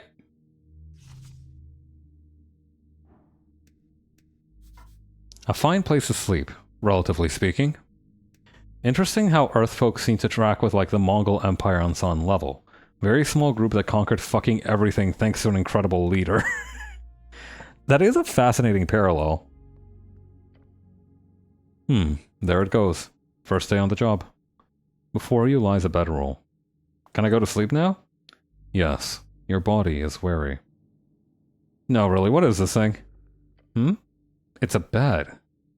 Doesn't look like a bed. Leather bound and filled with ox clippings. Most likely bubble yarn.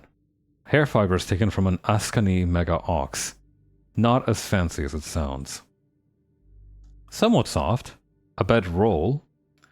I see, like one of those things adventurers use when sleeping on a journey. Yes. This is going to hurt your back. At least there's no snoring here. Remember the barracks? You hear only wind here, and the occasional giant seagull call. It'll be a good place to rest. Hey, why do I have to sleep?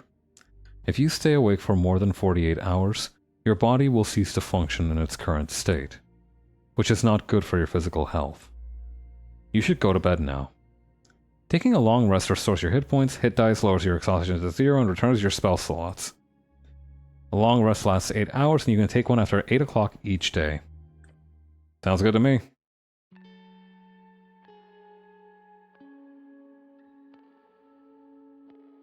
Staying within the confines of the guard tower, you successfully spend 8 hours on your long rest. No need to roll any encounters. You've had enough for one adventuring day. Now let's see.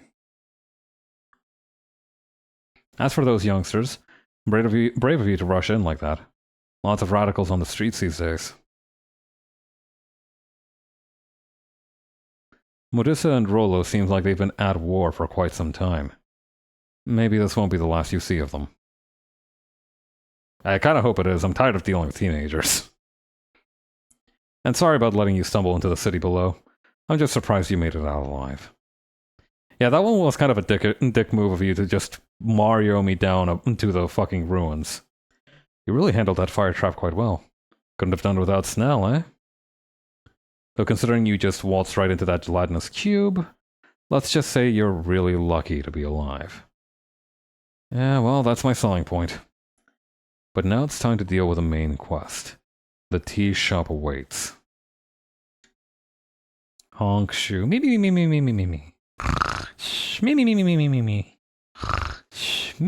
Me. I'm just imagining a tear glaring at me through the blanket, being like, oh my god, he's genuinely been making those sounds all night. March 23rd, hey, that was literally last week. Or this week, depending on how you count Sundays. WD Gastar isn't real in Deltarune, but he's real in this fame. In this game, that's right. Your muscles strain as the second day begins. Today you will need to gather more evidence. This mystery will not solve itself. Dude, I have the weirdest dreams. Do you? The stress of a new job. Get yourself together.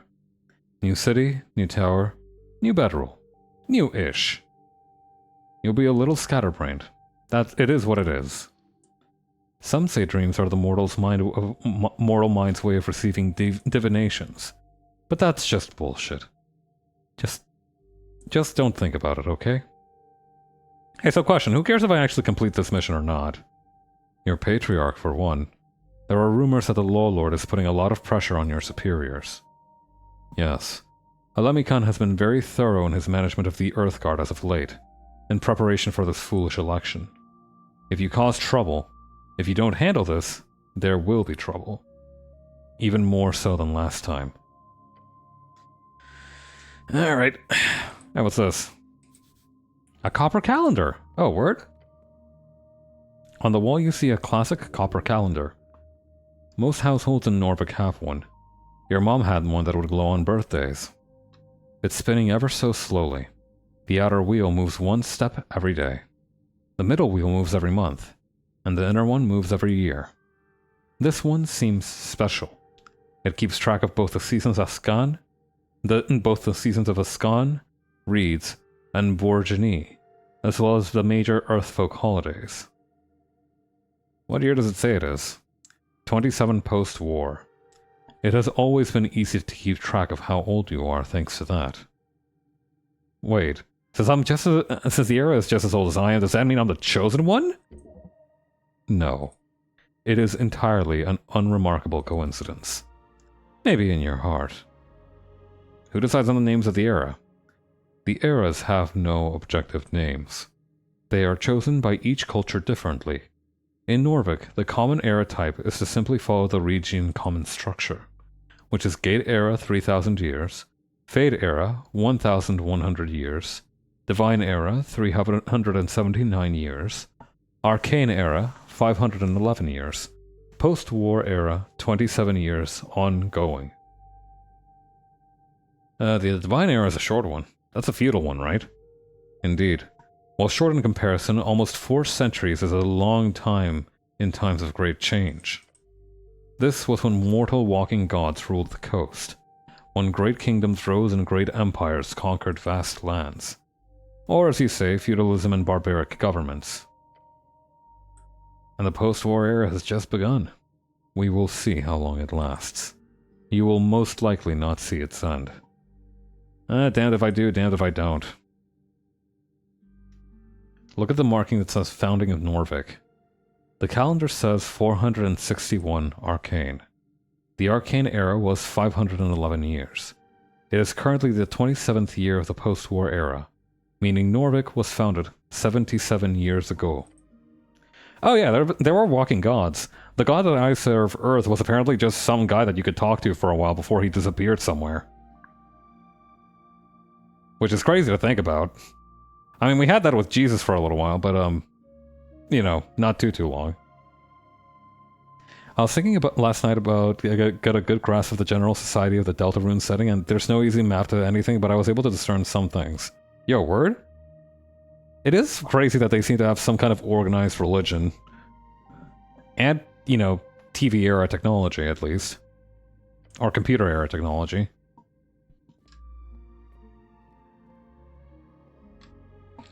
Good morning, Etern. How did you sleep? Just kidding, I know you didn't. The Celestial appears to focus on her work. A stack of many, many documents, with her many eyes. There is no acknowledgement of your presence in her many, many eyes.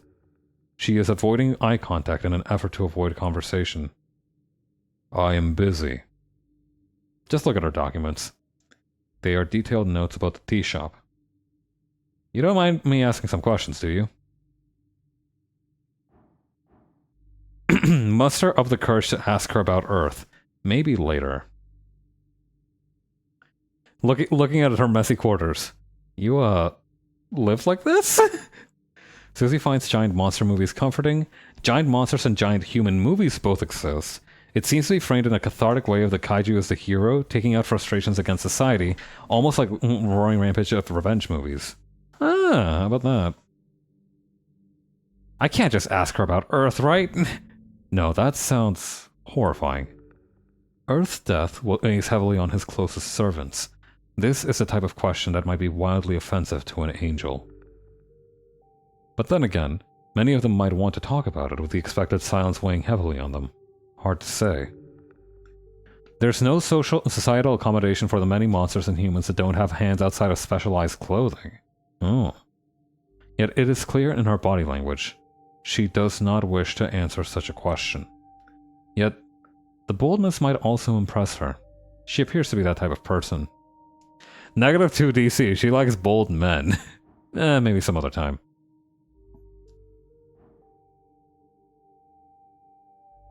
I'm gonna be a little bit rude. You live like this? Some of her eyes actually turn to stare at you. Your room at home is much, much worse. Yes, cleric. This is my base. Cool, it's cozy. She does not respond. You have offended her. My fault, OG. Bye. I'll get out of your hair for now.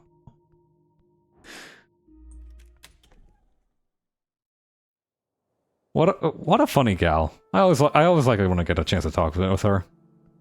Humans seem to be a minority in terms of media, but often people's status as a monster or human isn't mentioned unless by Susie. Gingerbread monsters and gingerbread humans are sold separately. Huh. Cozy spot.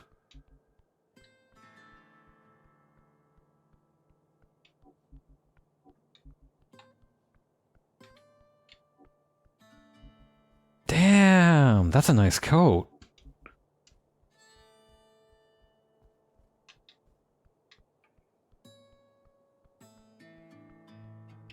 Hey, what do I have to say about this thing? Old symbol of an old regime. Oh yeah, I should probably go talk to Sal. Ooh, apples! Hey, kid. Huh? Hey, oh, hi, it's you again. Buying something? Yo, I intervened between your older brother and Modiza. Your older brother is a dick! Oh yeah, I heard. That's good. I was worried something bad would happen. But don't tell Rolo I told you to go there, okay? Tell him what? Good. You are lucky no one got killed. I am? Oh, wait! Wait. Pause. Wait, hang on. I don't have to pay for my accommodations. I can spend money on any old bullshit I want! Not today, though.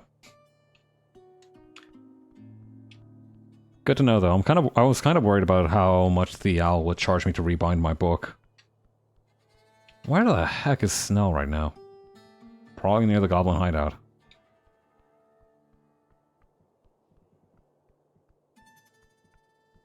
Yep, this place is empty, just as I expected it would be. The little devil's gone. Cat's still here.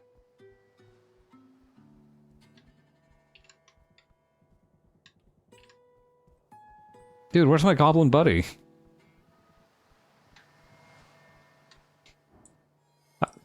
I need to show him the cool money that I can now use to blow on material possessions. Although maybe I could talk to the druidic baddie for a little bit, too. Oh, she's not here.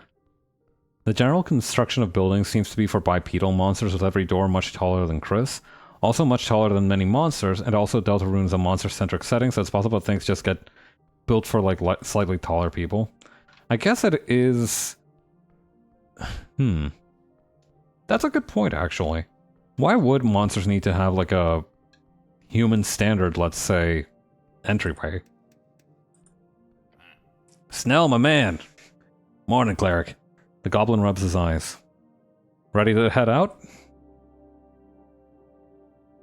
Uh-oh. Okay, we're fine. I thought the game froze for a second. Monsters and humans probably both have blood, but blood is highly associated with humans. It's possible that monsters don't bleed anymore, that don't bleed are more common than monsters who do. Huh.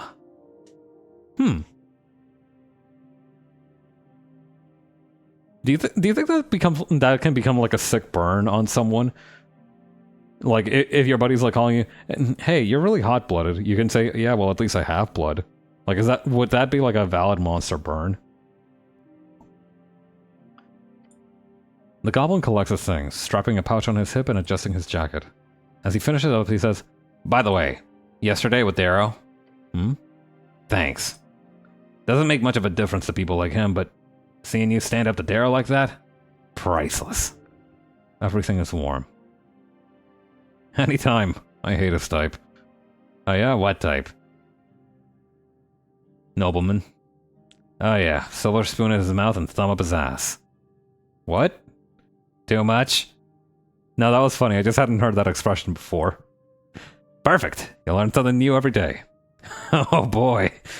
Finally, Snell puts a pouch inside his inner jacket pocket. Alright, I'm ready. Snell has joined your party. Hooray! I love my little goblin sidekick buddy.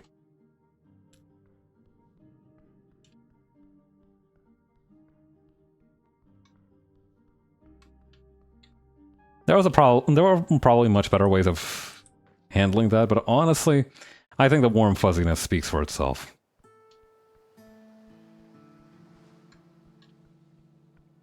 Okay. Now, what the hell was I doing? Oh, right, we can get into the tea shop.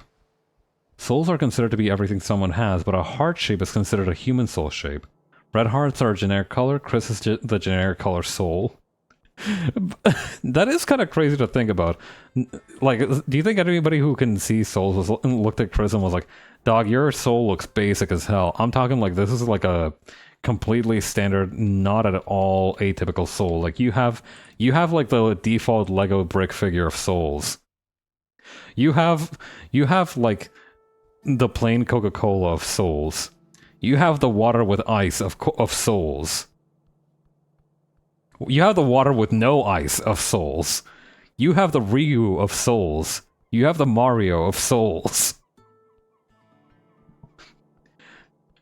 They keep your soul... What the fuck? They keep your soul in a French museum just to have like a standard measurement for it. Christianity and Deltarunism both exist. Jesus may be named Jesus, however. Okay. Now, can we talk about what the fuck this is what is going on here? A 6. A skilled halfling Stormblood. A skilled merchant. Businesswoman. Halfling entrepreneur. Man, you could learn a shit ton from someone like her. The helmet? Can we get our filthy paws on the helmet? S'il vous plaît? Oyugwe, the Kargameshian vendor. Beneath the shadow of a gnarly statue, the girl is wrapped in colorful garments. She's wearing some sort of hat with an attached veil, covering her face. On the ground around her, upon a fancy rug, you see an assortment of strange trinkets. Some of them have quite potent esoteric auras. She tries to say something, but is clearly unable to due to the heavy layers of insulation. Funny of you to ask. I'm actually voting for the... She lifts up a small arm from underneath the layers, ripping the hat mask from her face. I said, "Gods, it's so cold here." You see how her skin has a faint blue tint. That, along with her small figure, makes it obvious to you. She is a halfling, one of the Stormblood descent, originating from the Windcrack Mountains. Glance at the statue. You, carry that around? What kind of voice should I give her? That or Jesus is just some weird shit Noelle says. She says a lot of weird shit. Also, ethnic identities exist within monster kind. The Kattenheimers consider themselves cats. Birdley considers himself a bird, but nobody acknowledges that Chris is anything but human.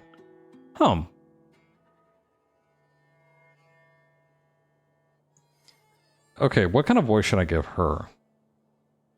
Maybe I should give her also like a similar voice to the one that I gave the tiefling bartender. Would that impress you? She taps the statue behind her with an evil grin. Let me introduce us formally. This here behind me is my guardian, Cruel Wing. Wing cruelty, flying evil, something like that. I call him Filur. A gargoyle. Earth elemental. Terribly powerful. You got a gargoyle bodyguard? Yeah, fancy, isn't it? Toriel and Astria believe in sin in a way that nobody in the church does, and they also believe in a lot of shame-based prudism. Oh, that's weird. As for me, I am Oyugwe, the traveling wind. She who brings that which tingles around the coast, from band to band. Her voice carries in it a wonderfully exotic tonal melody. My services are available to you if you have the coin. I don't have coin, I'm poor. I mean, if you're selling something useful, then... Always, warrior, always. Though I'm still getting used to this. What do you call... crown? Yes. Give me your crown, and you shall have great treasures. No dungeoneering required. She speaks strangely, somewhat. It's like she knows the language perfectly, but the way she talks is... off. They also own church clothes where most people seem to come in church in casual garb. Ah, of course. She's under the effect of tongues. A third-level divination spell. It grants a target the ability to understand all languages, and for the target's speech to be understandable by any sentient listener. The goblin clears his throat and gives the halfling a bow. So you're that Calgameshian vendor that came by the other day. Oh, I'm popular then. She gives the goblin a glare. You're affiliated with this dragon I hear about? Yeah, everything work out with the application? It did. Send my regards to your queen. She's not a... Sure, I'll do that. He gives you a nod and steps back. What do you say, warrior? Make my time worth it here in the cold? If you have wearer than Khajiit's coin. What can I interest you in? For example, she pulls out a yellowed scroll from her chest. This here is a scroll of comprehend languages. Handy if you need to decipher an ancient text or speak with a foreigner. Whew. 500 crowns. 300 crowns for the helmet, which is, not gonna lie, that is a pretty nice helmet. Pair of bone dust canisters. Dream patch, 90 crowns. That elven ointment, 280 crowns. That is almost literally all of my money.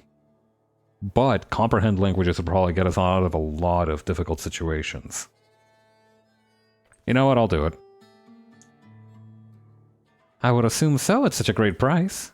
I apologize if the handwriting is a bit rough. I got it from a gnomish gentleman in Vorgeny, a pixie-dusting fiend of a man. That's a lot of money to be thrown around, but it is helpful.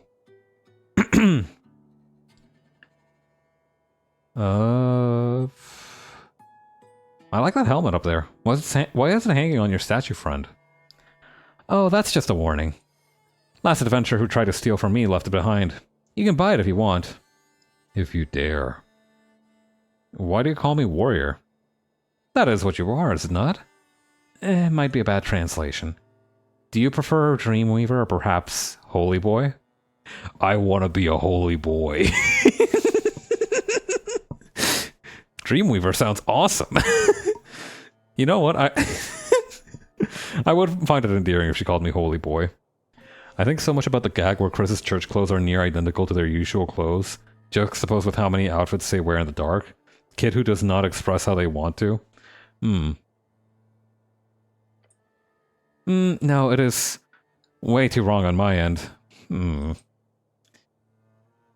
Aww. No holy boy for Paps? Really funny that she was like, you know what do you want to be called? Do you want to be called Holy Boy? And then I say, yeah, I want to be called Holy Boy. But apparently the machine translation that she's using well, translated it as something weird. She's like, oh no, oh my no, we're not doing that. Hey, you're the bard from the bar. Ooh, can I behold her again? I don't think that's any better than last time. Oh well. You hear a tune dance on the cold Ascani winds. Melancholy.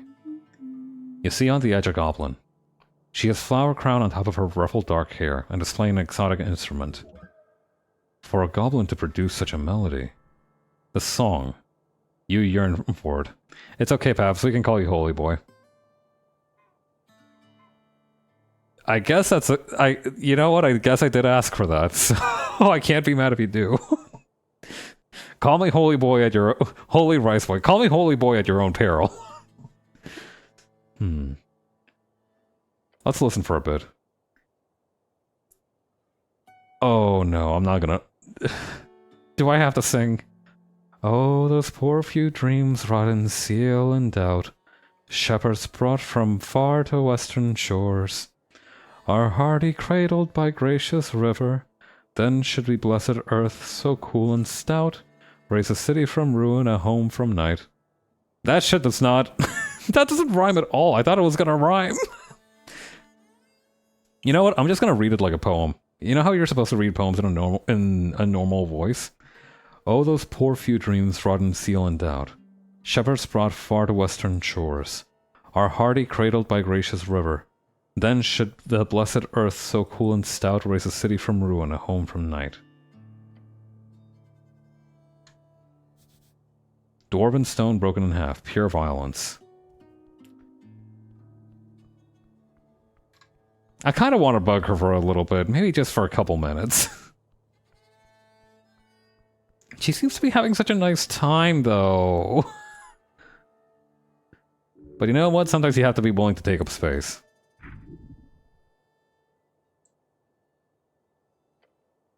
The moment you open your mouth to speak, the goblin stops plucking her strings. Gah! She stares at you with wide eyes. Hey! Her frustration is palpable. Hey. Hey, do I need to stop playing or what? You're scaring her. There are no laws against public performance in the Tolstad district. No, it was a good song. Thanks.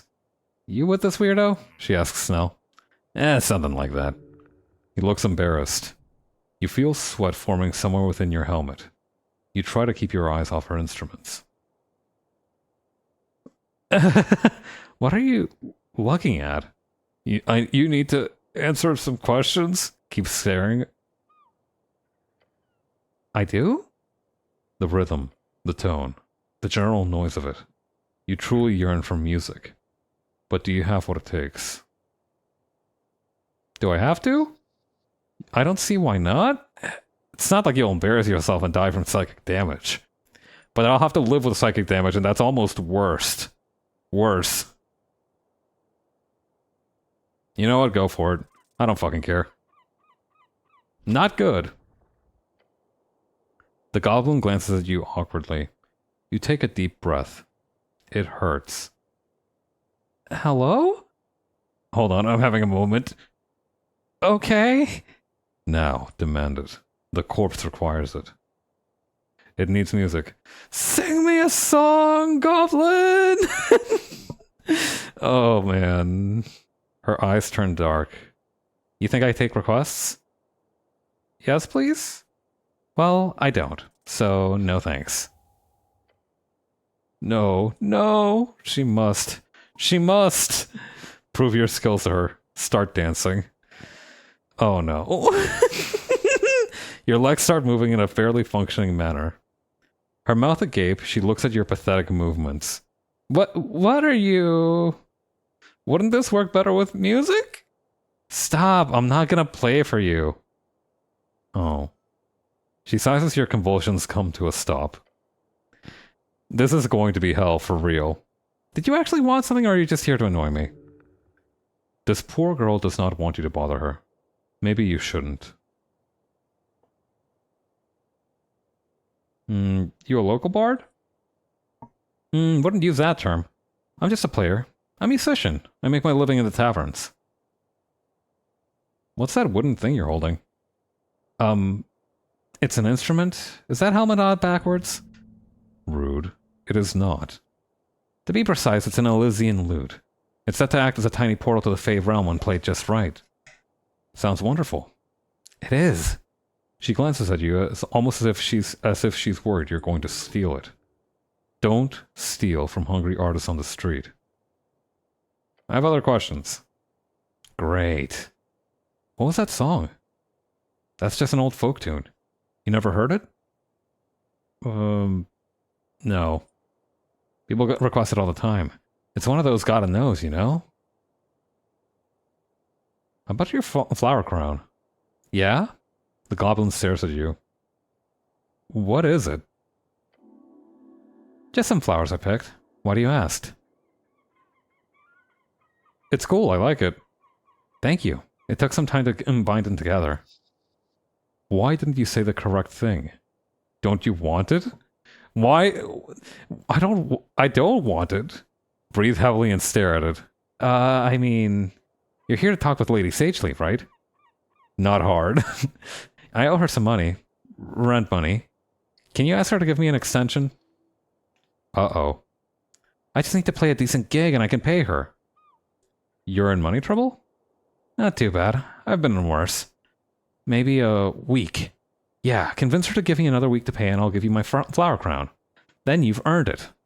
That sounds like a quest. I mean, sure? I might want to complete this task and or quest for you. I'd like to perform this quest for you. Okay, good luck. A quest, but for some damn flowers? What are you voting in the upcoming election? That's a question. Why do you ask? I'm learning about politics. I have a feeling everything is political, including the tea shop. Okay, but you do see how you asking that question is a bit... How do you say this? Pointless? Oh, really? Yeah, really. If a city cleric comes up to someone and asks them for their political opinion, it would take a very special kind of person to not just say what the cleric wants to hear. I don't understand this at all. You're weird. How am I not making sense? You're biased! I'm learning. Scariest guy anyone has ever met, physically shaking inside their suit. You mean the whole working for the city thing? That's no biggie.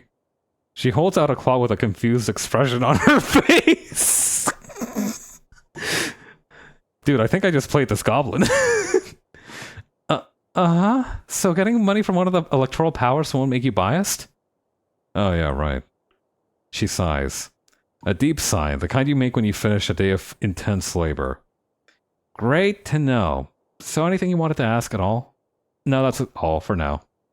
Okay, bye. I really should just have kept my stupid mouth shut.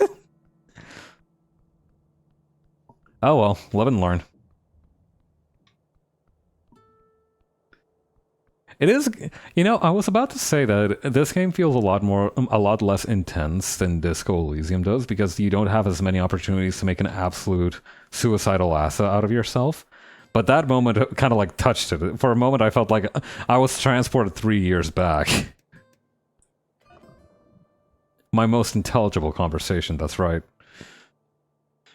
Way less intense, but you still get the chances. It is nice. It's kind of nice to not have to fear conversations and not feel like your character's going on all cylinders at all the time. Right, the tea shop. So what's the plan, cleric? Speak your mind and clear your throat and speak the password cardamom poison. Saying the words immediately causes the nails to jump out of the planks. The blue aura of the arcane lock spell just fades away. They fall to the ground one after the other. The goblin shakes his head. Cardamom? Your companion does not enjoy the taste of sweet, sweet cardamom. You don't like cardamom cakes? You don't like cardamom cakes, no? He makes a disgruntled noise. I don't partake, cleric. Beyond lies the ruined tea shop. You can smell it already. It's like you're looking into a burnt-out fireplace. The ash and cinder is all that remain. The goblin gives you a serious look. It's time, cleric. You get ready to step inside. Your body begins shivering. Death. This is death.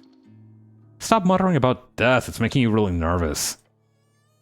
Yeah, come on.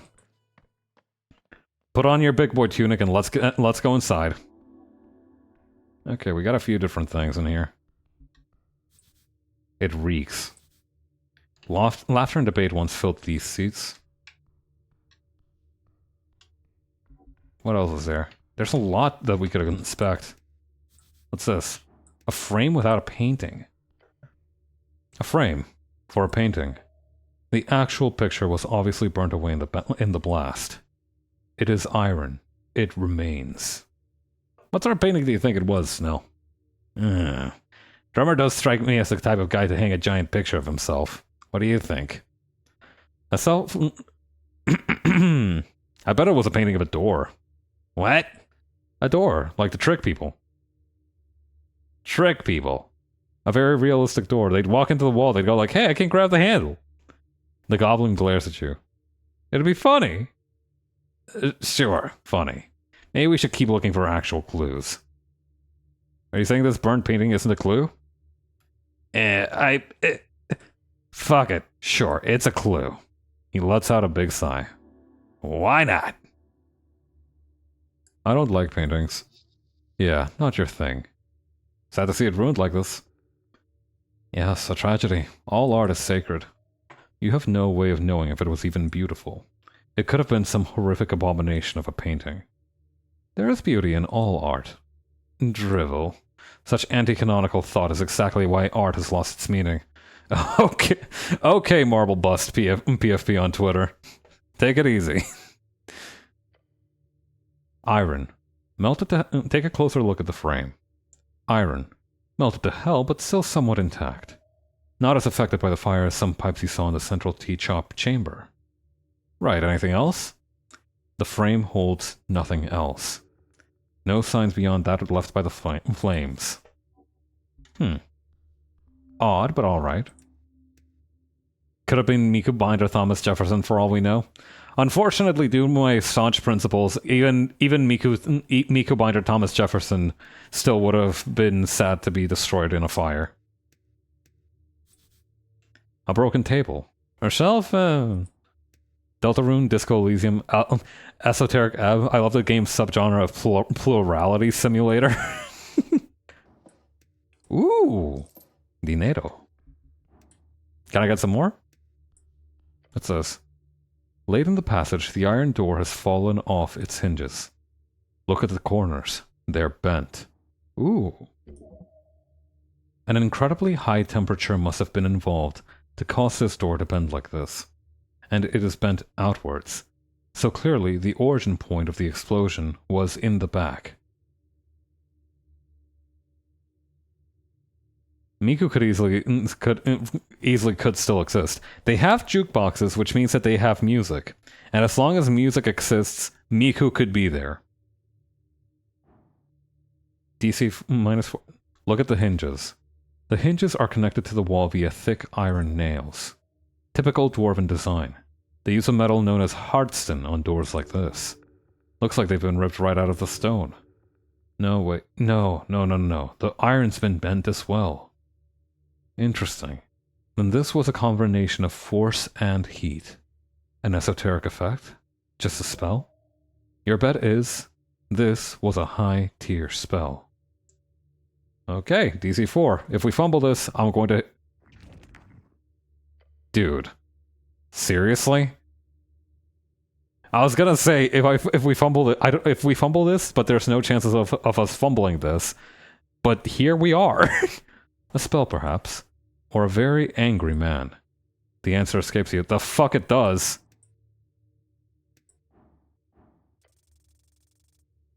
That's more like it. To melt iron like this, it would require incredible heat, especially for Hardston. Okay. You remember from your studies the art of the fireball spell. An awesome power.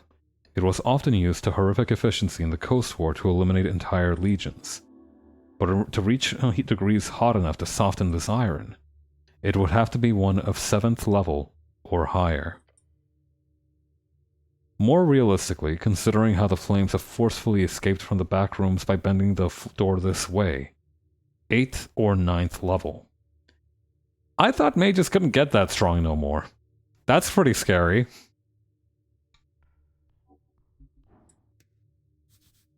Paper is apparently weak to fire. Your word? Has anybody looked into this? Once there were shelves here filled with magazines. Doing some Tosaka shit? For real. You've seen this type of construction before in other city tea shops. The images of loud dwarves arguing over articles flash in your mind. Like reading snow? Sure, but not this garbage. You're right, it's hard to read when it's burnt like this. No, not... He shakes his head. Copper zines, it's just a bunch of lies and tall tales. Might be fun if you want to raise your blood pressure. I agree, I hate journalism. Thank you for expressing your opinion. Let us now return to work. Okay. Just to make sure, you're not falling apart or anything. Of course not. That would be silly. Let us now return to being productive. What? I just seem to notice you start to act a bit strange sometimes. Just wanted to make sure you're not... I don't know. Leaking out of your head or something. Okay. Okay. Do a thumbs up. Snell returns a thumbs up. This guy genuinely had to ask outright, hey man, you got some kind of brain damage going on? Just double checking. Look at the clumps of charcoal. Littered across a stone alcove you see chunks of charcoal. This used to be wood. These stone shelves used to have a wood front. There nothing readable left? Why would there be? Paper burns quite easily. But what if? Your eyes sweep over the ashy remains. Ooh, plus 10 DC from Esoteric Pocket Watch. Interesting, so if I... Hang on. In awkward situations, you can always fall back on the thumbs up. So true. Okay, -1 charisma, +2 charisma. Oily instructions, a page of hard-to-read titled A Gnome's Starter Guide to Esoteric Memorization. Okay. Can I try this thing? DC 3. Interesting. Oh yeah. Among the mess, you notice something solid. Moving away a small pile of burnt magazines, you discover a paper completely unharmed by the flames. It's a bit dirty, but a quick shake reveals the title. The Undercommon. We spent a fortnight fishing these bad boys out of the sewers last year. What kind of asshole thought a magically indestructible newspaper was a good idea? There's a faint teal-ish outline on the paper. Not quite glowing in the dark, but almost. Can't even be burnt? Nope, not even magic flame. Is it any good? A zine? Nah, it's shit. Damn, that's crazy. Give me back my pocket watch, though. That shit's useful.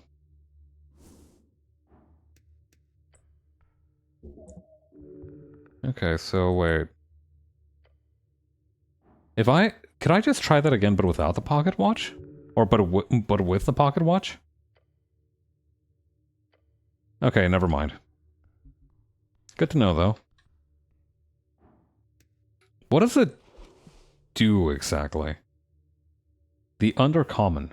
A popular fanzine. Shoddily imprinted and filled with letters, fanfiction, and reviews. It is essentially a collection of writing from various fans of local theater shows, musical artists, and nerdy activities. This issue appears to be full of info about LARPing, which is taking the youth by storm. The zine is infamous for accidentally releasing issues in an enchanted, indestructible paper.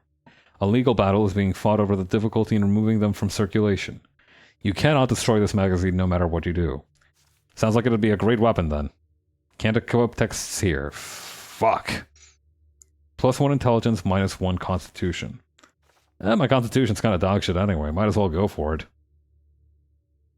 I do like the idea that this means that the way that this works, my indestructible dojins, effectively, yeah.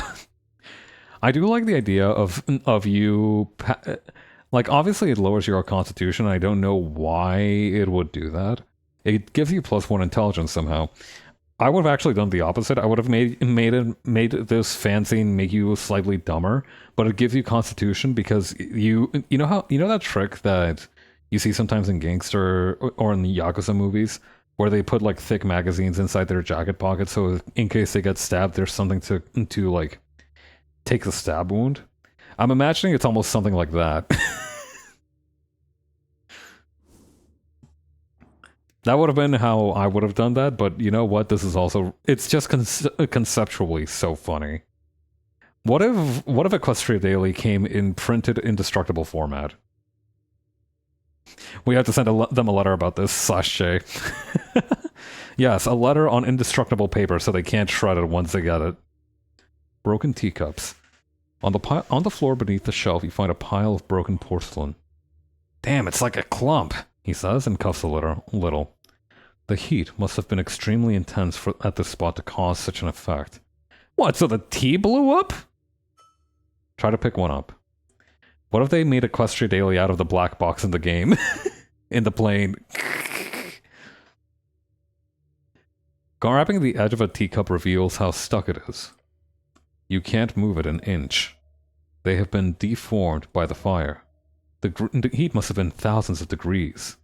Can't I pull harder? It would only break. No use. Okay. Only the store base remains. The stone base, I mean. You step in behind the counter. There are compartments filled with ruined tin boxes. In the back, there's a complicated set of tubes and pipes combining into one type of tea-making machine. A brewer. Not often you get to see those these days. For such a fine and expensive piece of machinery to break. A shame. Have a sweet with cream, please, Snell says nasally. He leans over the counter. I'll make that half cream, actually. My tummy is sensitive today. He's making fun of humans and their love of milk. Oh, the goblin's kidding. Time to make a smooth, different, better joke. That'll be smooth. I don't work here, Snell. Good one. Thanks. See if you find something behind the counter. I'm not telling the goblin that he wants green tea. Again, stop being so racially weird. Look at the surface. There is a slab of wood covering the stone base of the countertop. More like charcoal at this point. It was once finely sanded bracken, now ruined. What about the machine? Pipes and levers melted, glass shattered. This was once a fine work of engineering. Pipes. Copper pipes. Expensive. Once shiny, now charred and bent. Handcrafted. You can see the markings of a rounded hammer across it. A lot of care went into this machine. Copper chamber? This is where you put the tea leaves. As you lean in, you don't see much beyond some burnt muck through the cracks. But you smell something. It smells awful. Your stomach turns. Why does it smell like that? I am kind of fascinated by the idea of a tea machine, I'm not gonna lie. Why does it smell like that? It contains something foul.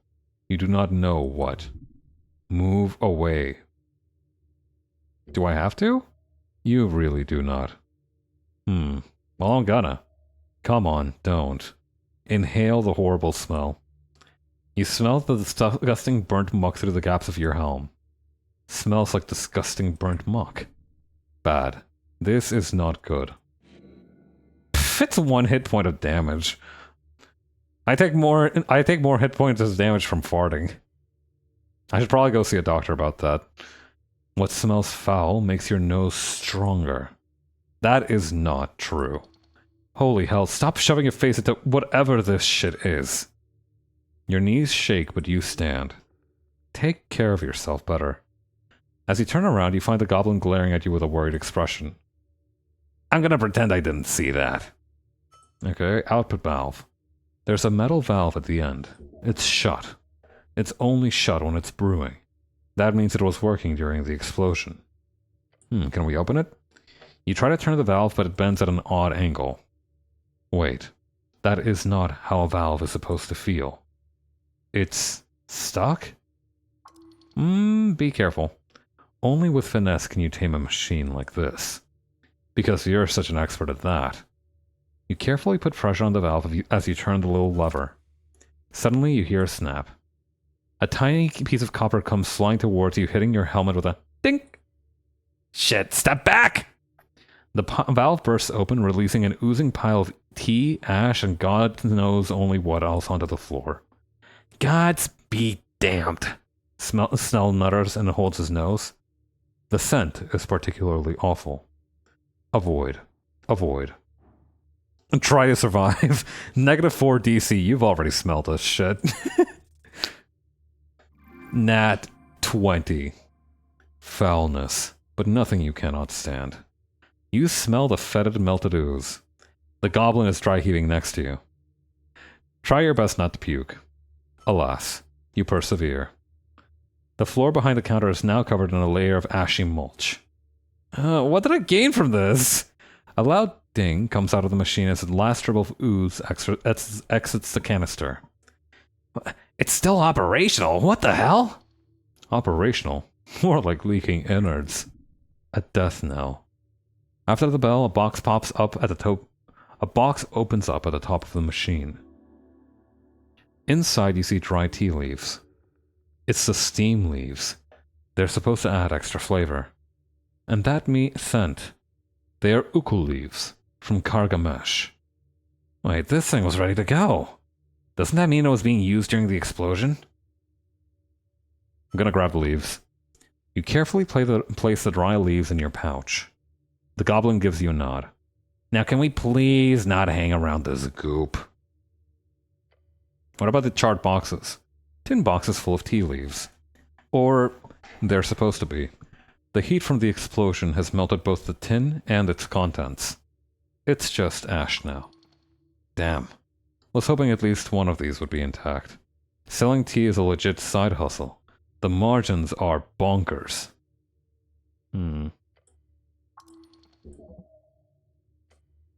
Okay. Check the pipes. That's it. Okay, we got the shop counter. We have tea leaves now, which is interesting. Oh, cool leaves. Tea leaves from the tea shop machine was the last thing brewed before the explosion. Smells awful.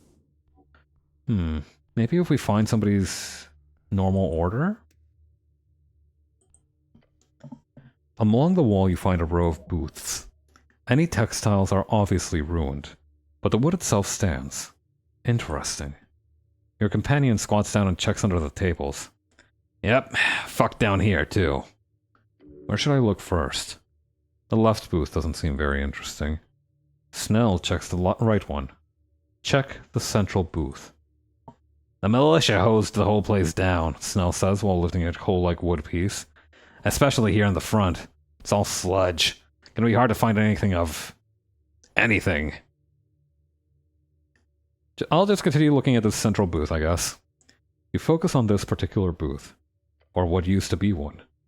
The textiles once draped over the seating have been turned to ash and charred along with the expensive wood. The stone tables remain standing for now, scorched like dwarven architecture. Yeah, no, I'm not finding anything here. I'll check the other booth. He lifts his head and sniffs. Keep looking for now, but let's not waste too much time here. Focus on the charred remains of the table. Look over the debris carefully. Let's try the charred remains. Glancing over the scorched wood, you find it simply burned like everything else, barely existing. But it is wood. Intact wood, relatively speaking. The malicious attempt to stop the fire splashed everything with water as well. So all the soot is just a sludge. It is still quite strong, wedged along the stone bench. Look at the ruined wood intensely. You might as well check how sturdy it is post-explosion. Let's put a little bit of pressure on the broken piece. Ooh, you lean on it. You strain. It takes some effort, but you can hear the wood fibers twitching. It snaps. You hold a piece of wood in your hand. Your companion gives you a confounded look. What, it wasn't ruined enough for you? Yeah, just taking out some rage. He shrugs. Not like I'm gonna stop you. Looking at the piece of wood, it's been infused with fiery energies. Looking inside of the burnt wood, you see a sliver of a live brashen.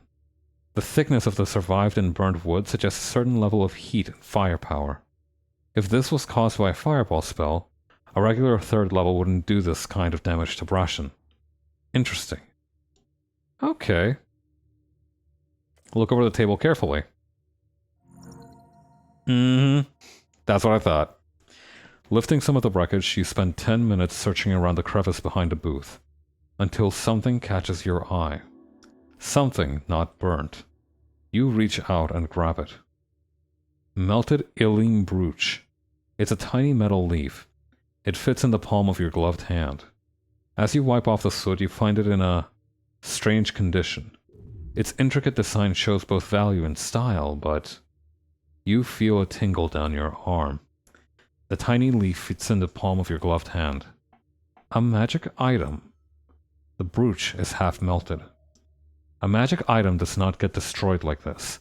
Not by anything but the most powerful of magic. It simply does not happen.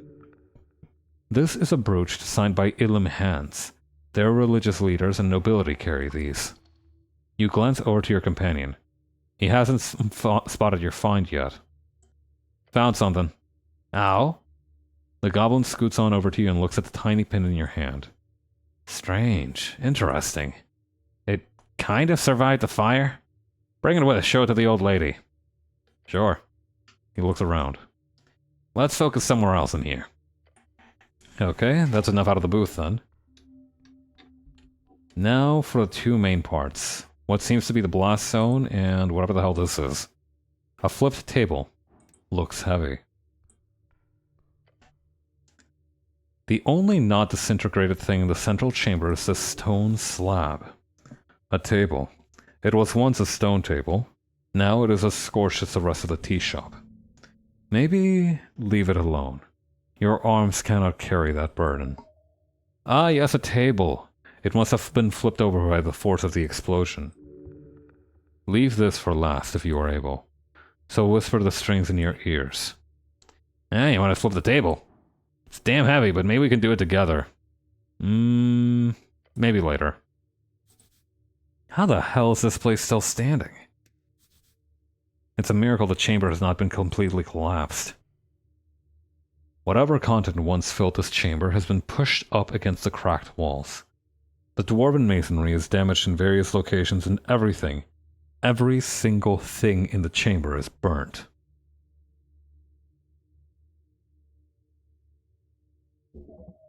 This is the center. But where exactly did the explosion originate from? The stony tiles, scorch marks, and general aesthetic makes this look like a dragon's lair. First, localize the origin points. We'll leave that one for later because I think checking the debris and everything will help us first. Just a quick search reveals nothing but charred rock and iron scraps. Remnants of furniture. Shelves maybe. Chairs. Pushed up into the corners of the room. A violent and sudden force of heat compressed it all. Okay, the iron beams along the wall. Once they stood straight, holding the ancient tunnel upright. Okay, and the ceiling? Your heart beats quicker. You glance upwards, finding the somewhat high ceiling of the chamber to be scorched but intact. This place will stand. For now. Caused by a spell? Spells can cause most things. Very obviously, this chamber has been hit by a fireball spell, or any other type of equivalent explosive force. Your thoughts on this chamber, Snell? He removes his sleeves from his nose and mouth. It's a damn blast zone. Any theories? I'll tell you what I think, cleric. I think, and I'm fairly certain of this, that a very powerful fireball spell was cast right on this spot. Clearly. But look, I'm no expert. But he has good intuition. Exactly how that would happen is confounding to me. But let's just get this look over the debris and we can bring as much information as we can to the old lady. What do you think it's a fireball? He shrugs. Pretty common spell. Powerful. Wouldn't be the first time either. Norvik's seen his fair share of renegade wizards over the years. Not too many capable of this kind of destruction, not these days. There used to be much more powerful wizards before the start of the new era. What about you? Can you cast fireball? He asks with a little hesitation. Most clerics and paladins can't tap into the arcane magics. I could, technically. Good. The goblin smirks. And you can tell me if there's something off about it. Ooh, wait. I have something that increases my intelligence, don't I? Not this one. Not this one. Oh, I already... do I already... Hang on. Do I have anything else that increases my intelligence? Resistance note... -1 intelligence. Not very helpful. Ah, here we go.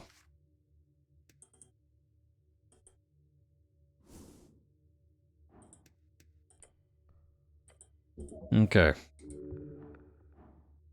Let's try this. Okay, so I would need at least an 8.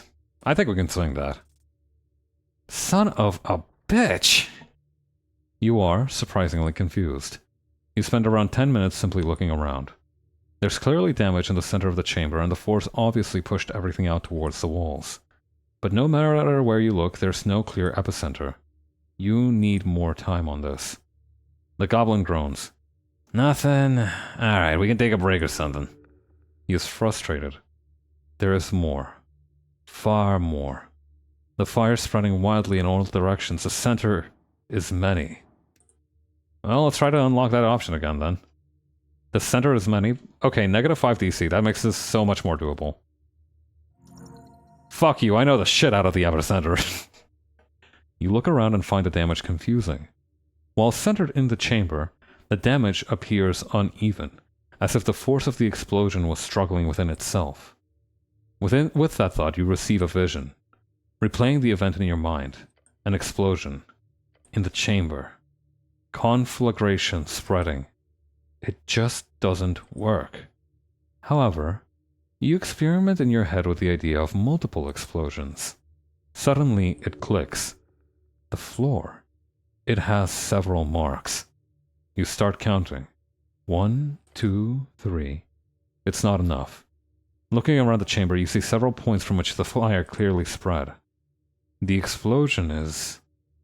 No. Explosions. Explosions. Multiple. Your companion lifts his head from whatever scraps he was looking over. What did you say? You keep counting. 4, 5, 6. Even that is not enough. Fires, the immense force. 7, 8. You point at the last spot where you can see, near the west wall where you're standing. 9. 9! 9 of them. The goblin's gaze dances across the chamber. You see his face contort as it dawns on him. More than one. Hold up 7 fingers. 9 separate explosions simultaneously?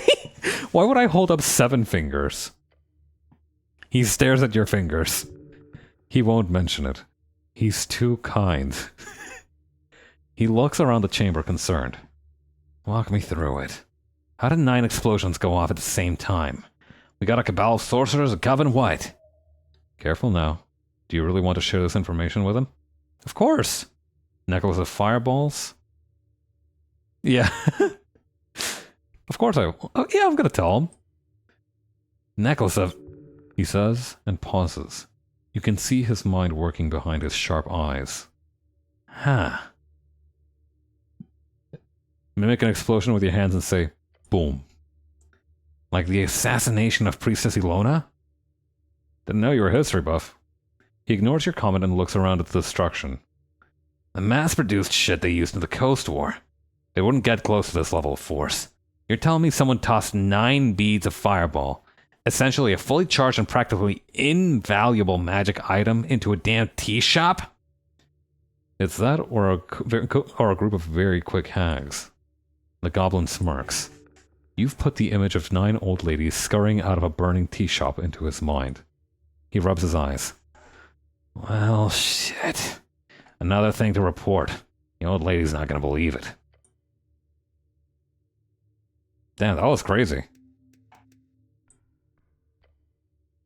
The only not disintegrated thing in the central chamber is the stone slab. The table. It was once a stone table. Now it is as scorched as the rest of this tea shop. Okay, we've already read this. Okay. DC 10, you've checked out the rest of the chamber. You feel something eerie. Advantage, Snell helps out somehow. Actually, you know what? I could probably min-max my equipment a little bit. -1 intelligence, +1 strength. Let's do that.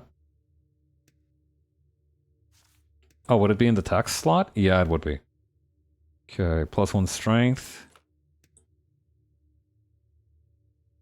-2 intelligence, +1 strength. Negative. And we'll keep the rat for good luck. -1 wisdom, -3 charisma. Yeah, I think this is the best loadout we're gonna get.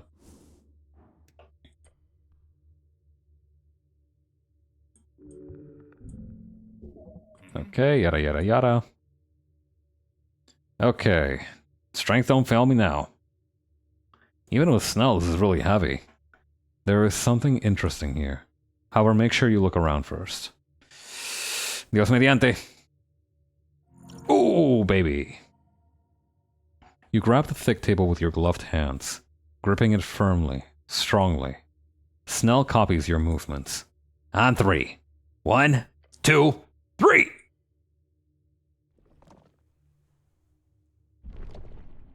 Oh, shit. You stare into the dark corner of the tea shop. Mid soot and broken tiles, you see a corpse. It almost disappears into the destruction around it. An aura of sorrow.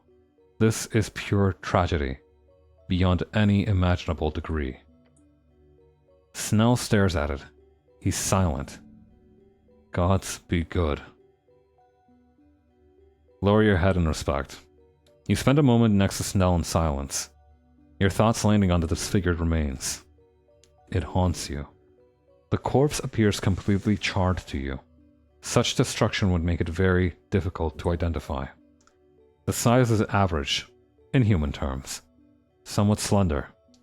Hard to make out anything other than a silhouette. The goblin steels himself. How much experience do you have with corpses, cleric?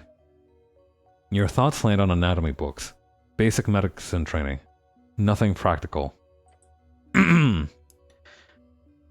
The goblin breaks his intense stare down at the corpse and turns to you. He is afraid the corpse will awaken. Not an unreasonable concern. Cleric. Not much. What about you? I'm no expert, you know. But you know, part of the gig. A lie. He wants to seem more experienced than he is. We should do a preliminary checkup just to scope out the scene. Then I guess we'll get a transfer to the Lich House, I guess. A preliminary checkup, huh? Uh-huh. He is barely listening to you. I'll check the head. You, check the hands or something. He is keeping a healthy distance. The goblin is afraid. He does not want to touch the corpse. You feel bad for him. You take a few careful steps to go up to it. Kneel down. Seeing it up close causes you to shake. Focus on the hands. You see the left hand is half destroyed. Perhaps they landed on it. Could have shattered it in the fall if the source of the fire was instantaneous enough. But most likely the fire wouldn't have taken at least half a minute to be lethal. And only if the fire source was hot enough to cook the target's brain. The thought causes your stomach to turn. The right hand is clenched near the victim's hip, holding something. A clue, of course. Looks like something brittle in the grip. Perhaps leave it for later. No. This is a bad idea unless you want to break that fist in 1,000 pieces. But hey, maybe you do.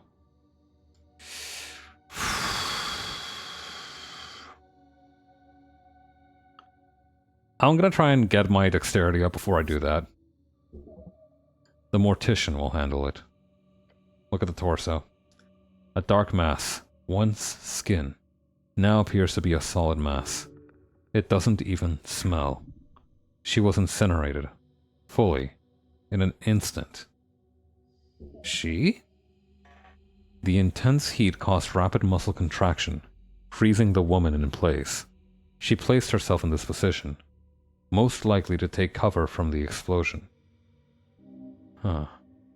However, you are quite certain this was a woman. The mortician will have to determine that. Whatever led her into this corner, it was quick. Woman, unknown age, she crawled up into this position moments before the explosion. She did not suffer. Got it. Good info. He leans in slightly closer. Too far to see anything. The poor goblin. The head. Not much to see. Fire's burned off everything. No pain. This was an instant destruction of mind and soul. You sense it by looking at the twisted husk of a person. It was a quick death. Gods be good. The thought of one moment being here, another not, causes your stomach to churn. While charred beyond recognition, the skull itself is fairly intact. The mouth is intact. Good. Speak with dead. It requires an intact mouth on the corpse to successfully mimic speech. Even in this condition, the corpse should be a valid target. Anything else? A good question. Looking for distinguishing features, you do notice something interesting. The ears. Ears? Ears? I've seen ears. I've seen ears before. Look closer. Oh. Wait. Despite barely keeping a recognizable form, what remains of the ears have a peculiar shape. They're sharp. Pointy. Ow. Pointy ears. He looks around. There's only one humanoid creature on the coast with this body size and pointy ears. Not an orc. Not a gnome. And not a human. The goblin takes a step back. No chance. Oh boy. Just the concept of such a rare creature being found in this second-rate tea shop. There is no doubt. Oh no. Your companion glares at the corpse. His head then slowly turns towards you. Oh no. Oh dear gods. It's a damn elf. Wait, shoot, I didn't get to do the hands.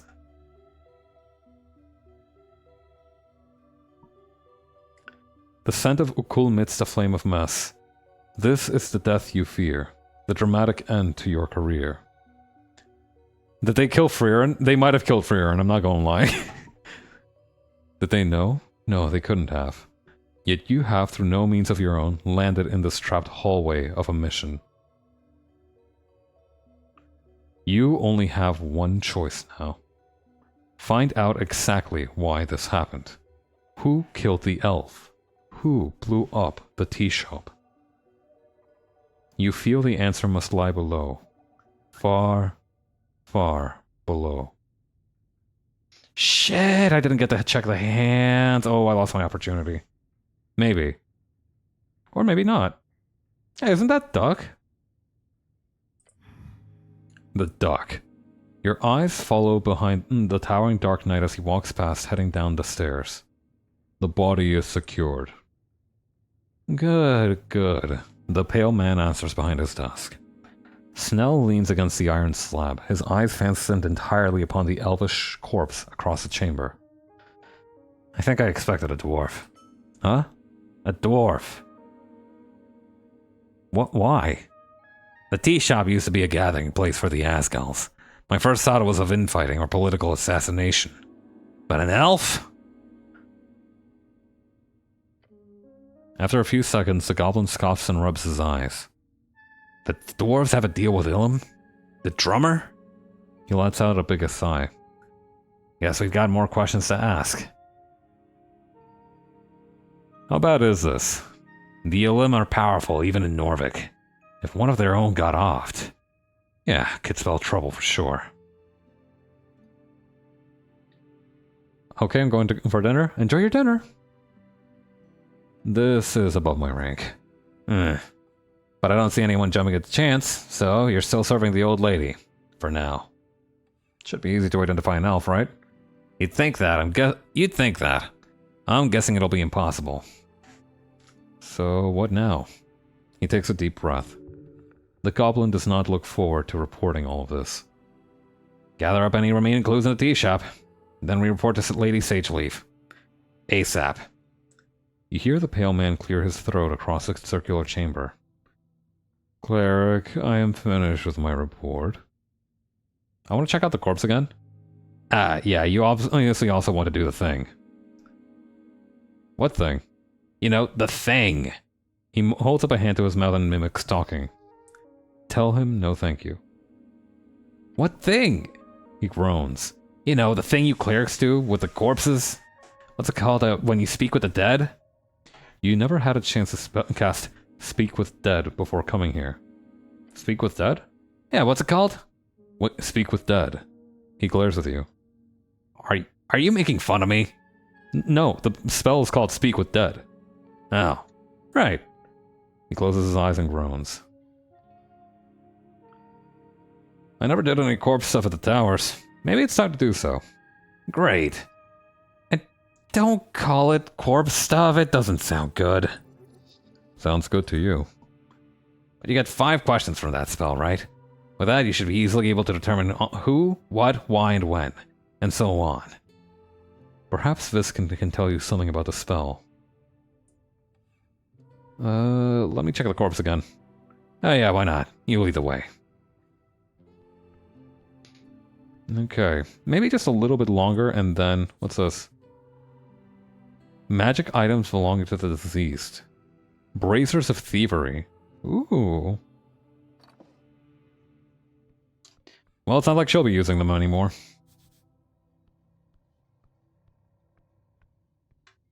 What's this about? Do not consume the sludgy liquids. Noted.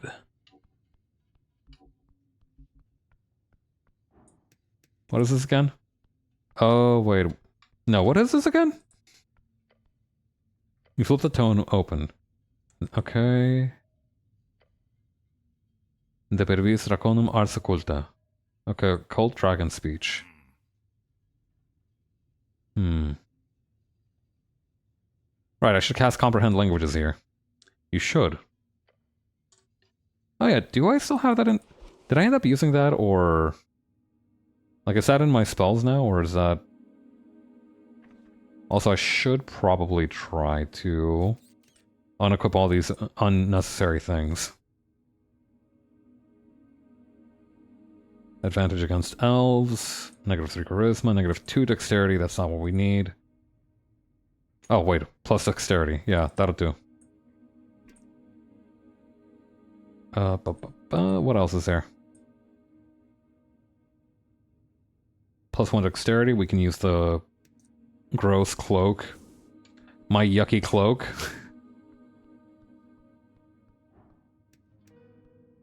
Okay, let's try now with the hand.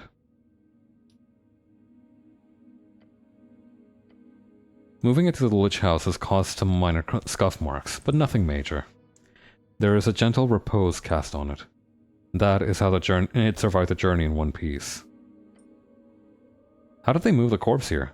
The so-called duck, Viscount and him performed a corpse retrieval.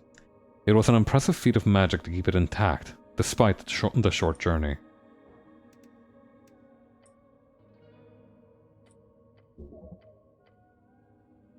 Huh. Okay, so I can't actually do the dexterity check on it anymore. That's just completely gone forever. Good to know. Okay, it's not warned you about him. That's still DC 28. I'm never getting that. Tell me about the dead elf. Yes, cleric. There are a few points to go over. 6 points of interest to be precise.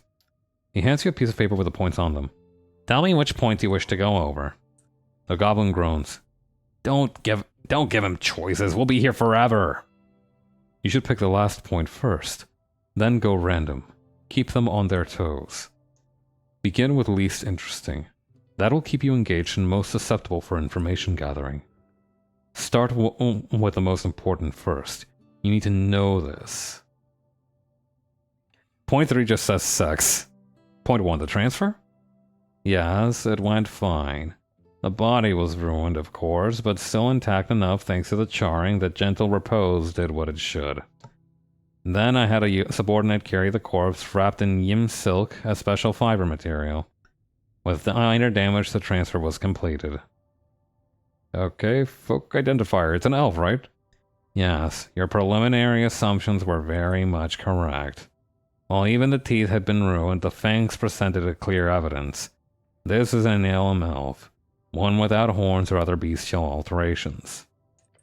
The sex, surprisingly difficult to determine in elven folk. The pale man is not your type. Didn't need to know that.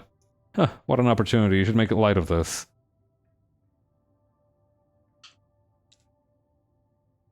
Go on.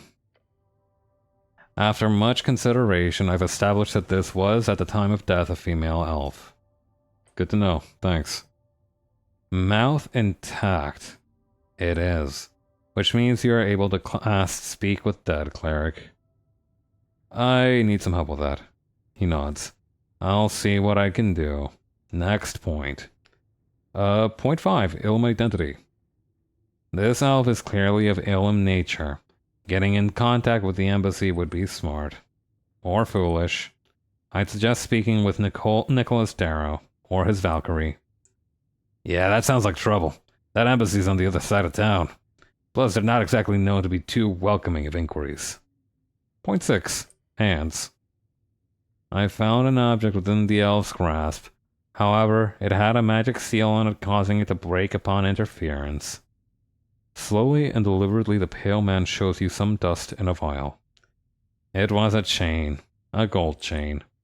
The esoteric enchantment upon it caused it to survive the explosion.